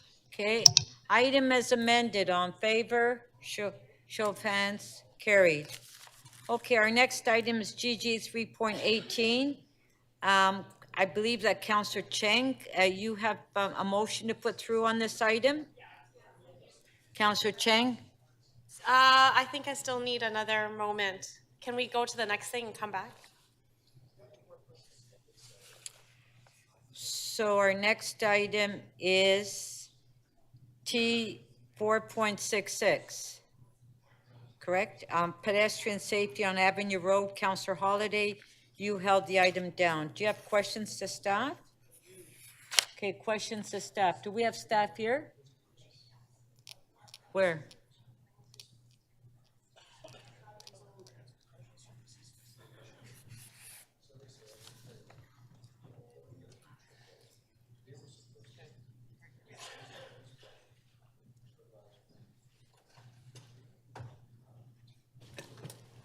Yes, Councillor. Okay, Councillor Holiday, go ahead. Questions to staff. Can I have a mic? Thank you. First of all, thank you to the general manager for your patience in this item for questions. I did want to ask about it. It's really important to me. Did staff ever look at reducing the speed limit on Avenue Road? Through the speaker, yes, we have looked at it. As you know, we did a number of speed limit reductions on roads throughout the city. They were largely focused on local roads and also collector roads. And then we also looked at arterial roads that were in excess of 50 kilometers an hour. Avenue Road is at 50 kilometers an hour, so it didn't fit into that category. And then we also did a separate study on Avenue Road, and it did not meet the warrants for speed limit reduction at that time. So what does that mean, not meet the warrants? Yep, thank you, Councillor. So what it means is we look at a variety of consistent elements to make sure that we are comparing roads across the city against the same benchmarks, and those are typically technical elements. In this case, it had to do with the width of the road, the way that it was designed, the speed limit, the number of cars that drive in excess of the speed limit, what we call the 85th percentile, so 85th percentile speed, and Avenue Road did not meet the criteria for a speed limit reduction based on those characteristics. We did work with councillors previously to include automated speed enforcement, and that, I think, for a short period of time was a useful tool, and certainly something we're happy to consider in the future as well. What did your investigations determine about the speeds of motorists in this section of Avenue Road, their behaviors? What was the last part? Sorry, what was determined about motorists' behaviors in this location in terms of their speeds? Motorists travel above the posted speed limit with frequency. Would it be? Is there a quantum, like how high did they drive? How fast did they drive? I'm sorry, it's been a long meeting. Yeah. 50 kilometers an hour is the limit. So were they going significantly quicker, or a couple of kilometers an hour over the limit? Yes, they were going significantly quicker. I'm trying to find. Okay. Why do we have warrants?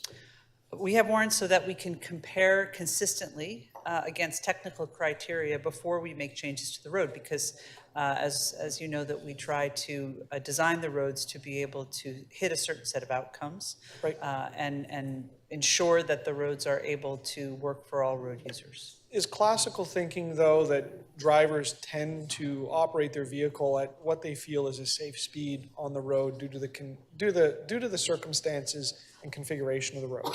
Yeah, that is correct. And the roads are designed to accommodate that speed limit, right? So the roads are designed in order to encourage drivers to travel at or below the posted speed limit. And sometimes we get frustrated with that. We feel it needs to be different. The speeds need to be different, and I understand why people get concerned. But if there is a change in speed limit and not a change in configuration of the road, do we find ourselves in situations where we've got large differentials between speeds? Very frequently, yes. And what's the risk of having large differentials? You know, we've all experienced it where, you know, someone's puttering along where we feel that, you know, they're just not moving at the pace they need to be. And how do people react to that, and what are the risks? Of having large differentials in speed between how the road is designed and what the speed limit is. And then what people are actually driving, the variation between the different vehicles moving along. I mean, I think you describe it pretty accurately, that people can get frustrated, and I think people also can feel unsafe when people drive above the posted speed limit in an environment that is shared by multiple road users. And perhaps it's a rhetorical question, and I don't know if you can answer it, but if we make a political decision to change the speed limit, are we enhancing safety, or are we making safety worse? Through the speaker, I don't know if I have a comprehensive answer to that question, Councillor Holyday. I do think that there has been clearly a documented speeding issue on Avenue Road. I know that there's many members of the community who are quite frustrated with that issue, and that's why we are doing the Avenue Road, working with the community, the Avenue Road Safety Coalition, to look at what we can do comprehensively and sustainably to reduce speeds, and we'll be back to council in the fourth quarter of this year with some recommendations on that. So you have a plan on this? We do. Thank you very much. That's all my questions. Thank you, Speaker.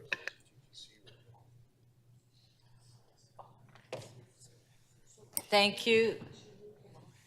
Okay, so Councillor Holiday, you just want to move the item? I'll speak very briefly. Okay, Councillor Holiday to speak. Look, these come to council once in a while, but I am very passionate about this subject, and I wanted to make sure that I explained my rationale in not supporting this. And it came out in the questions, and sometimes as a body, we react to pressures from the community and concerns. But I'm not convinced that we always react in the right way. What we want to do, we want to make the roads safer. And it's often easy just to put up a sign and change the limit, and people sort of say, okay, great, they did something, and walk away from it. But I genuinely want to see conditions better. And that's one thing I learned in the time that I've served on council, is that if it was just that easy, we would have done it already. And I appreciate the councillor is, brought the motion forward in an effort to try to work with the community and make people feel safer. But I think there's more to it than that. And I really do take to heart that, and this is through experience as a councillor, I take to heart that we can induce conditions that create speed differentials. And sometimes it's like putting a stop sign where it doesn't belong. And you got to ask yourself, did we actually make it better, or did we make it worse, even though it appears better? And, the reason why I raise these questions is, I just think we should be consistent as a council at this. And sometimes the answer back to somebody that brings the idea forward, and it's not always a bad idea, it's intuitive. Can you reduce the speed limit? There's a rationale why we don't do it, and why we look to larger solutions, or solutions that are designed to actually modify the behavior of the motorists, including enforcement. So I'm going to decline this particular item that's before us. I'm sure some folks won't appreciate that, but I wanted to make sure that I offered council and anyone listening some rationale to that, and also some sense that there's a faith in the staff that do this work, that they have a rationale in how they do this, and they do this very carefully and with a tremendous amount of care, looking for positive outcomes. Thank you, Speaker. Okay.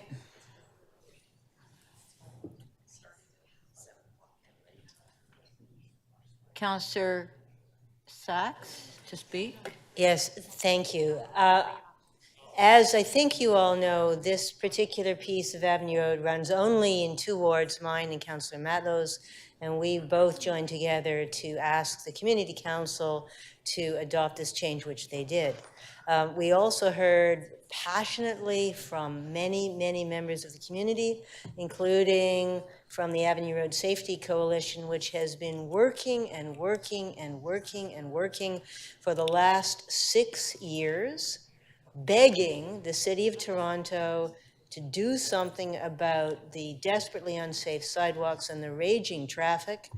And they made two specific requests consistently for 6 years. Number one, that the speed limit be reduced, and number two, that the sidewalks be widened. And over the entire period of 6 years, the City of Toronto did absolutely nothing on either one of those. The sidewalks were never widened, and the speed limit was never lowered.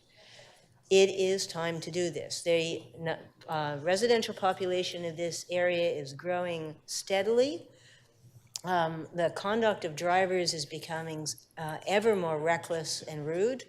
We have a very long distance for people to cross, and we need to be responsive to our constituents. And as you will see from the list of communications, this is a matter of passion and importance for many of the people who live on this road. And so the local councillors, the community council, everyone with a direct stake in this problem is asking for us to reduce the speed limit. Now, we can't just reduce the speed limit and stop there. And Ms. Gray will tell you, I'm on her back all the time, that we not stop there. And we're working actively with every other tool. But lowering the speed limit is one of the things we need to do, we can do, and I'm asking you to do today. Thank you. Thank you. Okay, on the item, recorded vote.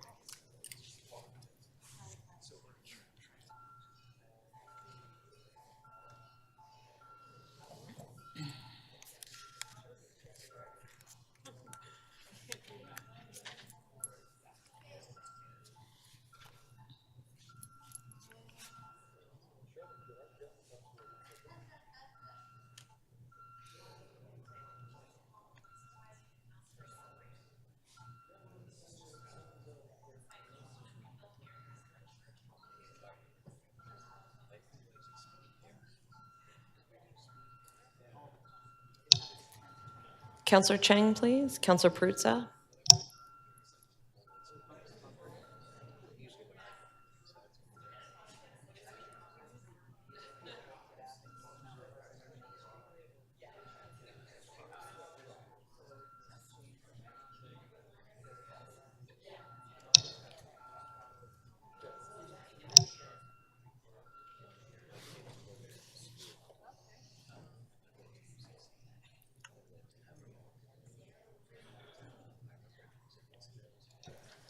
Madam Speaker, the item carries 20-2.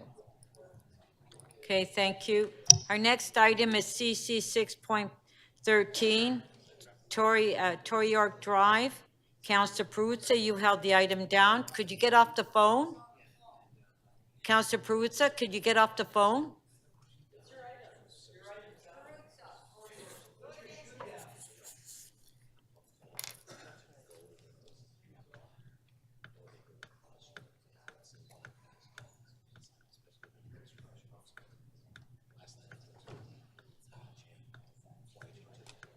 So Councillor Perruzza, it's your item.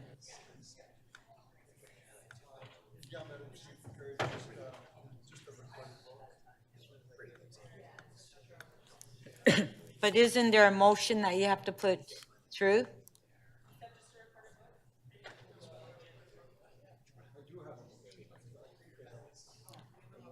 Okay. Yeah, you have to put a motion through for the confidential. So can we put the motion on the screen and we'll have a recorded vote?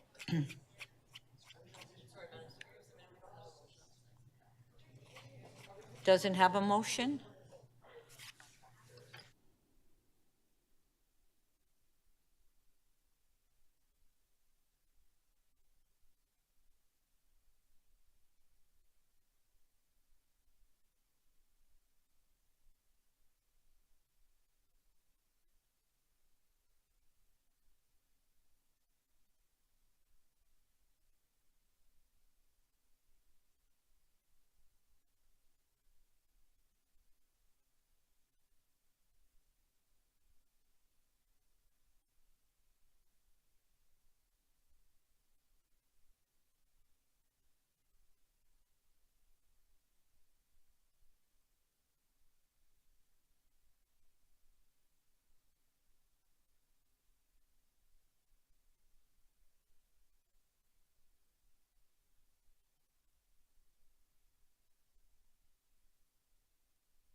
Next item is MM 6. Okay, our next item is MM 626, a request to review city partnership programs. Counselor, hello, everyone? Hello? Okay. Counselor Matlow, you held the item, you held the motion down. MM 6.26. Okay, can you put your name on the screen? Questions. Do we have staff here for the questions? Okay. Counselor Matlow, questions.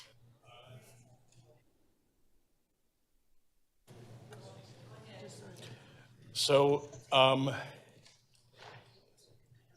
this was a motion, this was a motion written by councillors, or was this co-written or initiated by staff?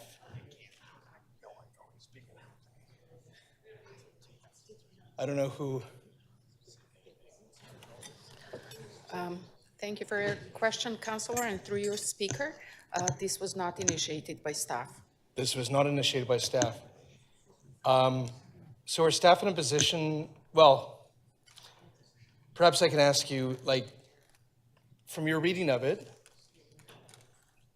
what do you infer, or what direction do you believe that you would be provided if it were to be approved as far as the kind of places, public facilities that we might entertain naming rights, like corporate naming rights?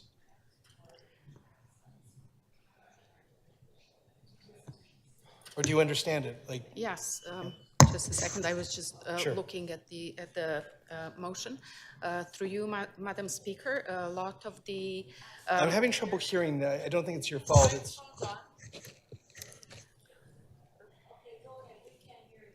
Thank you. That's better.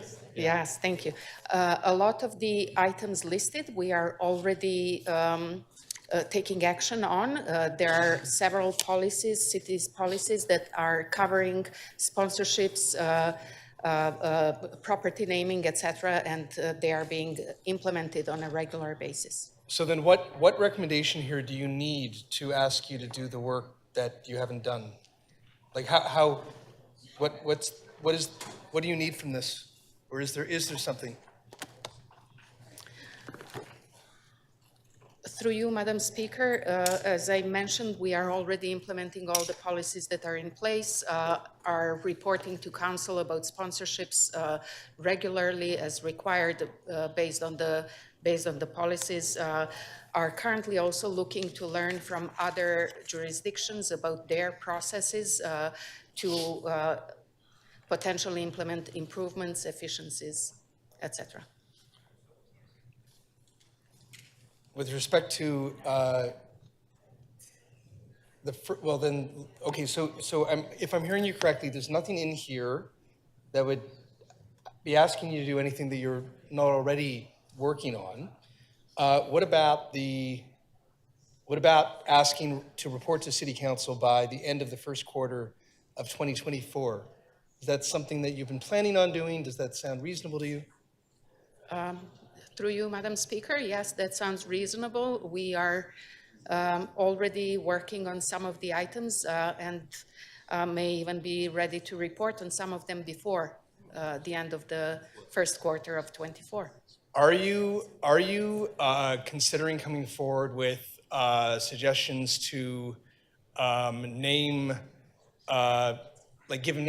provide opportunities for naming rights to places like subway stations or parks or public plazas or, that kind of thing? There is a process in place. Our residents and can submit naming proposals, and we are reviewing them on a regular basis. No, what I mean is, is there a possibility that you'd be coming forward with, is this study part of might you be suggesting, for example, that we entertain a Tim Hortons subway station or a Sony/Nathan Phillips Square, or? That's a possibility. We review any naming proposal and respond to it. This is a little different. What about parks? Could there be I don't know, a McDonald's park or a Burger King park? Seriously. That's the city's policy do not prevent that. Okay, thank you. Okay, thank you. Councillor Morley, you have a question on this? Yes, thank you, Madam Speaker. I hope colleagues can hear me okay. I just wanted to have a question to staff related to this issue. We're very happy in Etobicoke Lakeshore to host the Ford Performance Center, which I understand would be subject to this kind of a policy. And I've not been really able to fully understand or ascertain what the parameters of that kind of a naming agreement are in terms of the benefit to the city and the responsibilities to the naming partner. And I just wondered if at a very high level, staff can give us some information about what the current framework is within the city. That's my first question. The second question is just with respect to this recommendation. 1A asks for an inventory of existing and recent sponsorships or advertising arrangements. And I wondered if there would be addition to that, just the inventory, some review or examination of the framework there and pros and cons so that we can be learning lessons and strengthening these opportunities for the city going forward. Those are my questions. Thank you, Madam Speaker. Thank you, Councillor, for your questions, and through you, Madam Speaker. As far as the inventory, city divisions are responsible for reporting through strategic partnerships at the city manager's office to city council about various sponsorship arrangements on an annual basis, and we are collecting through an annual survey this information and reporting to council. We are currently planning to report in the fall of 2023 about the sponsorships put into place in 2022. As far as your first question, I'm not entirely certain I understood it, but there are a number of policies that the city has in place that are guiding the namings, and the namings can be commemorative namings, they can be namings that include a sponsorship element and include funding to the city, and each of these namings has a number of different stipulations that are guiding the process. It would require a bit of time for me to go through that. I'll be happy to meet with you separately. That's very much appreciated. Thank you, and I will follow up offline. I appreciate your answers. Thank you. Councillor Holiday, questions? Oh, hold on, it keeps going off and on. Okay, there you go. Thank you. Could you let us know, sorry, to staff, could you let us know what the sponsorship deal was on Meridian Hall and Meridian Theater? What's the value of that to the city? Thank you for the question, and through you, Madam Speaker, I don't have that information off the top of my head. I'm sorry to put you on the spot. Would $30 million sound reasonable, believable? Okay. I'm not sure. Hey, what coordination is there between, say, the Office of Partnerships through EDC staff or City Manager's Office and agencies like the TTC, the Zoo, Meridian Hall, the theaters, Create TO? Is there any coordination with respect to sponsorships? Currently, as far as agencies and boards, we are not coordinating the processes internally within the City of Toronto. We are in regular communication. There are meetings. We are consulting each other and keeping each other informed. Is there potential to coordinate better or be strategic with respect to sponsorships and advertisings that we do? Gentlemen, please. Sponsorships and advertising that we do between the city and our agencies and our boards to create a scale. So for instance, if we made a sponsorship deal on the TTC and that flavored some of the advertising rights in another agency of the city, that becomes of higher value and could be a higher yield. But all we have to do is talk to each other. So is there value in looking at it, that type of an arrangement? Excuse me. Thank you for your question, and through you, Madam Speaker, I believe that there is. Of course, whenever there is coordination and collaboration, there is an opportunity for greater efficiencies and an increased value of sponsorships. So that's what this motion talks about, though, is taking an enterprise-wide strategy across all of our agencies, boards, divisions, and thinking about how we can work together. And I think one of the starting points is to create an inventory. Do we have a centralized list of all of those opportunities anywhere? Through you, Madam Speaker, we currently don't have a centralized list that includes all of the agencies, boards. And have we taken any new novel ideas for naming opportunities or sponsorship opportunities to council in some time? Have we learned anything from other jurisdictions that might be worth looking at? We just, in the last couple of months, have undertaken research and have looked into practices of cities like New York, London, UK, Paris, Vienna, Munich, to learn about their approaches and what we can apply here. And we certainly have examples of naming rights and sponsorships already in the city of Toronto.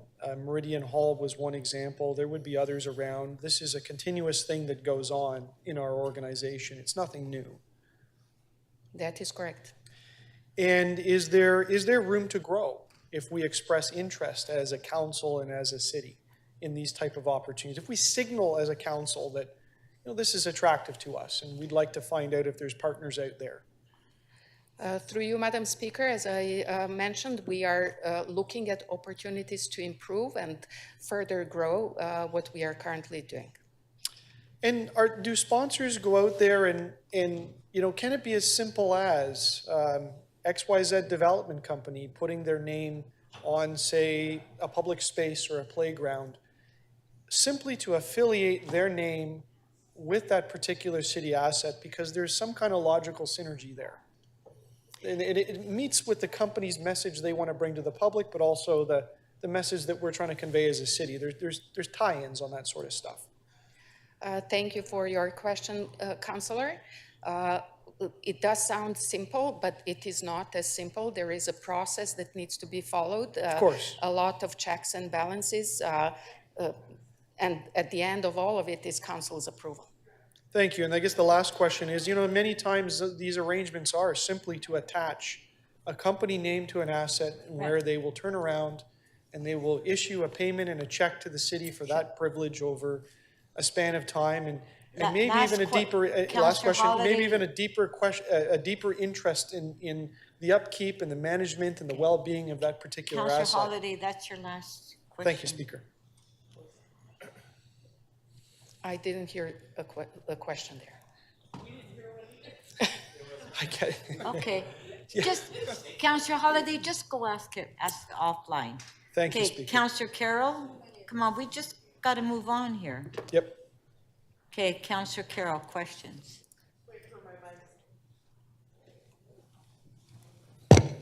Thanks. Thanks, Madam Speaker. Just a couple of quick questions. When the councillor came to me to second this, I first looked at the timing but also the content. We got the timing aligned with some of the work that's ongoing, but I guess he would almost call it an ulterior motive. I look at this differently. What I've heard you say in other answers to other questions is, you know, if somebody comes in the door and says, I'll be Meridian and put my name on this theater, we already have a policy that partnership officer and staff can look at those things.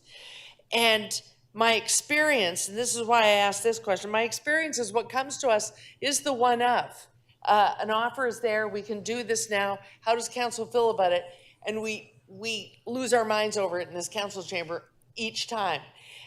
When was the last time this whole policy came to us so that a council could decide, do they even want to have this policy? The last time the naming policy was discussed was last July. July of 2022, and the council, and it is the property naming policy, and the council's direction was that we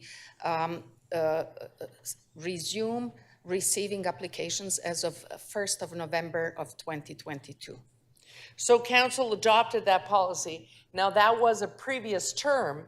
So if this comes forward to us, if council adopts this motion and you respond to it with the report in 2024, if it comes forward and councillor says, this council in a new term says, we want none of these opportunities, we don't like this, we don't want to do this at all, they would be re-examining the policy and they could end the policy in rejecting the report, could they not?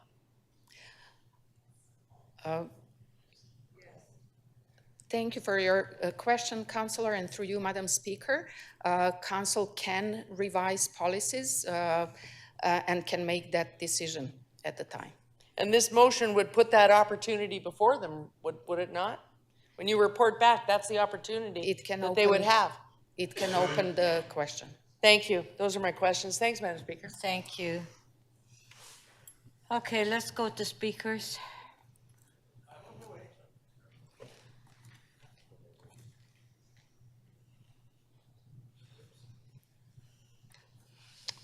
Is that the speaker list? Oh, gosh. Counselor Matlow to speak? Yeah, thank you.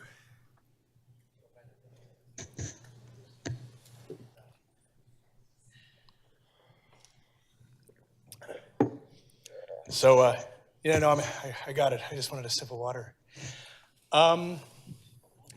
So, yeah, go ahead.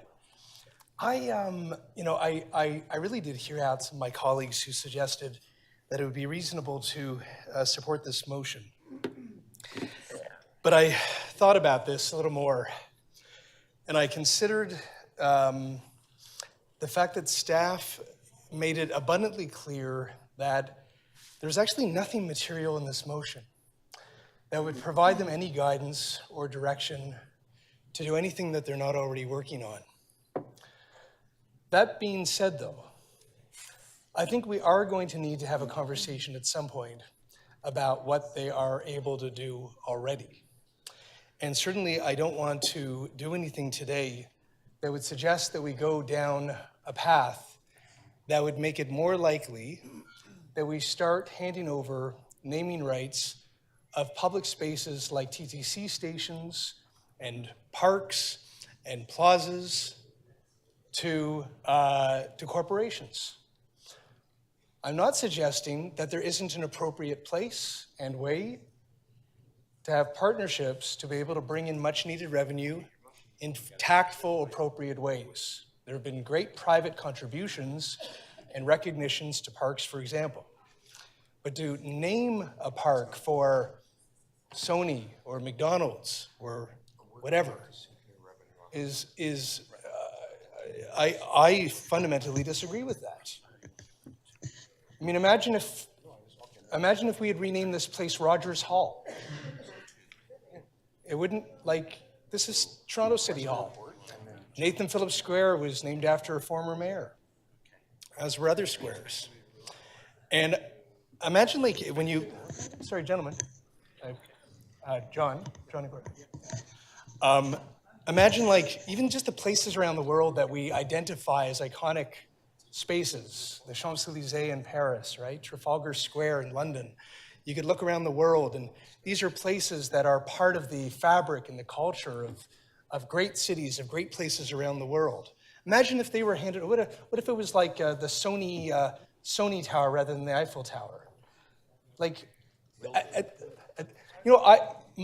And not even to suggest that this is even a public space, but my wife and I have successfully raised a daughter over 10 years that still says Skydome. So that was a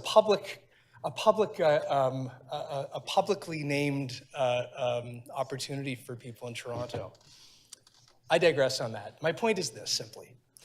There are reasonable, appropriate ways to partner with the private sector, but to hand over naming rights of important spaces that are shared by the public, I think is wrong. It's not a path that I want to journey down on.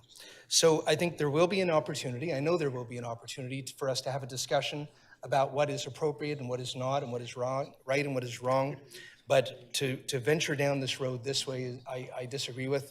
And frankly, and even more importantly, I see such redundancy in this motion because staff have already told us that they're working on this. So I look forward to hearing from them, and then we'll have a conversation. Hold on. Thank you. Councillor Perks to speak. Thank you, Speaker. I have a motion.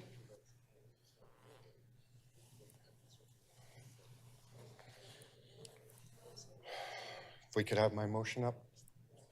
Okay. So, Speaker, I am going to move that City Council amend its naming policy such that no public building will be named for a donor unless the names of every public employee and resident of Toronto are also part of the name. So, Speaker, you heard some questions from the movers of the motion to staff.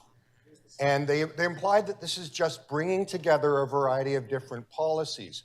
No, don't listen to the questions and answers, read the motion.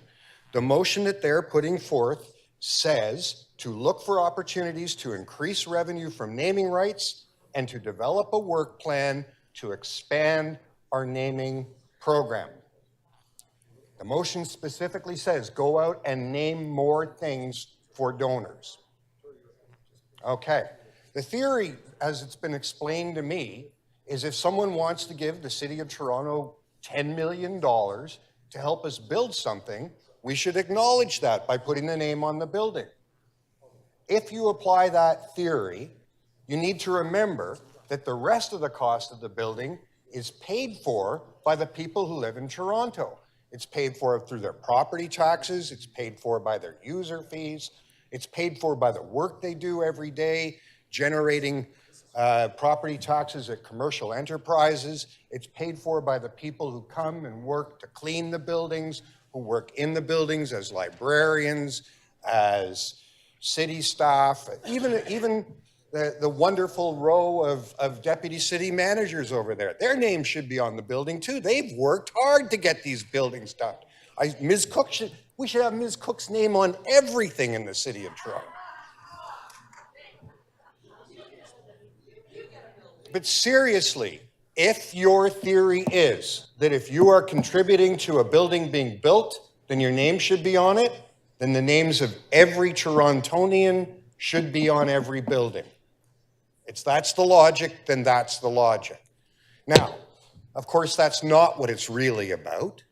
What it's really about is we happen to live in a society where some people have staggering sums of money and the rest of us work for a living. And somehow we feel incumbent on us that the buildings that we collectively build out of our hard work, out of our property taxes, that we collectively build should celebrate those few of us, those very, very few, who have tens of millions of dollars that they can afford to put so that they have a plaque forever with their family name on it. I won't go into the parable of the camel in the eye of the needle, but I don't know if those are people that we want to be rewarding.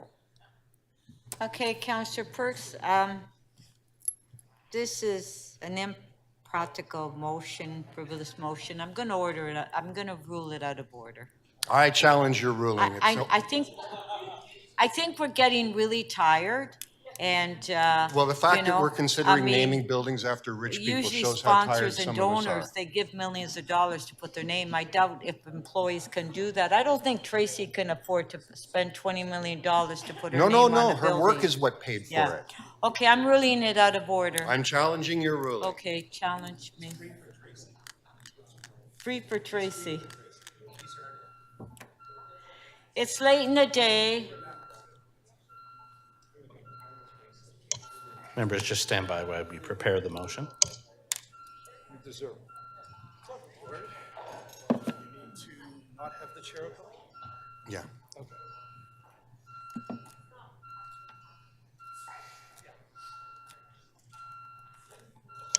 Councillor Perruzza, please. Well, the easy way to...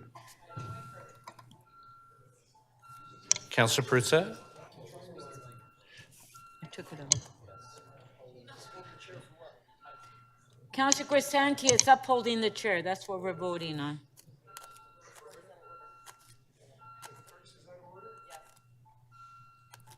Councillor Fletcher, how do you vote, please? Okay.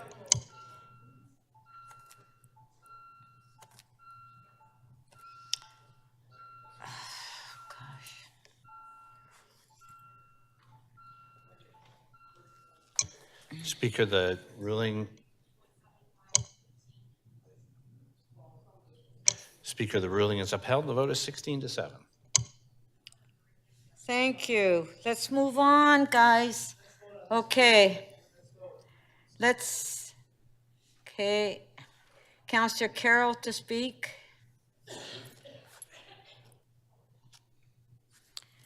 For my mic. Thank you. Thanks, Madam Speaker. I don't have a motion to add to this. I am the seconder of the motion. And I'm agnostic on this motion. As seconder, you can go either way. But I looked at it probably with different eyes than the drafter of the motion.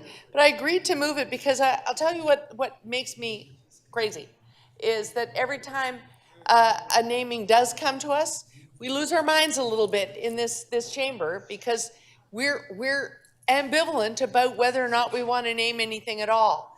And so occasionally what comes to us is another opportunity, the deal, fully formed and fleshed out and the sum of money there, and we struggle with it.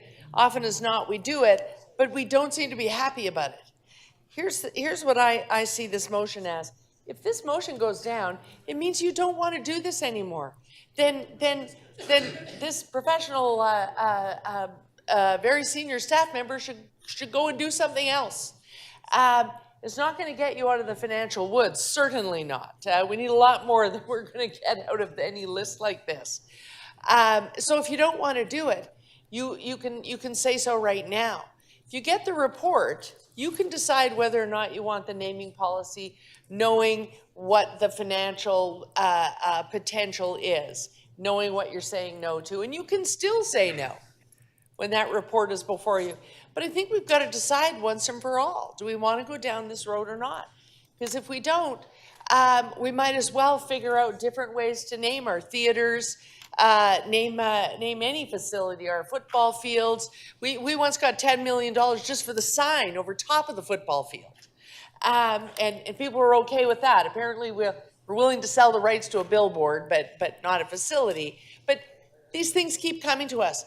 If we don't want to do it, fine. But I'd like to know what the value of not doing it is and what is lost. I love Carnegie Hall. I've had multiple dramatic experiences listening to music in Carnegie Hall. And it's named after a rich person who was happy to put his name on it for a price. And it's beloved to me. But there are places I wouldn't want to name, and a subway station is one of them. I don't want to see Tim Hortons subway station. This report would tell you the potential of that, and if I said no to it, I don't care what the price is, I'd still say no. This report will give me those options, and then I'll make some decisions. I'm willing to see that and then make my decisions. Okay, there are 5 people who want to speak on this item. And it's just a report item. Councillor Moise. Call the question. They're just asking for a report. Councillor Moise. Thank you, Madam Chair. I find this motion offensive and short-sighted, without any really thought put into it, quite frankly. I know Councillor Holliday brought a similar motion to TTC, which I also voted against. Like others have stated, Councillor Carroll stated, I don't want to see, the Coca-Cola station or the Meta station or anything like that. We know that, there's a direct correlation with advertising of certain products and names Tracy. with depression and suicide among young people. All the pressures that they face in today's society. We are inundated with advertising everywhere you go. Just drive down the Gardner, which we spoke about yesterday. There's all these advertisements on there. We have Scotiabank Theater, BMO Field. You name it, there's all sorts of things. We're just throwing out the baby and the bathwater together. And so the people of Toronto have put their blood and sweat to build this city. Be it, I'm going to say Dundas Square and other places, and for a corporation or a rich body to come and put their name on it like they own the damn thing pisses me off. I refrain from that. I take that back, sorry. It upsets me greatly. That's better wording. So anyways, I will be voting against this motion. Thank you, Madam Speaker.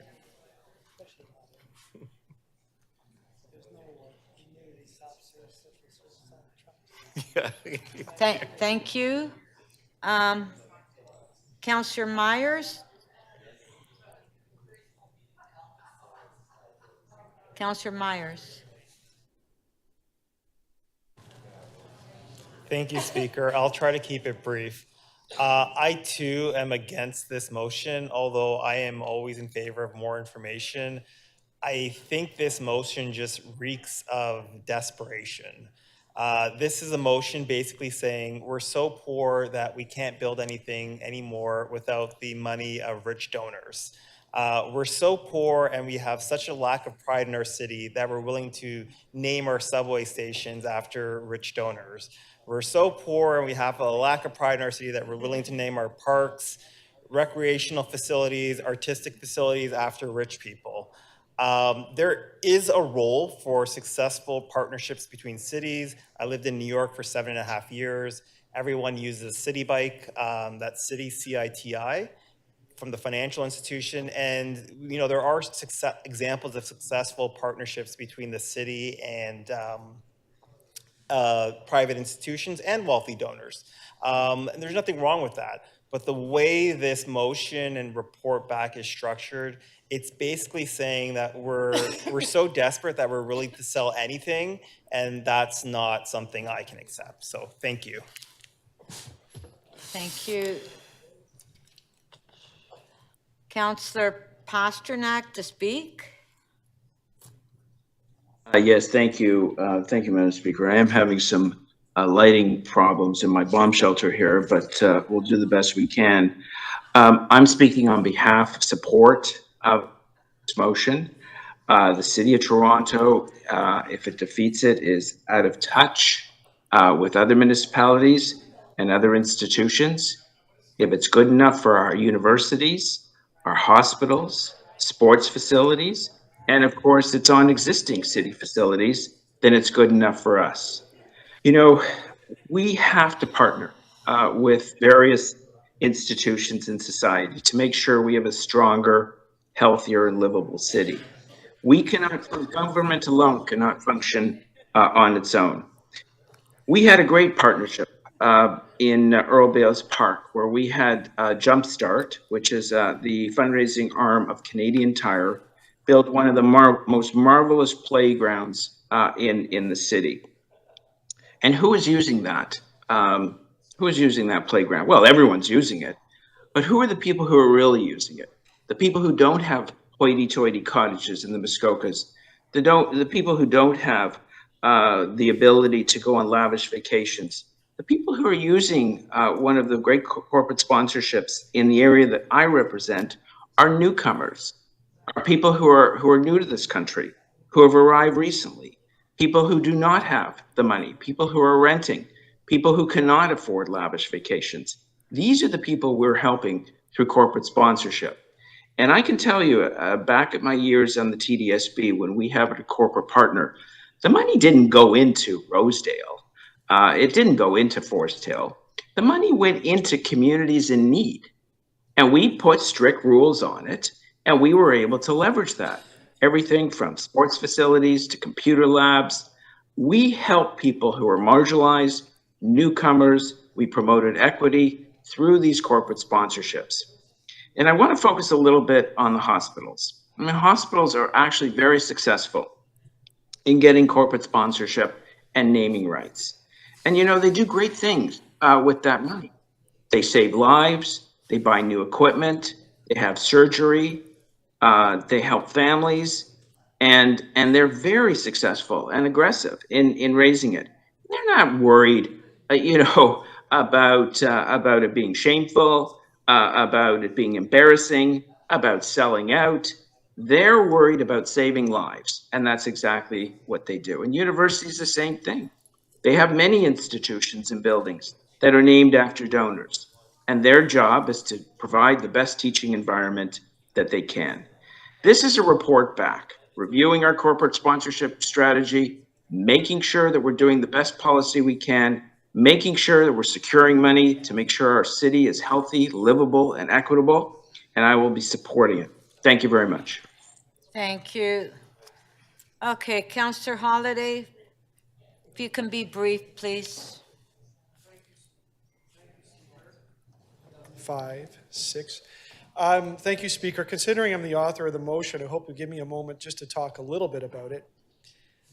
You know, Speaker, I'm excited about this because of all of its potential. And as I researched some of the things that other cities did and some of the possibilities through different companies, I became more excited about it. You know, an example was given to me that, you know, let's say we cracked a deal with a bank to sponsor, you know, a park or a building or something. And then at the same time, we made another parallel deal, or the same deal said that, by the way, if you're advertising in your bus shelters and you took the category of banks and you gave this bank the exclusive right to advertise there, you could still advertise other things, but as long as you're doing banks, it's going to be this one. Suddenly that sponsorship deal multiplies many times over and the value becomes much, much higher. Now the thing is we've got an assembly of different sponsorships deals, different arrangements, different policies across our agencies. Some have sponsorship deals over periods with different vendors and things that we need to think about. So the whole core of this motion is to take a look at all of those moving parts and see if we can come up with a strategy at an enterprise level and do this better. It's very practical. If you want to talk about numbers, Meridian Hall is $30.75 million over 10 years. I don't think anyone in this council can just dismiss that.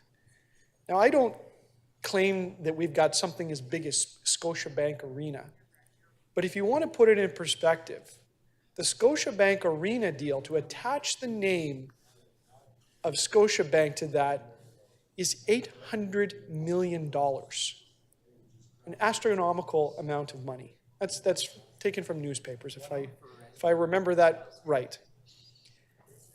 But, you know, I guess some councillors have a really hard time with this because after a long council meeting, nothing has given me more joy than watch people bob and dodge and weave around such a practical ask. There's no sponsorship deal here in front of us that we're being asked to approve. It's only to take a look at the system and look for opportunities. And, you know, it's a name. It literally doesn't change anything. You just attach a name to something and suddenly it becomes worth money. But the other point in all of this, and one of the reasons why I brought it here, was to watch how people react. Because it's really important as a council, we either signal that we're open for business on these sort of things, or we're not. But if we're not open to looking for revenue streams like this, then how the hell do you go to taxpayers and raise their taxes? How do you do that? How do you go to the provincial and the federal government and say, we have no money. We've made these decisions. We got no money to pay for it. And you know what? We had this chance to look at sponsorships. You know, council voted it down. Too clever for that. How do you face taxpayers at the door? And they say, you've raised my taxes even further. You know, we were too proud to think about, is there a chance to do a sponsorship deal? Try to head off some of these costs, to have better spaces, to have better investments.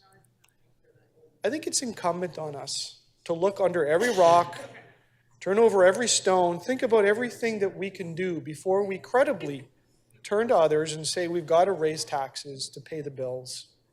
We've got to go to these other orders of government and let them know we've tried, but we just can't. And that's what this is about. It's a test of character. It's a test of politics. And, you know, the recorded vote will be the recorded vote. But I think it says a lot about people's approaches to politics and really what they really mean about affordability in the city. Thank you. Thank you. Recorded vote on the item.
Councillor Peruzza, your vote, please.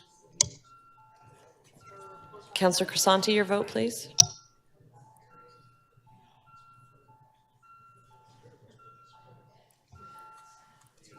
Councillor Burnside, it looks like you did not receive the vote, but we'll call on you after we close it. Thank you. No, it doesn't, no. It's just asking for a report. Councillor Burnside, how do you vote, please? Affirmative.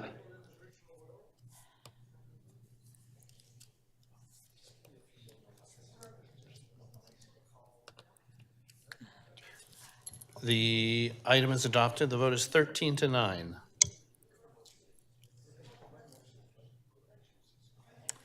Okay, we're gonna go back.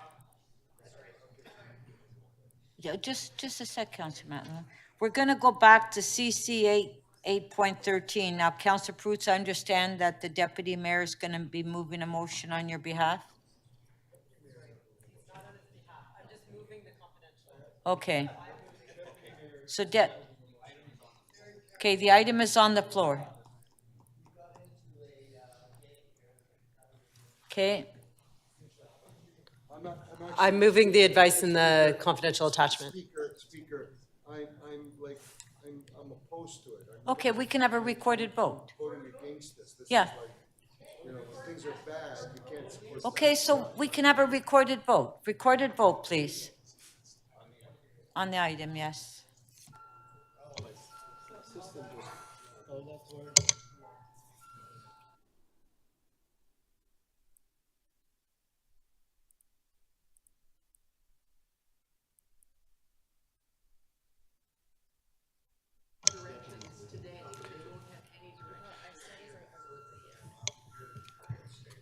Councillor Malik, please. Councillor Cole, please.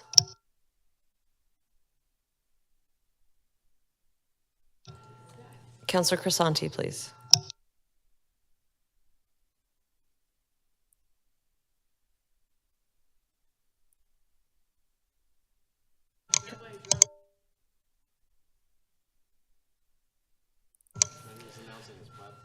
The item is adopted, Speaker.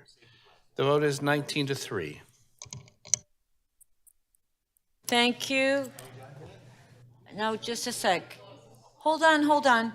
Councillor Matlow. Yeah, thank you. With your indulgence, I just have a small amendment, if I may reopen MM 610, just to add a couple of members to the panel that Councillor Pasternak was arranging. Okay, so Councillor Pasternak, you're okay?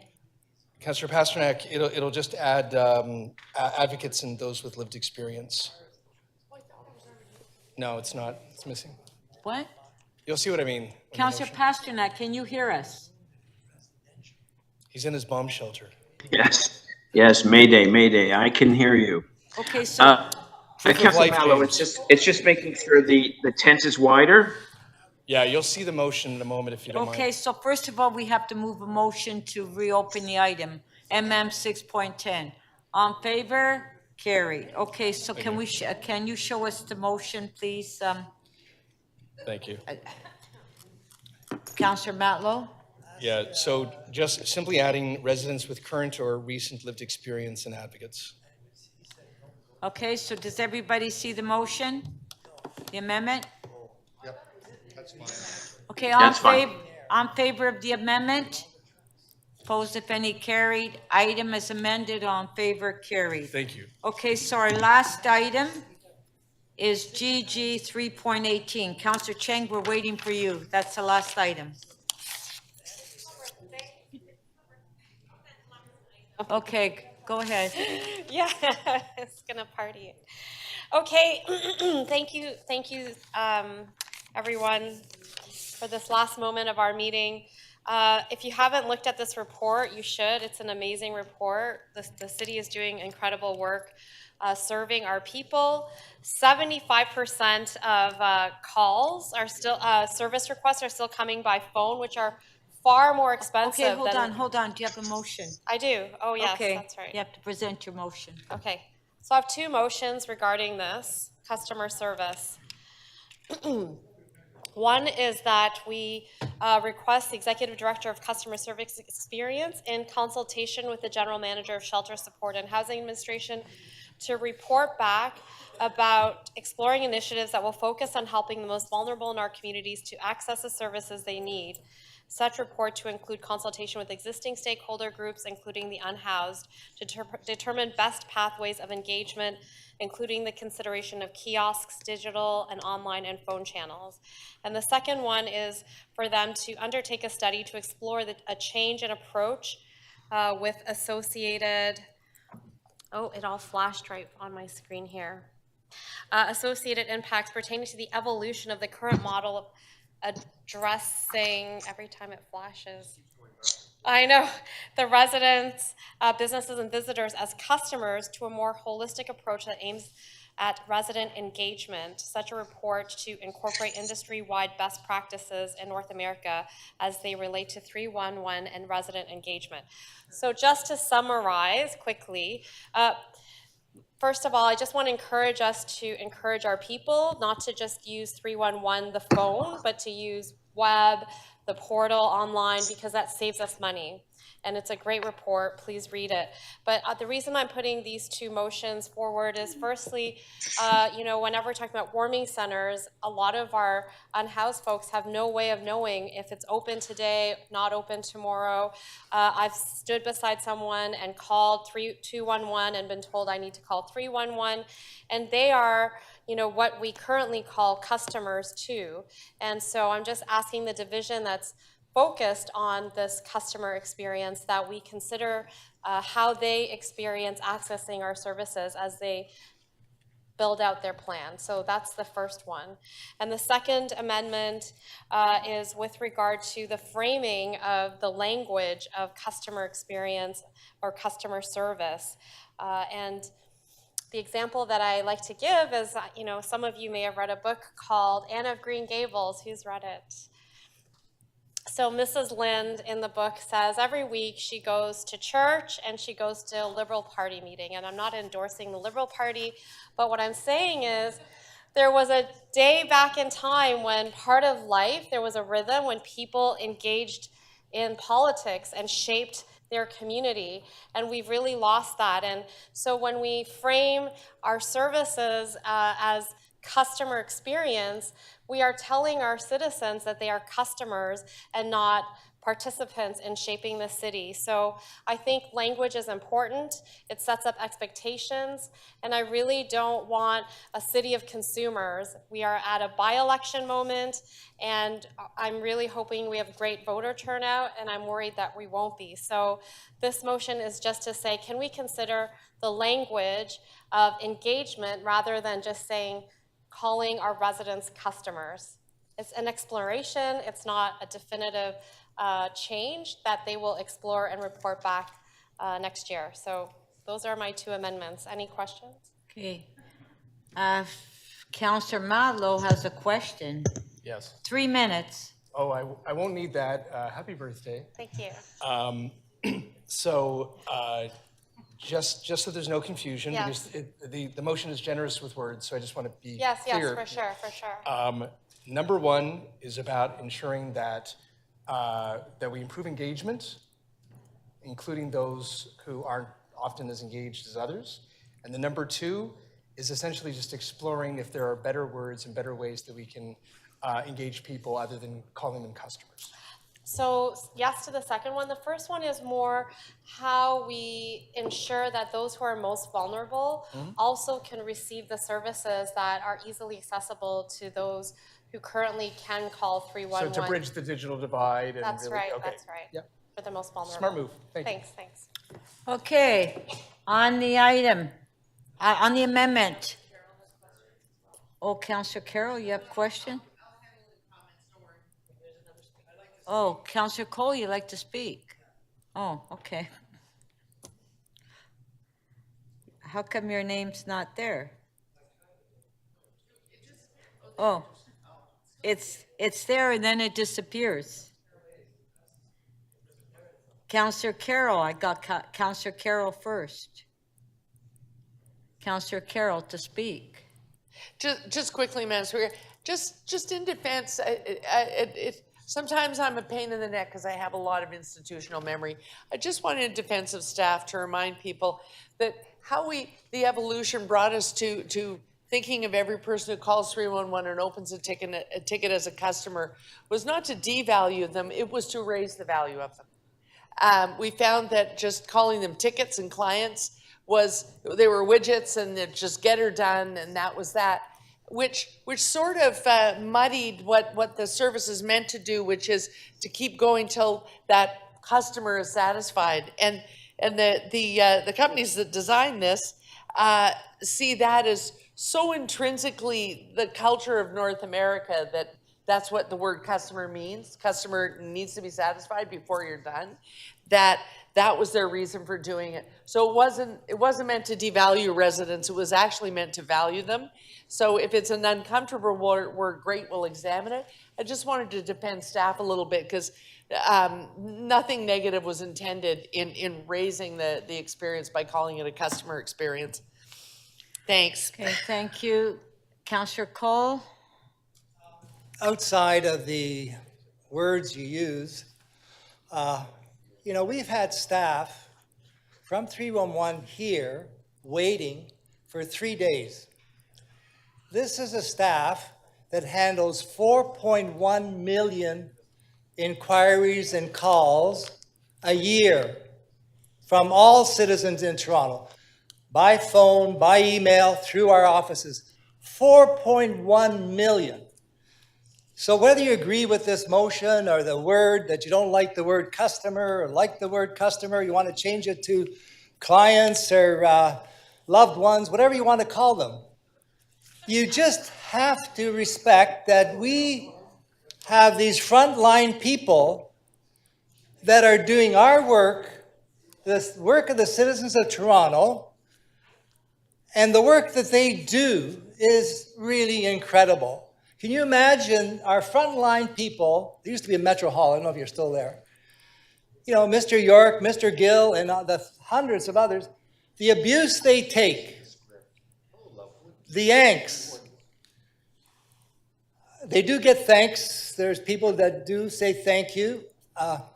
But, to basically hold them here for 3 days is really a disservice to the people of Toronto, to our frontline staff here who are doing this incredibly challenging work day in, day out. Just remember the numbers, 4.1 million. You try and handle 4.1 million complaints a day about everything, and you've all get them in your office, what they complain about. But it's not a laughing matter. This is a serious matter about supporting the work, the hard work, in one of the most difficult departments in the city.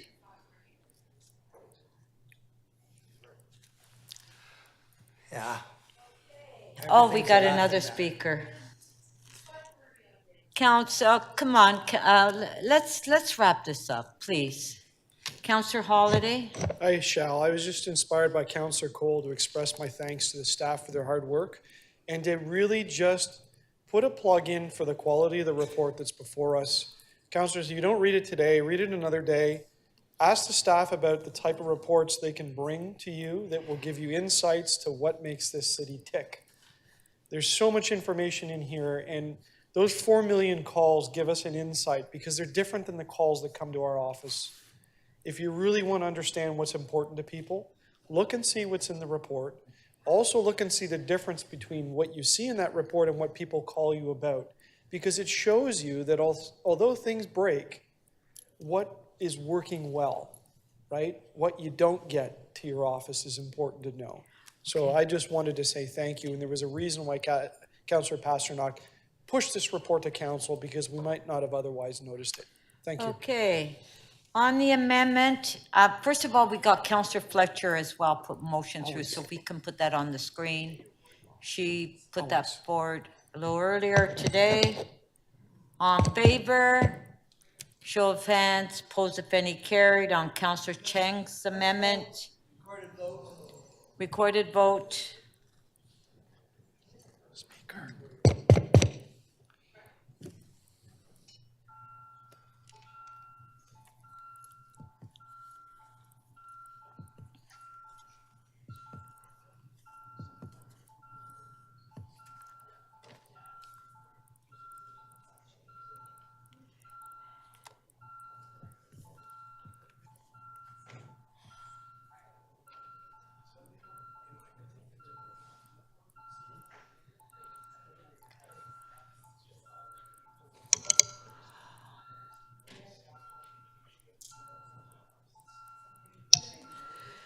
Councillor Thompson, can we have your vote, please? And Councillor Crisanti.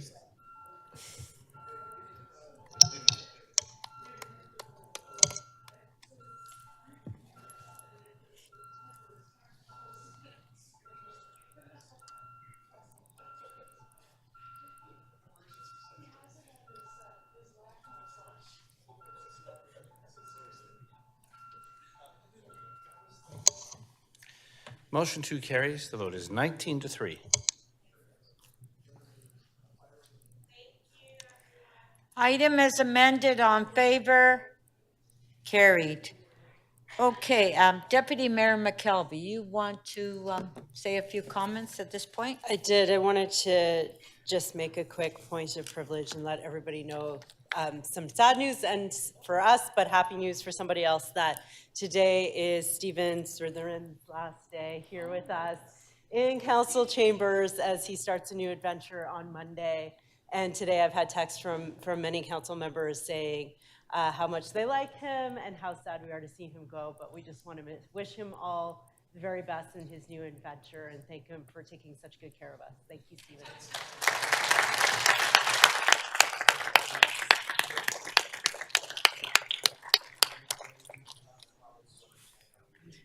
Yeah, that's right. Show us the money.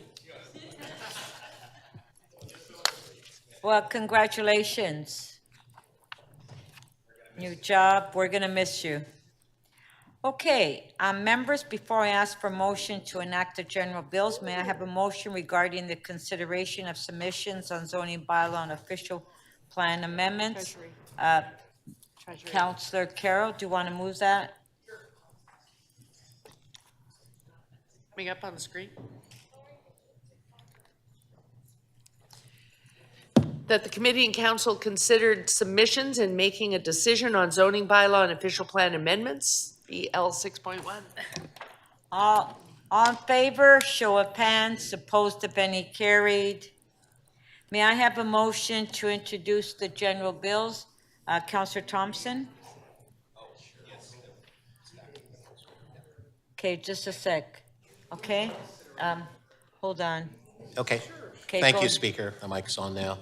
That leave be granted to introduce bills 357 to 358, to 360, to 381, and 383 to 444. Shall leave be granted to introduce these bills? All in favor? Show of hands, carried. Shall these bills be declared as bylaws and be passed subject to section 226.9 of the City of Toronto Act 2006? May I have a motion to introduce the confirmatory bills? Moved by Councillor Moyes. Moved. It- Yeah. The staff will put it on the screen. Okay, gotta read it. There it is. That leave be granted to introduce bills to confirm the point of the introduction of this motion. The proceedings of the city council meetings 6 on May 10th, 11th, and 12th, 2023. Shall leave be granted to introduce these bills? All in favor? Show of hands. Opposed if any, carried. shall these bills be declared as bylaws and passed, subject to Section 226.9 of the City of Toronto Act 2006. All in favor, show of hands, opposed if any, carried. I want to thank staff that are here that helped us through these 3 days. And happy Mother's Day to all the mothers, and go Leafs, go. Thank you, Speaker. Okay. Yeah, I'm going to the game. Yeah. You're gonna win for sure. Meeting is adjourned. Have a great weekend, everyone. Happy weekend, folks. Thanks, colleagues. Take good care.